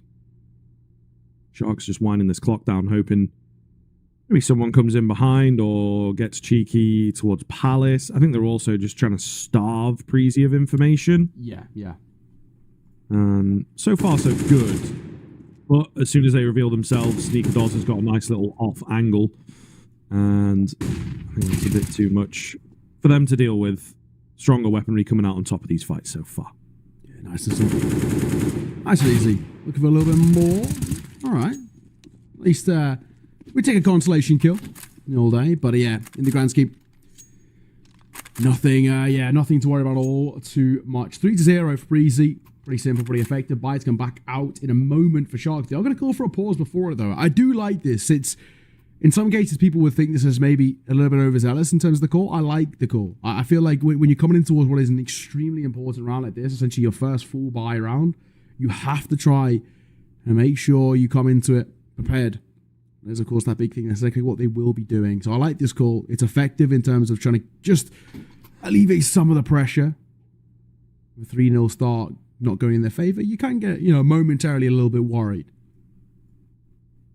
Well, obviously, they're a map downs, and this is their pick and everything, so they absolutely need to make their presence known quite quickly, so I think it is totally fair enough. They've just come off the back of a pretty tough loss, so keeping your heads in the game, the easiest way to do that is, of course, to win rounds. They've got a kick start. Yeah, right. of that smoke. Oh, then it's out, will fall away. Had a nice position, but I can also leave him exposed too, so you're going to play on the left-hand side of it. Nothing offering up just yet. Refresh, thinking spoke himself. Nicholas AWP rattles off for one. DRG dropped. They are going towards A. Top knows about this. Molotov will tickle the toes. It will find the kill, but he gets away with one before he falls. Yeah, pretty effective there. Altex with the double, though. That's the big moment, isn't it? Gafolo now on a timer as well. He's got a flank coming his way. And only really has information on one player. Of course, they've got the bomb at their feet on the CT side, so it looks pretty damn good from here. Oh, yeah. He's dead. Knife. Go on. Yeah, he can opt for it.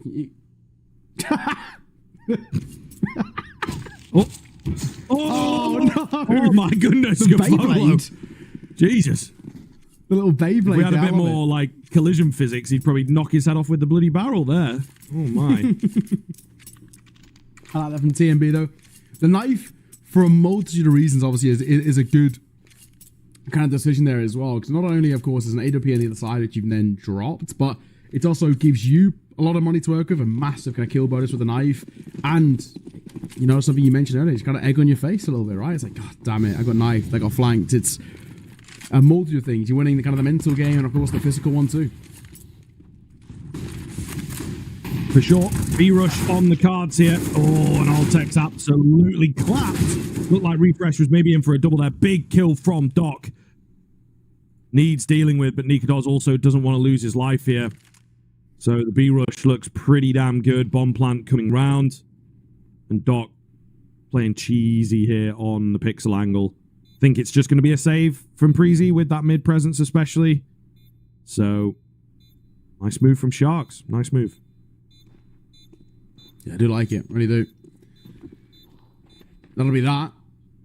We are going to see first on the board for Sharks. Not bad. Considering as well that they were desperately needed in terms of kickstarting their kind of tempo, momentum and all the rest. That puts them in a little nice position where we could talk about the positives and Sharks kind of trying to chain rounds together.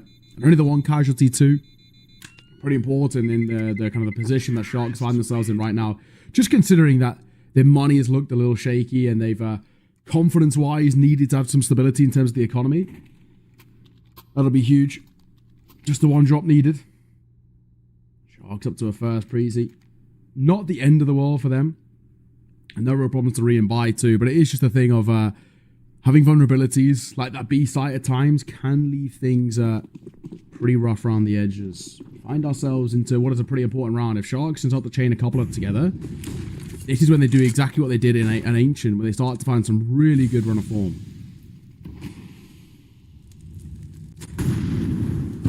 Gafolo boosted up. Actually going to eat a nade there. That's some nice damage for Preezy to kick off the round.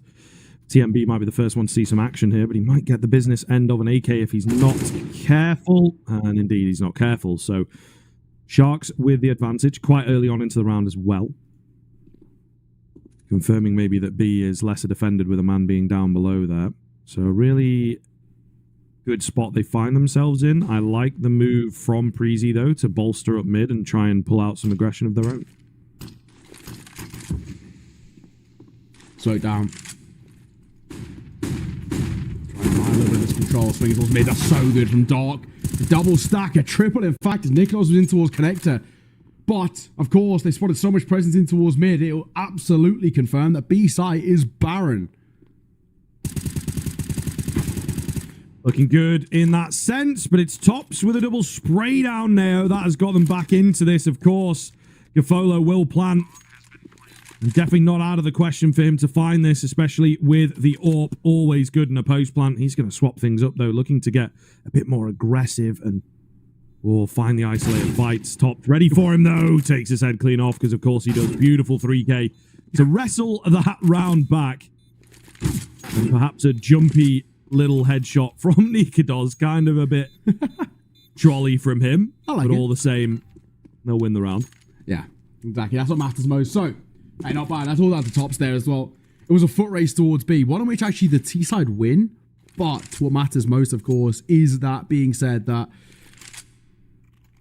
Tops gets a little double, right? They're trying to cross over towards bench. They're trying to set themselves up in a post bomb before the bomb's even gone down. Interesting. You play? There are alternate attacks, for sure.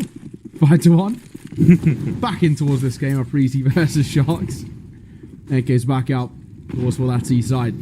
This is where things do get a little bit dicey. Lose this round with no bomb plan and lost bonus or not, you still are going to be financially in a bit of a tough state. Doc eats an aid and eats lead to the chest.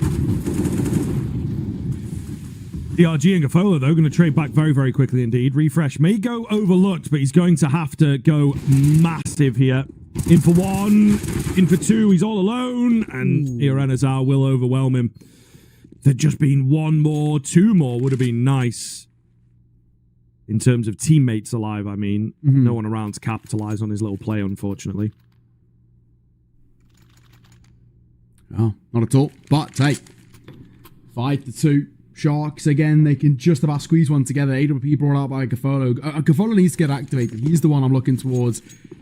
Again, he's had some miraculous moments at times in the past. If we can see him start to fly with the AWP, that's when this side can get on board.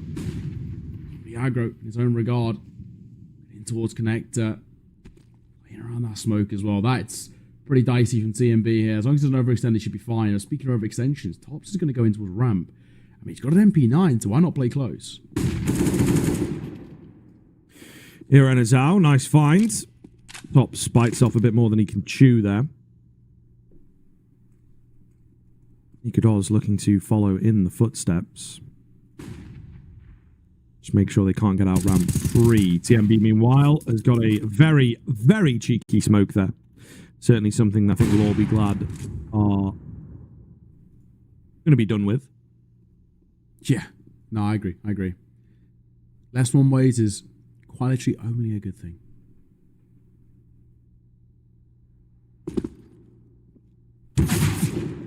Shot from Dark will find Nikodos. That'll bring things back in favour of Sharks. At A site, open. There is a flank to come through, and Refresh might get the perfect timing here. There's surely no way they expect someone so quick in behind. He's playing time. Bomb crossing. Gafolo spotting him, though.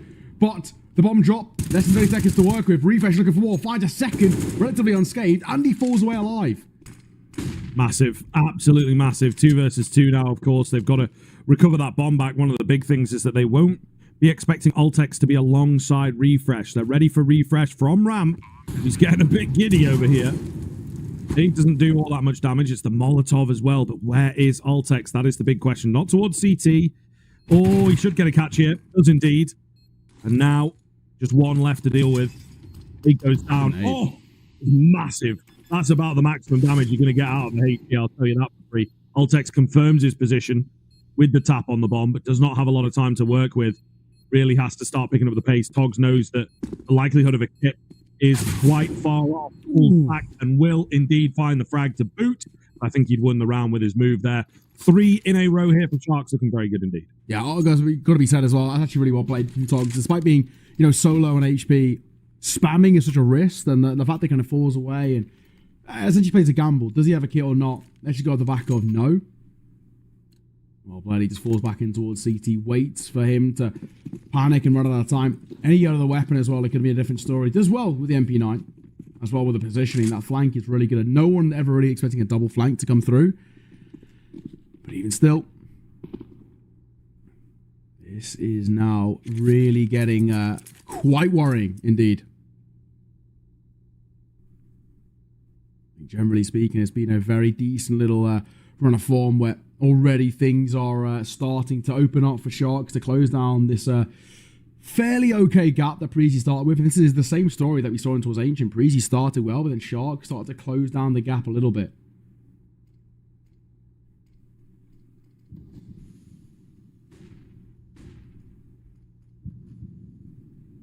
Nothing really presenting thus far. A bit of nadage out towards middle to gain some control. It's Togs with his passive hold that will catch the cheeky TMB. So, B-Crunch is what they're going to go for. There's obviously a lot of players ready for this on the Preezy side of things, but the weaponry is what may well let them down. And so far, so good. Just the Julie's up on the boost and not a single kill coming in. Well handled by Sharks there. Closing the gap quite quickly here, it has to be said. And indeed, Preezy have their work cut out for them. That timeout, especially from Sharks, has really really worked out. Yeah, quite effective. Has worked really well for me. It's just giving them some space to work with now. And now, of course, we can talk about the other thing too of what more can Sharks find where Preezy are looking shaky. Win this round, they tie the game at 5 apiece. Preezy's economy then looks really rough, and Sharks have to run away with the T side on their map pick is absolutely huge. I'm going to go deep up towards top mid. The LG just going to drop a smoke to combat it. Speaking of tops playing anti. That flash could be strong. This is messy, but top's going to find both. Bomb dropped. Absolutely massive. Still not quite enough though, is it? 3 versus 3. That bomb in such an awkward spot for the T side to recover back though, and they definitely recognize that at this stage of the game. Just waiting. I think we might be waiting a while because DRG is on a mission over on the B apartments.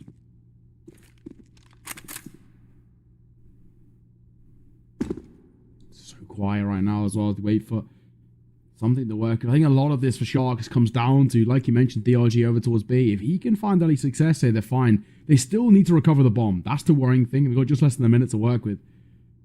Reflesh. Praying that he doesn't get spotted on the way out. He won't. Oltek's going to find one. DRG does catch him. Gafola's AWP is good for one. Now 30 seconds to work with here in towards ramp. One to known quantity, Oltex. DRG, however, different story. Where is he coming from? Oh, you can hear him now. Bomb going to be recovered. DRG left incredibly low. Should be all good here for Oltex. Molotov goes down. Just makes life incredibly awkward for DRG. He will still attempt the plant. He's actually going to hold it. So they've got that at the very least. And you never know. A headshot round the corner is certainly a possibility. And he is gagging for it. So quick round these peaks. Oltex takes him early enough that he can grab the AWP as well. So Preezy will hold their lead. Still tentative. Still not as big as they would like, but all the same in control. Tops with a hell of a moment there. Yeah. For a moment, you got a little bit worried. That's what you said. I was quite concerned that on that corner, the headshot could have come forward. Oltex was not exactly healthy himself. It's only 3 points of HP. Couple of shots to the chest, who knows? Of course, the main thing is that AWP staying alive too. Very, very important indeed. 6-4. Preezy extend the lead to 2 once again. Sharks are still staying pretty proactive here. Going to go for a pause, the CT side. I don't really blame them. Where they find themselves at the moment. With a 2-round lead, it's okay, but their funds really aren't, so it's going to be double fan mass, maybe even triple if tops wants util. But I think he can probably just about afford to go towards the M4 A1S and probably worthwhile as well, or M4 for him. Actually, a little bit more money, so it does become a little bit of a worrying factor. He can get an M4 and armor. Anything more, however, in terms of all too much utility, bit of an ask. Pause is done. Tops is still deliberating. What are you going to go into? I'm assuming the M4 will be picked up. How's the half armor, of course? There's the M4. Double flash, maybe? No, just the one smoke. As you're playing around that smoke a lot, in towards that ramp position, he's actually getting quite a large success with it. TMB down below has just had a frag absolutely gifted to him. They were not expecting him down there at all. So a great way to kick things off. You'll definitely take that. He will be traded swiftly, however. 4 versus 4. Ooh, Oltex with a dangerous move. Loses his head. Not sure if I'm a big fan of that. The discipline to pull back or even just keep the control of apartments that he already had was missing. And I think it's going to cost them big style now. It's very quiet at the moment. Preezy, for them, with the numbers not in their favor, they have to essentially at some point get proactive. They have to try and it's back in their favor. It's so risky. Yeah, he was stopped in a rock and a hard place. I'm pretty sure actually his barrel was spotted by the chair player, in fact. So he was a known quantity over towards A. No one's home. That's the round. I don't really think Preezy, if you're them, it's even worth giving this a go. The 2 remaining. Economy so shaky. Save and hold. That'll be the round. And again, we're going to find ourselves Sharks within reaching distance, within 1 here. To see whether they can do anything. And bring this back in their favour. But this is, yeah, not bad. Not bad. Sharks are really kind of living above the expectations right now. Most people, I kind of saw the percentages of kind of predictions. And of course, we saw about those betting odds too. But they've been playing really well. I'm very impressed with kind of the work they've been putting in. Of course, the more time spent in the EU for that side is going to be massive for them. If and when they go back over towards South America and start playing in more kind of those domestic competitions, right? They're really going to be able to compete with some of the big hitters. We've seen a lot of teams do exactly that. I know MIBR are committed at least until the end of the year, but they're also going to be here. I think if I'm right in saying they're going to be playing EU ECL, which is also pretty important for them. So, yeah, I'm interested to see if this becomes like a regular thing, because we've seen a few sides do it. Yeah, we have also just seen the announcement of the South American Challenger League. Yes. So I think that will definitely draw a few more of these EU-based South American teams back to South America, now that there's maybe a bit more to play for, an easier path for them to get into Pro League. So, yeah, definitely a curious conversation. M4 refresh boosted up here. Ooh, turning away from the flashes. Now would be the time to go for it, my guy. He's maybe missed his window of opportunity, and now going to start to reveal himself as well. Down he goes through the smoke. For good measure, Tops will pick up the M4, but he doesn't have armor to work with. Still, a lot of bodies around here. Little sneaky spot for Nikados is spotted out. Altex with a nice find, but I think that should be all she wrote for this one. Indeed it is. Sharks close that gap 6-6, and yet another game on our hands. Yeah, that's it. That is it. So this game looking incredibly spicy already. I mean, this has been a really decent display from both sides. I think for Preezy, same storyline that we saw in towards, of course, that previous map where things started quite well for them. Then they allowed, just at least momentarily, Sharks get back in towards the game. Another pause to be called here. I don't mind this really at all either. It is a position where you have to just get ever so cautious. If they can find this next round for Sharks, that alone is a great half. Even if it finishes 8-7 in favor of Preezy, I think for Sharks they can be really happy. Right now, Mirage sits at roughly around 60% CT sided. So it puts them actually in a really good position. And I think for Sharks, they know all too well about this. They're not pausing in terms of pressure or in terms of kind of conversations about finances. It's just the kind of really lock in the importance of how much it would mean to them to get a 7th, potentially even 8th here as well. If they find a 7th, the 8th kind of comes with it in tow. We'll see. But I think at the time being, Sharks are looking at the slightly stronger side in the latter stages of the first half. Yep, definitely looks to be the case, doesn't it? Big nade onto Nikados to kick us off into this one. And an edge round the smoke is enough for Doc to work with for yet another entry. Nikados, I believe, spotted above it there, not just totally through it, but all the same, down he goes. And a fantastic spot once again for Sharks to be in. Leave Doc here, make sure there's nobody getting aggressive down mid. But yeah, it comes so fast into the round that they really have just the run of the mill. So many options now. Yeah, nice bomb. Of course, we're now for the Preezy guys, like the 3 remaining. I think there's a world in which as this bomb kind of heads in the direction of B, if it goes down and there's no fight towards A, I think the 3 remaining for Preezy just save. 3 remaining alive, you overall, technically speaking, make money. So I think that's probably the better way to play it. But anything less, I just think they've got to call it. I don't see a world for Preezy here. If they go towards B, don't even go near. Probably took yourself in towards Palace or whatnot and just hold the angles. And I mean, yeah, we'll hope for the best, basically.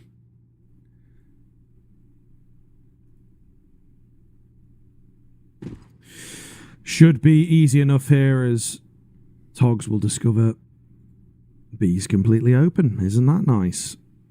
They may well look to go a bit deeper as well and find the exit frags. The round itself will be won as this bomb plant comes in. And a lead taken by Sharks. So looking pretty impressive. I think we're very happy with what we're seeing and the fact that, again, the early rounds really didn't look great. They took a timeout. It has absolutely worked because Breezy have not been able to put much on the board in the past 7 or 8 rounds. Really effective stuff. Yeah, I agree. I'm really liking what's being found so far. This is looking very solid from Shark. These last few rounds have been honestly just really easy. There hasn't been actually too much of a competition. The opening couple of duels were really nice. Gafolo slowly getting online. But, I mean, the big one, of course, is right now seeing individuals like Doc firing on all cylinders. They're hunting here. It's absolutely the right call. Shark, you've got a point to work with. Why not? And especially when it's that successful too. Oltek's going to find a double. TMB one of his own as well. So the scares slightly survived by Breezy, but only 2. And arguably isn't good enough. But we can talk about that, of course, at a later date. At least for the time being. 6-7 is the scoreline. Sharks a lead in their favour and a good opportunity to guarantee it at the turn of the half too, which would be monstrous for them on their own map pick and trying to push us towards the decider.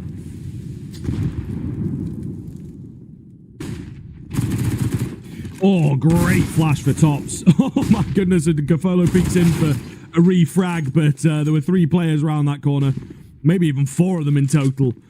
Either way, 4 versus 2, Breezy have brought life back into this round, proving that they are not just going to go quietly into the night in this first half. Really solid ramp take from them. Nets them the bomb, nets them some upgraded weapons. Maybe a dangerous moment where it could have slipped away there, but they will continue to hold just Irenazao remaining.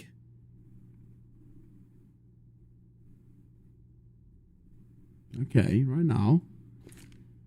They found a remaining play. I mean, you may as well give it a go, right? I mean, in the sense that he knows the information on 2, and he'll find both. That's why. 1 versus 1. Either Irenazao has made this a possibility. Alta is going to tuck his head, but bomb collected. In 50 seconds, he doesn't have to commit towards A. This is all being heard, however. It still looks like he wants to make his way on towards the A site. How does Irenazao play this? Smoking towards the dividing position between default and triple. Bomb will go down. Oltek's playing above on wood. It's all about who spots who first. Oltek's advantage in his court, but Irenazao has tucked his head. Surely now the expectation at least some point. He's got to check Palace. He does, and he finds it. What a round. A 1 versus 3 of the most immaculate ability. Bro, why have they given him the fights there at ramp, man? That's all I'm saying. You know, Altex is a difficult spot for him. Maybe could have seen him above the smoke if he was like slightly further forward. I don't know, but all the same, those ramp frags at the end. Maybe we'll see them on the replay here. It's like know where the bomb is. Yeah. Don't have. I think just 1v3, give him control of the bomb. To be honest, and send someone towards B just to get the info if he's going over there. Kind of wild, and they will be kicking themselves on the Breezy side. They also start this round pretty negatively with Tops going down. Gonna be a fast A hit from Sharks though, and they're very, very stacked up here. What is going on, man? Oh my goodness. Oltek's gonna find a kill. Nikadoz is in the mixer. TMB's got 2 on the bloody FAMAS. What is happening? What is happening? DRG with the lurk presence towards middle. He's expected, but wins the fight all the same. Oltek's meanwhile, edge of the smoke, trying to get the frag. Does eventually get it done, but the AWP of Gafolo stands strong. And another clutch moment. Very quick clutch, but all the same. Sharks stealing away the last 2 rounds of that half to gain themselves a 9-6 lead. This is some crazy stuff here. Again, we can say this been one of the biggest stories of just consistent silver linings coming through, where maybe moments of okayness for Breezy, but generally that's not the greatest half. From how things started out for them to let it slip to that sort of fashion is actually pretty damning, considering at one point they were 6-4 up, and it ends of course being 9-6 in favor of Sharks. That's a really good way to end out their 2 half. They go in towards the pistol, advantage in their court. Breezy on the T side. The T side can be very difficult at times, especially if this is a map in which, unfortunately, Breezy haven't been statistically too good on. Maybe starting to show a little, isn't it? Oh. Doesn't do a lot of damage, though. It looks nice, but Nikador's actually not going to feel the burn of that one too much. DRG, solid spot. Only good for 1, but he was more of a distractionary player to allow these rotations to close the gap and find the heads. Just 2 left. Up against 3. Definitely not impossible for the Glocks. It looks more and more impossible, though. Refresh has to go massive.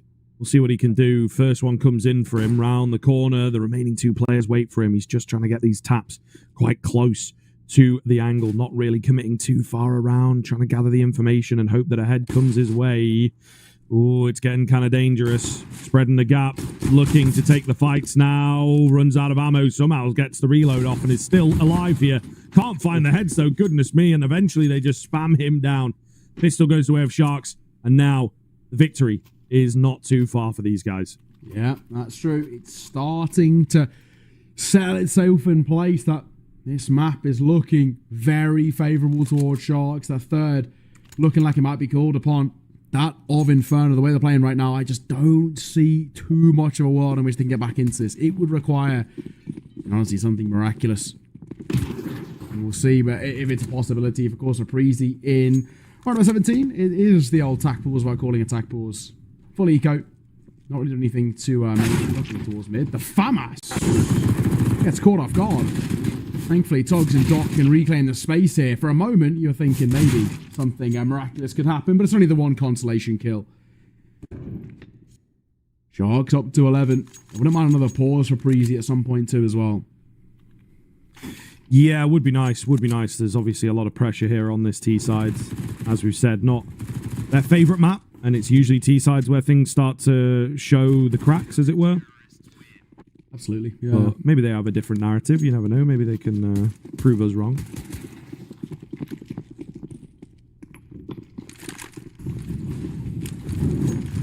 At least it would require a pretty masterful choke, all things considered.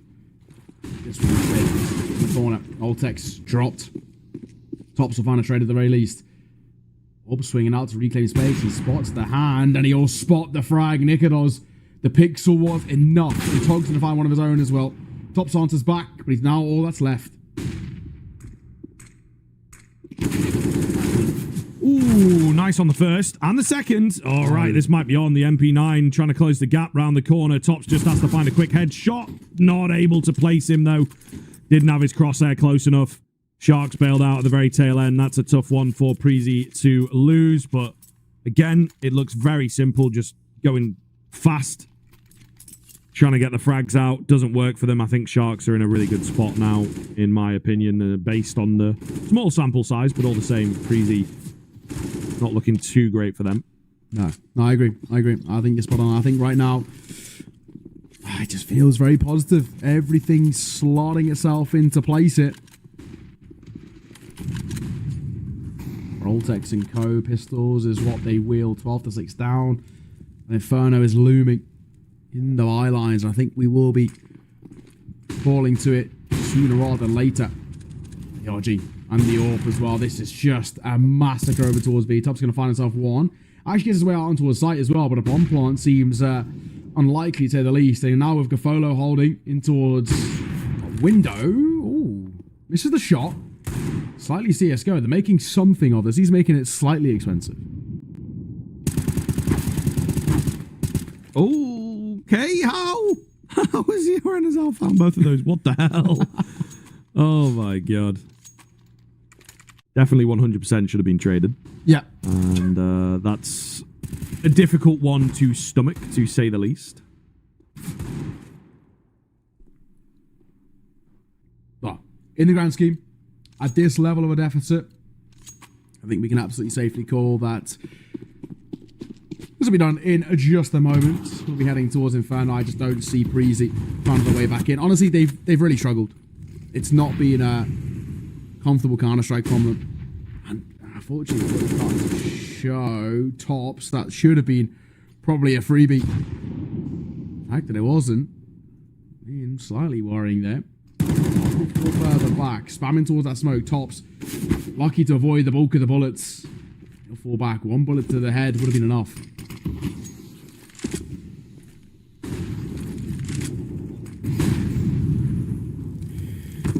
Ooh, the RG going to eat a lot of flame damage there, though, so it's definitely not out of the question, but they look very prepared for this A hit, don't they? Tops with a big frag. Opportunity for him to find another one. As mentioned, the RG is low, indeed, and Tops makes it out of there. So man advantage briefly here. Bit of a weird move from Togs. It's kind of all over the place. All the kills go in the way of Preezy, though. So this is good to see that they are indeed capable of the T-side rounds. Just Gafolo, and he cannot get out of there. So a pretty clean one coming through from Preezy, despite, again, it looked to be sort of a desperate A hit, if you ask me. Yeah, it looked actually like they had no real kind of idea about what plan they were trying to formulate there, and it actually ends up working pretty nicely. So again, not bad at all. Tops and the AK-47 doing good work. Tops has actually been one of the more prolific fraggers so far this game. He's actually one of the more unknown names over towards Preezy, or definitely one of the newer names that's come through, but he's been playing pretty well. 24 and 16 he finds himself on right now, single-handedly kind of keeping Danes afloat. Follows up. All that's left for Sharks to wield it. If it falls as well, it actually will change things up quite significantly. It'll leave them in a little bit of a bit of a predicament. It kind of you're questioning now what's going to happen going forward. Sharks are able to keep themselves afloat. That's just where they can spiral. Rough spot. Oh, a shot. Because a post up on the angle too. That's the A-side open though. I think realistically, if you're Sharks here, you can maybe send some of the USPs into the fights, but there's no real point giving this all too much of a go. If anyone's investing towards armor, just keep hold of it. Yeah, well, it's only really Gafolo that has to worry about dying, I would say. Even then, there's obviously so many bodies still alive that the AWP should be recoverable. At the same time, I don't think Preezy want to go too deep. They also have to wash the cash. Yeah. So it is completely fair enough.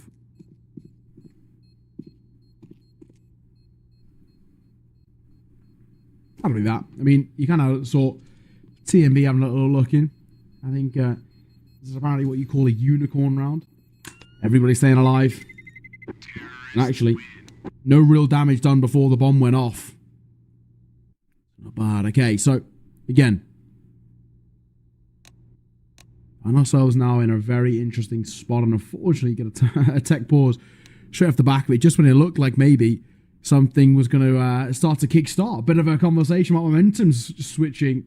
We do see a slight tech pause. Hopefully only a small one that can get back on the way, but it's been a decent little recovery from Preezy. I still feel like this map is, I mean, especially at the moment, feels quite confirmed at the very least. It has just been a very strong showing from Sharks. That first half was immaculate. The start of the second was okay.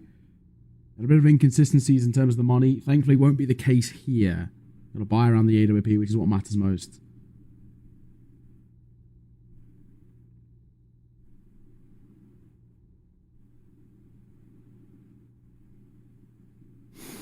Little bit of a technical issue here.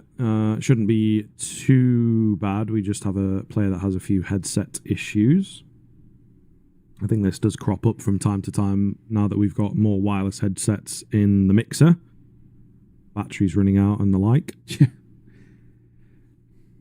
So, but I think some of them have got changeable batteries, and I also think when you're at this level of the game, you should probably have a spare that's like constantly on charge. Yeah, exactly. Especially with the amount of games these guys play. I mean, absolute credit to them. They're both of these teams are just they're grinders, right? They're constantly playing in kind of every tournament under the sun, and also effectively they've been playing some really good Counter-Strike. Both of these two teams, they've been obviously Sharks upsetting teams left, right, and center, and Preezy making a really good name for themselves. So that's been really solid to see. Again, we are back underway. Tech issue, only a minor one, and back into what has been so far a really good little run here. At least in this earlier state, we've seen what has been a decent display. Easy. I need to see a little more consistency. If they get towards double-digit rounds, that's when it's on. Anything less, I'm not really convinced. Very true, good sir. Nikodos. Oh, this is the shot there. Maybe should have found that one, but Doc will actually fall. Mid-attack here from Preezy looks pretty good. Nikodos unable to capitalize and find a follow-up frag, though, but still, Preezy finding themselves a man advantage, obviously very, very important. Good little double stacking towards mid here. I like this Put Gafolo in towards Connector 2. So, in essence, 3 players in towards mid is a really strong hold from their CT side. But they flash in, they see nothing. And that could be kind of a relay of kind of misinformation saying, well, there's nothing here. There's no one to see. And that's where things can maybe get slightly worried. Worrisome at the very least. Tops is taking part of the tag. He's the important man towards Breezy, and he's so low. Nice find from TMB. Looking very good here. Gafolo, other side of the smoke. They're going to opt to try and move through this. He's very blind. Good for one. Needs dealing with now, though. Oh, a little panicky here. He will eventually go down. As he brought them back into it, though, is the big question. Togs has got it all to do. They're going to give him full respect. Try and get out of there. He peeks into Nikados, and he will indeed fall. 9-13. Money's starting to become a serious problem for Sharks, so there is a gap close opportunity here for Preezy. It's just a question of whether they can take it all the way. Yeah, that's it. So, I mean, again, a bit of a sigh of relief, which has been a really decent little run for Preezy. The convincing part is not exactly there just yet, but they're working towards it. A quite alarming pace as well. Sharks down to nothing. All taken towards mid, freebie. Doc will fall, DRG will follow. This round is on the locking key already. You'll grab a little look in. I don't think it doesn't overextend too much. Speaking of overextensions, the Eagle will find one. Straight it out. This round was never really going to amount to too much. Bit of damage, constellation kill. That's all it is. Now we've hit the 10 round mark, and now we can actually open the conversation and start talking about, well, maybe. Now we can start to say there's an opportunity here. There's actually a conversation to be had. There's a chance where things can start to run away from Sharks before they know it. They're now, as we've already spoken about, stuck in this brutal cycle. Full buy-in, no success.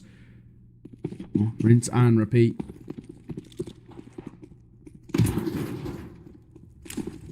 As we speak, couple rifle rounds, I would say. Oh, Nikados with the spawn-based peak will kick things off. Lovely frag. The back off to come through. And indeed, once again, Preezy in a controlling position. Doc playing it around the site. Tops towards top mid. There's that gap, of course, in the box. Pretty damn strong, it has to be said. Nothing really to wield, at least just yet. This is a pretty good position to be in. I think for Preezy, they know that no sound and movement is going to make Sharks do something a little bit audacious. This is that. Nikados finally get another kill. The flash catches Doc. He had an opportunity to get kills there, and Top's going to find one. Good spray control. Really solid stuff. Togs heard by Nikados. I don't think he really had a chance at the round. The bomb was headed towards B anyway. So Preezy really in their groove right now. 11 rounds for them. Another eco situation here. Maybe a half buy for Sharks, to be fair. But the round's starting to get away from them, and Preezy have obviously hit another level, right? That was a very, very dominant one from them. Taking a tack here. They've only got one left. So we shall see. A bit of chatter about what they'll buy into this round, I would imagine, but definitely focusing on the next rifle. Yeah, for sure. This is not bad. Of course, at least right now, easier within 2. Sharks, again, very unstable economy for them to work with, so they're going to start to really reel and feel the pressure. They're going to go in for a little bit of a half buy. Deeks on MP9. Loss bonus is built up so strong that at this point you kind of may as well. They are really starting to feel so rough around the edges. This is actually where things are going to completely fall apart for this side. Easy, essentially. This is a prime opportunity and should realistically happen that they go within 1. DRG hanging about, just trying to buy some time for some rotations to come in. But Preezy, as you can see, have not fully dedicated. I like this move. They got Ultex into a good spot. Try and bait them in towards him. He opens up. Pretty decent, but the rotations are going to be fast and around like this. Ooh, a little awkward, but still able to come out on top. Thanks to a bit of assistance. 5 versus 2. Now just 1. And Preezy really answering in this round very, very effectively. He thought with all that utility going down that maybe they'd rush through and the Deagle would have an easier time of it because they'd be tagged up. But not the case. Really, really well done to just cool off ever so slightly, allowing Altex to activate in that ladder room. Okay. Let's take a momentary breather here for Sharks. This is probably, well, so far this game, the most important round they've played. Things are not looking good as they're only one round ahead from what was a pretty good first half and a very good start to the second. Finds ourselves in a bit of a shaky spot. What a response. What a recovery. Gafolo dropping him towards mid. It'll cost him his life. He had a little bit of an elevation on towards short and he fell off by accident. That now costs him.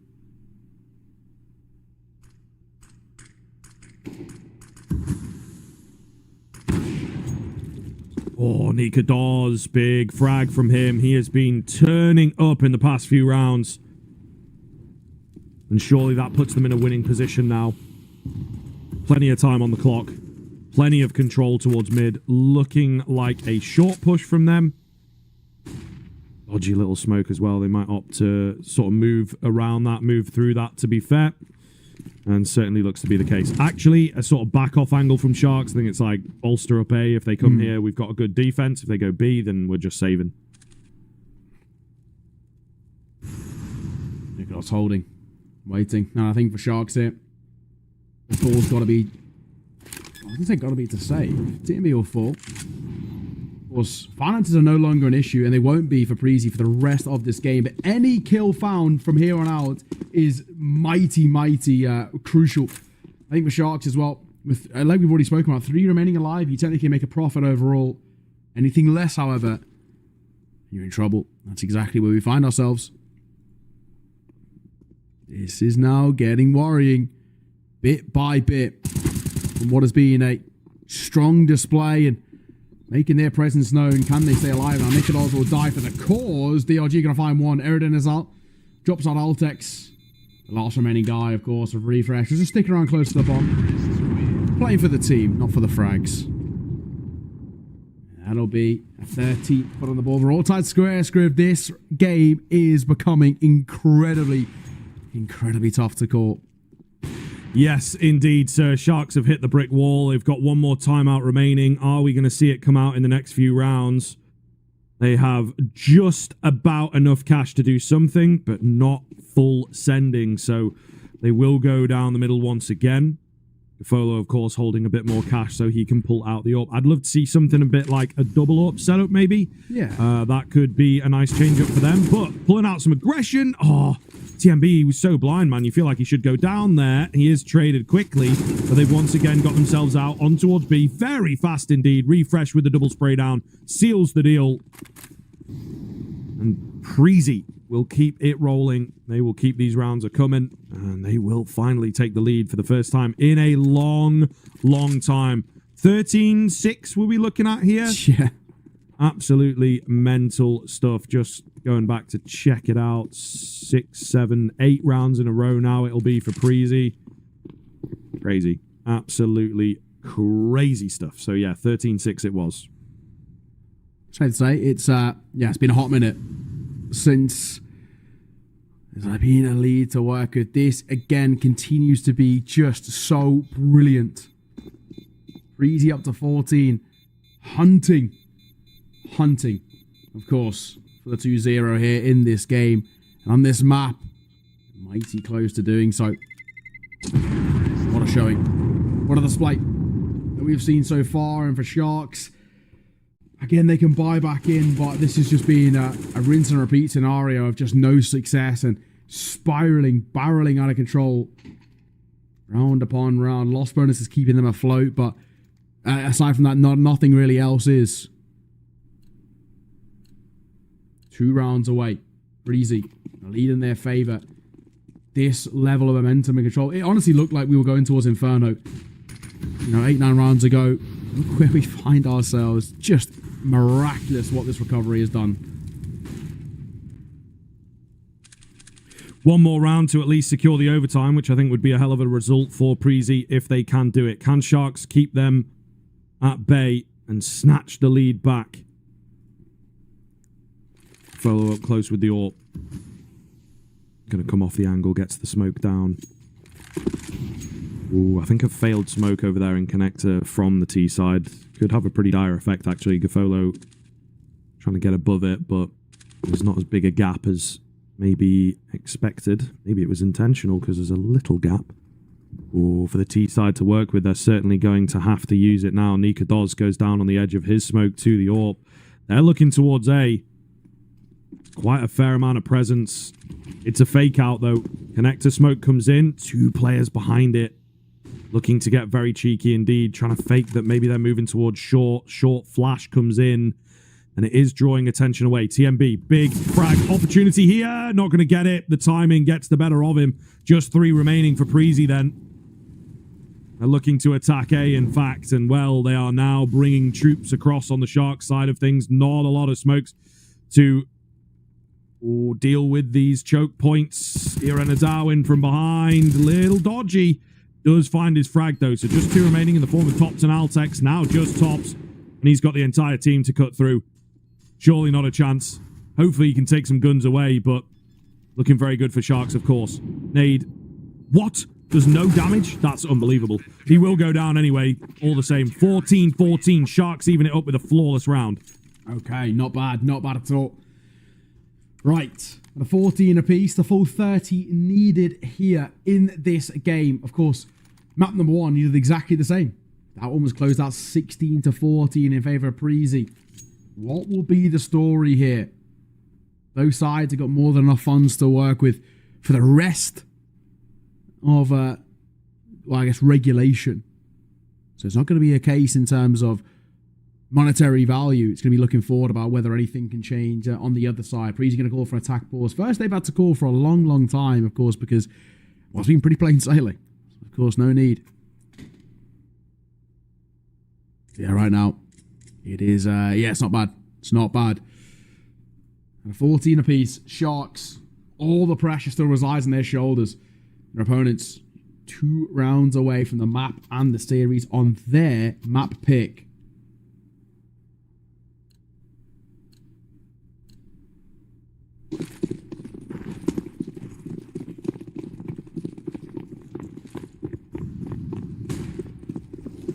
Well, here we go. All comes down to these next couple of rounds, of course, and this one surely carries the most weight of the 2. In particular for Sharks. Can they repeat the success of the previous round, or was it a fluke? Was it an outlier of this second half? Time will indeed tell. Nika Doz waiting patiently for a head to come into his crosshair, but it will not happen. All goes quiet for a moment. This time, Preezy respecting Sharks a little bit, but also kind of hoping for an overextension. Nothing being given, at least for the time being. All the mid control was actually completely in favour here. While ramp is taken, Preezy being given mid for free. It gives them a very easy wrap wherever they want to go. If they go towards A, they have to go out ramp, and they have to get a double on towards ramp 2. That probably unexpected, but it's looking like they're posturing towards B, and there's essentially 3 players here.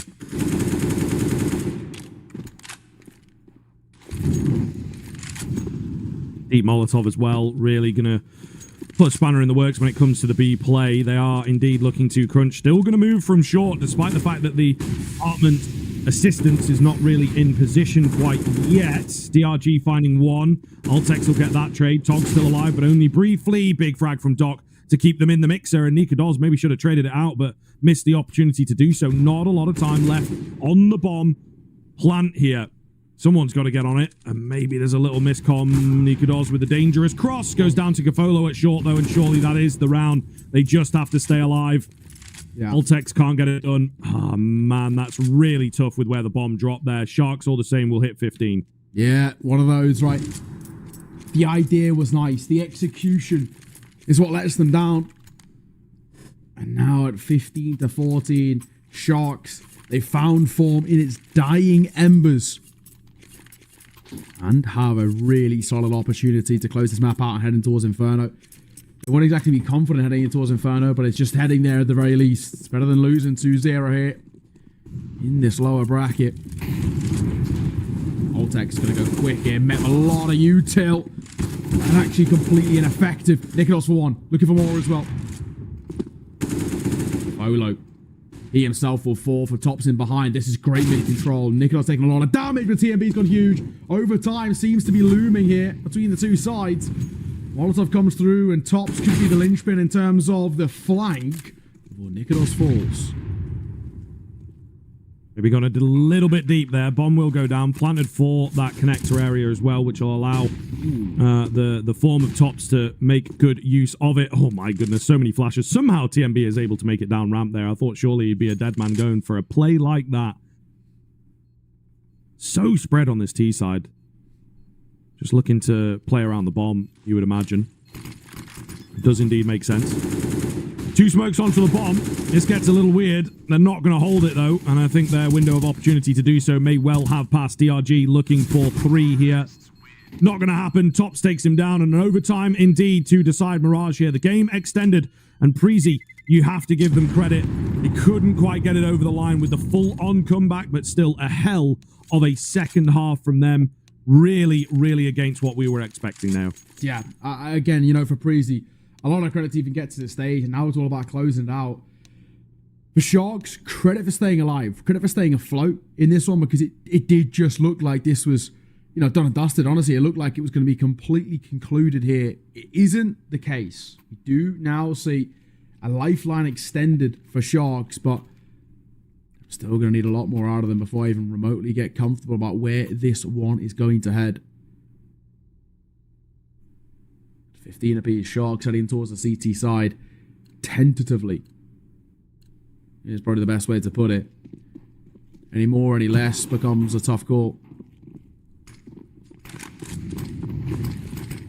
So East side of Breezy got a lot of success in regulation. So what, 8 in a row from them.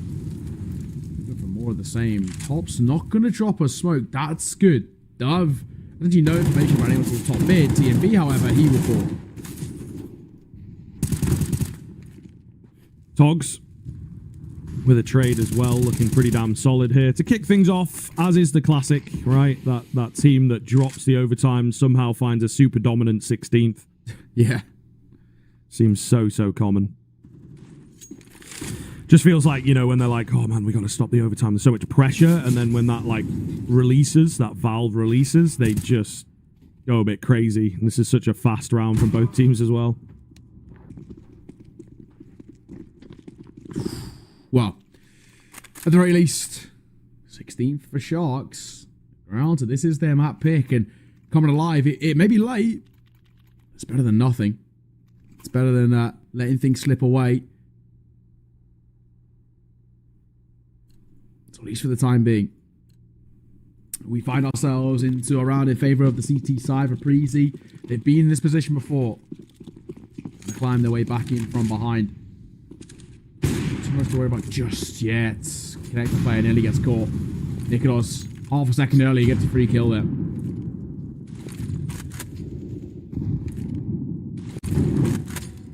Like as well how Sharks in that previous round, they changed up their kind of MO. It was all about mid-aggression. This time it's not B-aggression. Nikolos is so lucky to still be alive.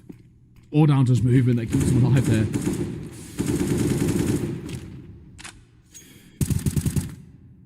No kills as yet, which is quite surprising, I think, with how aggressive these two teams have been. Just playing things nice and slow on both sides. I think Preezy really want this one to just keep the game as close as possible. Yeah, exactly that. For now, though, all goes just a tad quiet. Preezy needs to find a kill. Scafolo finds the first. With 45 seconds on the clock, that's such an important time to find it.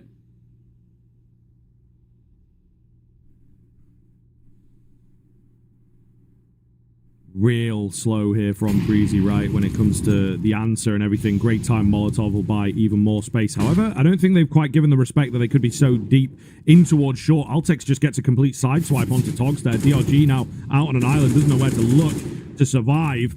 goes down. Man advantage coming round. Gafolo, 2 HP. Nikados a little overkill with the AWP. He just ran straight through that fire. That is absolutely wild. They'll definitely give this one a go, but certainly not looking too good for the retake here. 4 versus 2 for Doc. Their ERN is out. Certainly fragging well, so you'd want them in this situation all the same. Both from short. I think at least one of them going to be known. Where is that second player? Not quite sure just yet. Doesn't really matter all too much. Doc on high will reveal himself. Traded instantly. 16-16 as Preezy keep the heat on. Okay. All right. Not bad. For now, 16 apiece. If Preezy can take an advantage heading in towards the CT side, they theoretically put themselves in a strong position on a map which is generally revered to being relatively weighted over towards that CT. For Preezy, 17th would be huge. The good round for them to pick up. A little bit of a change in tempo once again. Has led them a very, very solid round. We spoke about mid-aggression being very prolific for Sharks. They're going to go for more of the same once again. Double stack going to come through as well. TMB's going to drop a nade.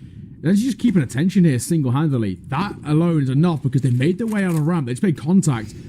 Enazal spots them, drops the smoke. Simple. Nice work from Tops for 2, in fact. A Define drop in the smoke. Togs will answer back with the Gale, looking for more, but Refresh will trade him out. Solid stuff. Very, very solid stuff indeed. It's definitely not confirmed as yet. Meanwhile, TMB, while all this has been going on, he's gained space towards B and reckons that it may well be clear. He has good reason to believe so.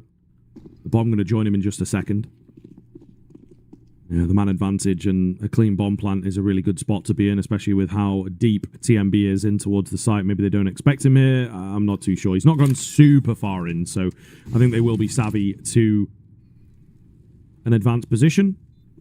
They've split up as well, though, Neo. I don't like the look of this retake at all. No, I don't either. I'm worried here.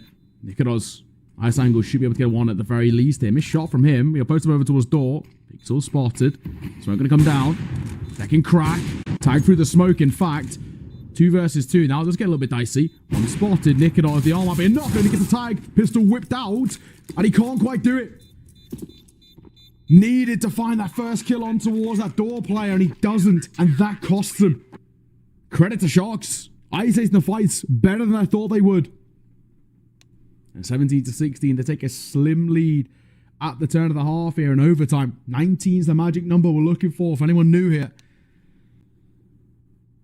This isn't bad.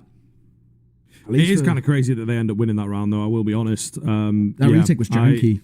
Like I said, yeah, I didn't really like it, but I guess maybe because it is a bit random, a bit hard to read, that's perhaps why they're able to take it, just sort of catching them off. But yeah, even with like the AWP in there, it's kind of crazy. Crazy, but they get it. They get it. And now we'll see. Preezy have not been on this CT side for a long, long time. Same applies for Sharks as T side. But we obviously saw Sharks look pretty damn good on the T side of things. Preezy's CT end is what let them down. So definitely curious to see if they have anything fresh in store for us. Yes, but I'm interested too. I want to see maybe whether there's something to work with for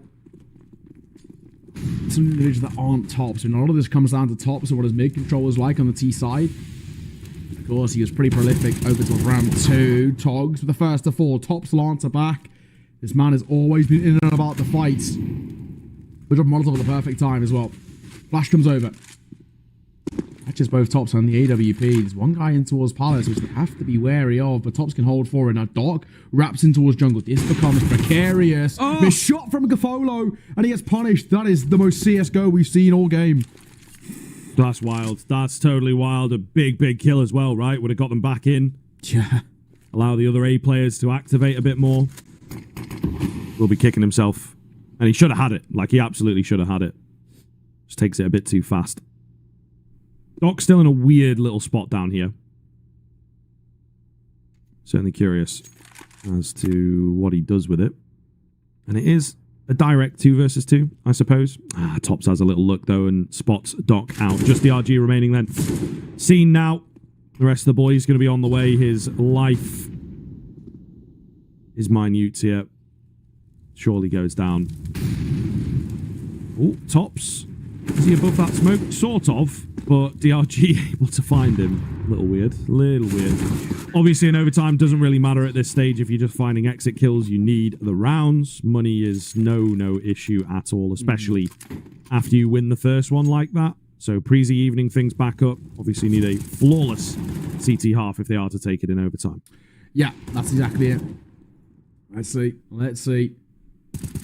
I think right now this becomes very, very shaky overall. I feel like this, it's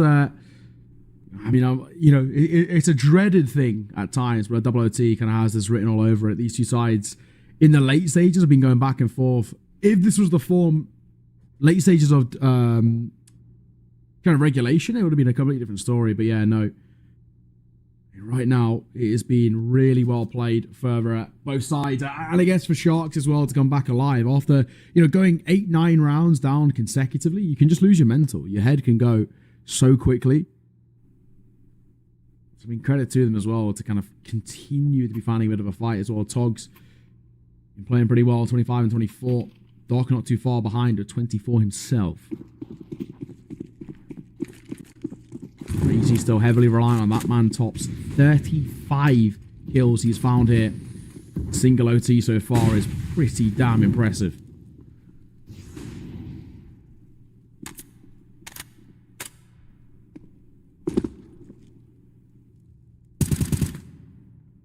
Quiet one here to kick us off. No frags coming in as yet, but a lot of control towards middle for Sharks, of course. Doc. Big, completely overlooked. Altex manages to survive the fight. Top's going to take the bait as well. Really well done. Great little flash comes in, but TMB can't really capitalize. Trying to get the pre-fire here. Will eventually finish off the frag. It's being held quite well. Just Gafolo, as they are as yet to really make a mark into their T-side overtime, I would say. Down he goes thanks to a bit of info there on the footsteps. All the same, second overtime secured for Preezy. And looking pretty good to maybe take it. We've seen them in this position before. That's the thing that does slightly worry me. They've been here before and it did not go well. So, can they now see it off? Attack pause to be called. I think I'm right in saying, yeah, it's the last one for Sharks. Now or never. For the Brazilians, stay alive here in the series. Here and now, can they convert it? That is the question. The answer, we'll have to wait and see. But Breezy just one away from stealing away Sharks' map. Continuing through their slower bracket. Attack pause done. Now it all comes in towards this. Once again, the AWP back out for Gafolo. He struggled to have as much impact. The young AWPer as maybe Nikos on the other side. Sitting pretty on at 25 kills. Top's just 2 away from a 40 bomb as well, which, overtime or not, is an insanely good showing from him individually. Just one more Sharks bomb. Not being committed early doors, but a decent little showing here over towards B. 3 plays 4, in fact, going to go over towards B very early. But a double stack here for the CT side. As Altex comes over to support.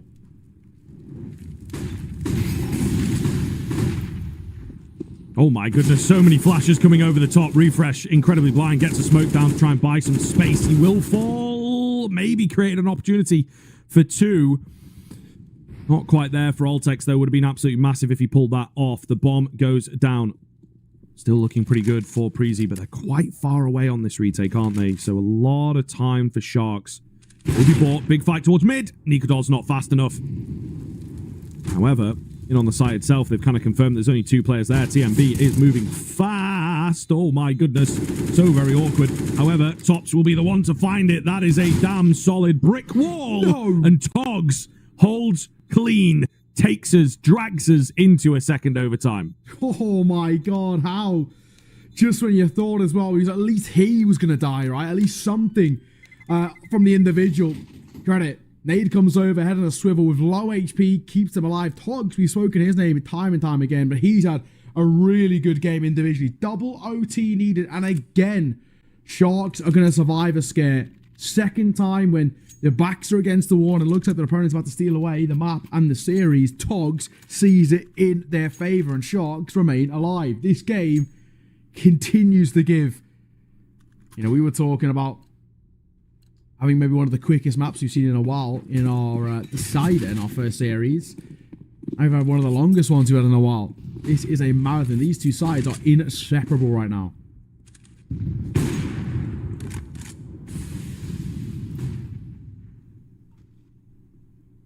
Nikados, aggressive move here, very aggressive move indeed. Tops, meanwhile, holding the backside of things. Oh, flash is perfect.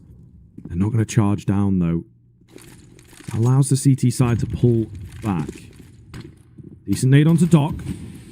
And Tops has got himself a very naughty smoke. Will anyone peek into him is the question. They may well be a bit carefree, having heard that connector smoke dropped. Very quiet.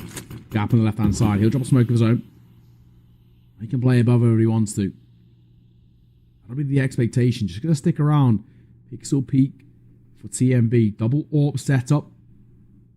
Or Preezy. Again, nothing really given. At least for the time being.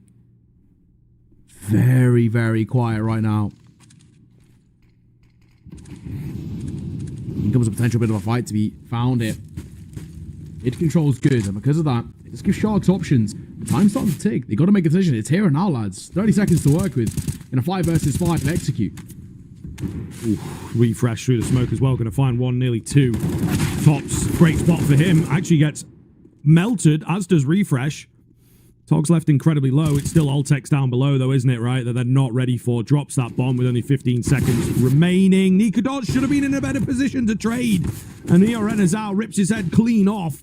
1 versus 1 now for the secondary AWP of TMB. I'm going to go down, of course, as it has to. TMB pushing ahead of the Molotov, turning away from the flash. Catches him moving towards CT, but can he get the frag? Doesn't have a kit, which in overtime is a little bit wild. Get the scope. Get the scope. No, not going to do it. Gets off, and Esports demolishes him. A huge 3K coming in. Ah, Nikados with a little oversight there, I think, to not be in a keen position to trade. I mean, also, on the other side, question marks. TMB, lad, you have like 6.9k or something. Why have you not bought a kit? I mean, it's quite a simple thing, but honestly, he's had a pretty big knock-on effect. There's only 1 kit. Yeah, 2 kits. Okay, still, guys. That's kind of wild. You're not I get that we're cash, lads. Like, come on. Like the AWPers, I can sort of get it. You know what I mean? But like, why does Refresh not have one? Yeah, he's on 5k. He can buy next round, regardless of what happens. Yeah, I don't know. It feels pretty weird right now. Kind of the general call of where I don't know what the lack of kind of foresight is. Right, they're going to be forced in terms of if they go towards A, these guys are going to have to retake, and they're doing it without any of those kits. One crossing towards backside. Yo, G, you're going to have to be expected for Altex. Nick does one apiece. Altex makes it a second as well. Bomb drops as rolls in front of him. Now things looking dicey. The AWP will bring things back, but not level by no means. 2 versus 4, 1 versus 4. The AWP backside Molly puts him under pressure, and that'll be that. So Nikados will close things out. Roll tie square once again, 19 apiece. Of course, for those who are new around here, 22 is what we're looking for.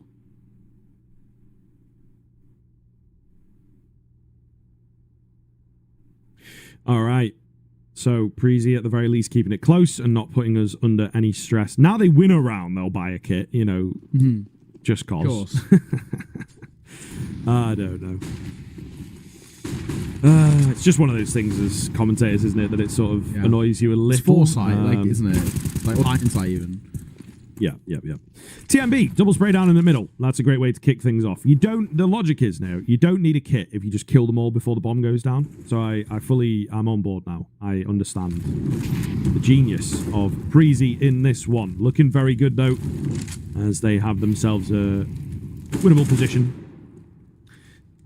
Esports doing his best to trade things out here, try and find an entry on A, but just proving a bit too difficult at this stage. Tops on high, been playing this position a lot, been finding a lot of success from there.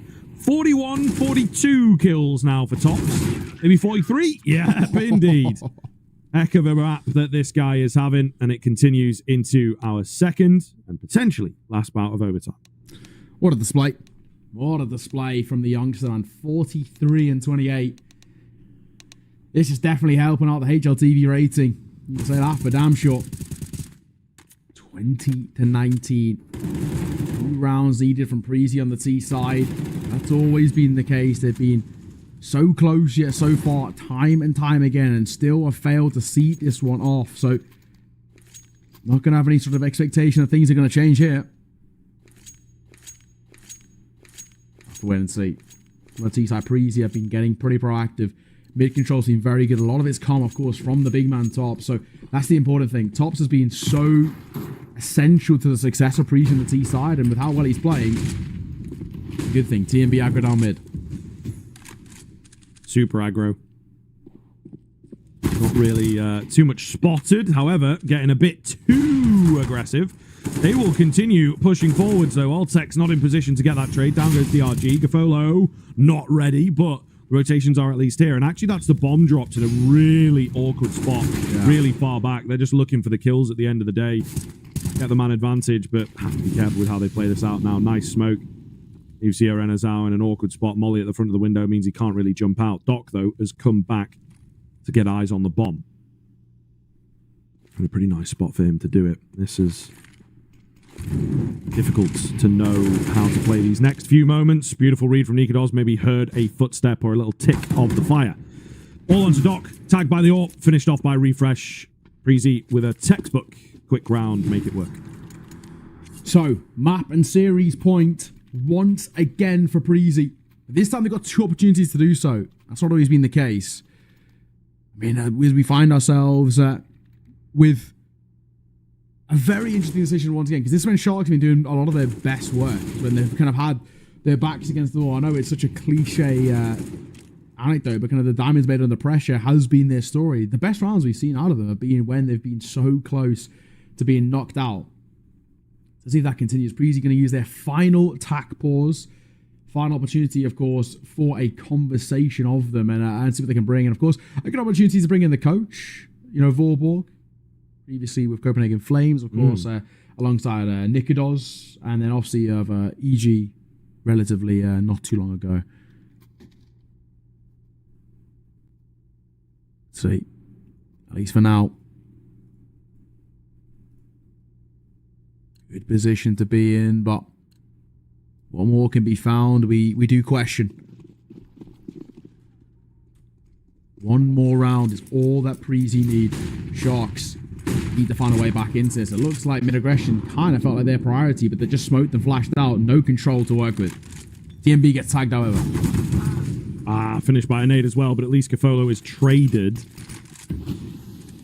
Back down to the 4 versus 4. Another quick round from Preezy. Just trying to brute force their way in here. Find on the edge of the smoke there. I think a little gap to the left of it, right, for Togs to work with. 4v3 then, and they're very split, and they're without the bomb.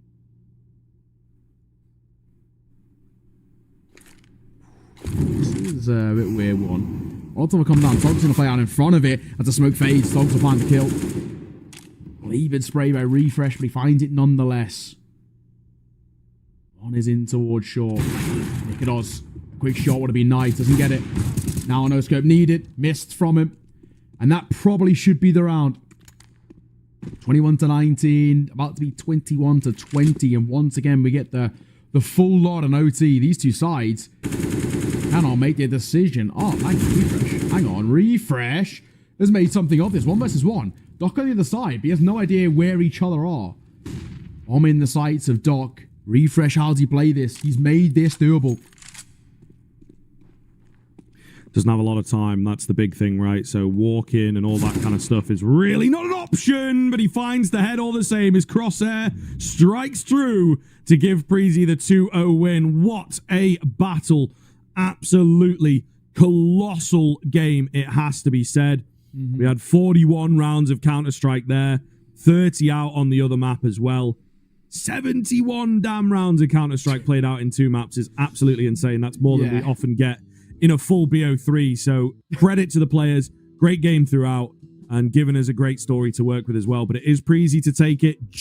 I like what I saw from Sharks, but I think something that has plagued them for a long time is that they lack a little bit of that individual prowess. Great team play, great CT side setups, but just don't have the names to back up that strategy. Yeah, and of course, we're speaking of one name in particular, right? Tops, what a performance. And 45 kills he ended on as well. He's just a monstrous display. He was just brilliant. 45 and 30, 114 ADR.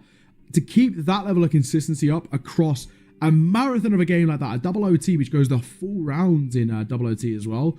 Credit, man. This guy's really started to make a name for himself. I think, like we're saying, these sort of performances is where you start to kind of showcase yourself to other sides, saying, hey, man, look at this guy. I mean, not even just domestic teams, like, you know, the big hitters of Astralis and Heroic, but international teams. Look at all these projects that are propping up left, right, and center. They're making deep runs, like your Gamer Legions or your Apexes, etc., etc. So, hey, man, really good showing from him. And from Preezy as well. It took a while, and hey, they're made to work for it. The 16-14. It mapped them 1-2, so we've had probably one of the longest 2-0s I think maybe we've ever done. I think it's safe to say, but what a showing all the same. Of course, Breezy now face off against Sinners in round number 3, while alternate attacks will take on Looking for All. There's some pretty spicy games in towards the next stage of that lower bracket. Yeah, very much looking forward to it. That'll, of course, be occurring over the next day or so. Yeah, really cool games on the horizon, I think, for everybody involved. We'll have a couple of those to commentate as well, so hopefully we get to catch some of the teams that we've got here today. That would be nice. But yeah, really great day of Counter-Strike, and always fun to tune in with these teams. And I think CCT is pretty good. It gets quite a broad spectrum of teams, which is really cool, and you get teams like Preezy, who've only been around as a roster for about a month or so, playing off against Sharks, who've been over in EU for a long time. Probably the first time that those guys have really faced off against each other. Maybe a scrim here or there. But yeah, really cool to see. And an awful lot of fun. Any finishing thoughts before we close the show now? Tops is a madman. 45 kills. My goat. Love to see it. But yeah, no, aside from that, long day, good day. We're back tomorrow. Well, we're back all weekend, so you're going to catch our faces here time and time again. Triv, mate, it's been a pleasure to work alongside you. Shout out to the CCT production as well, keeping us company throughout these long days. But until next time, until tomorrow, we'll see you soon. Take care.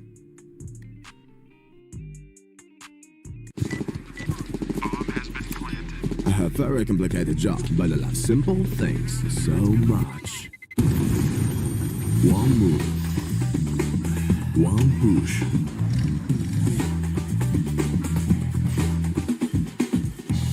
One touch.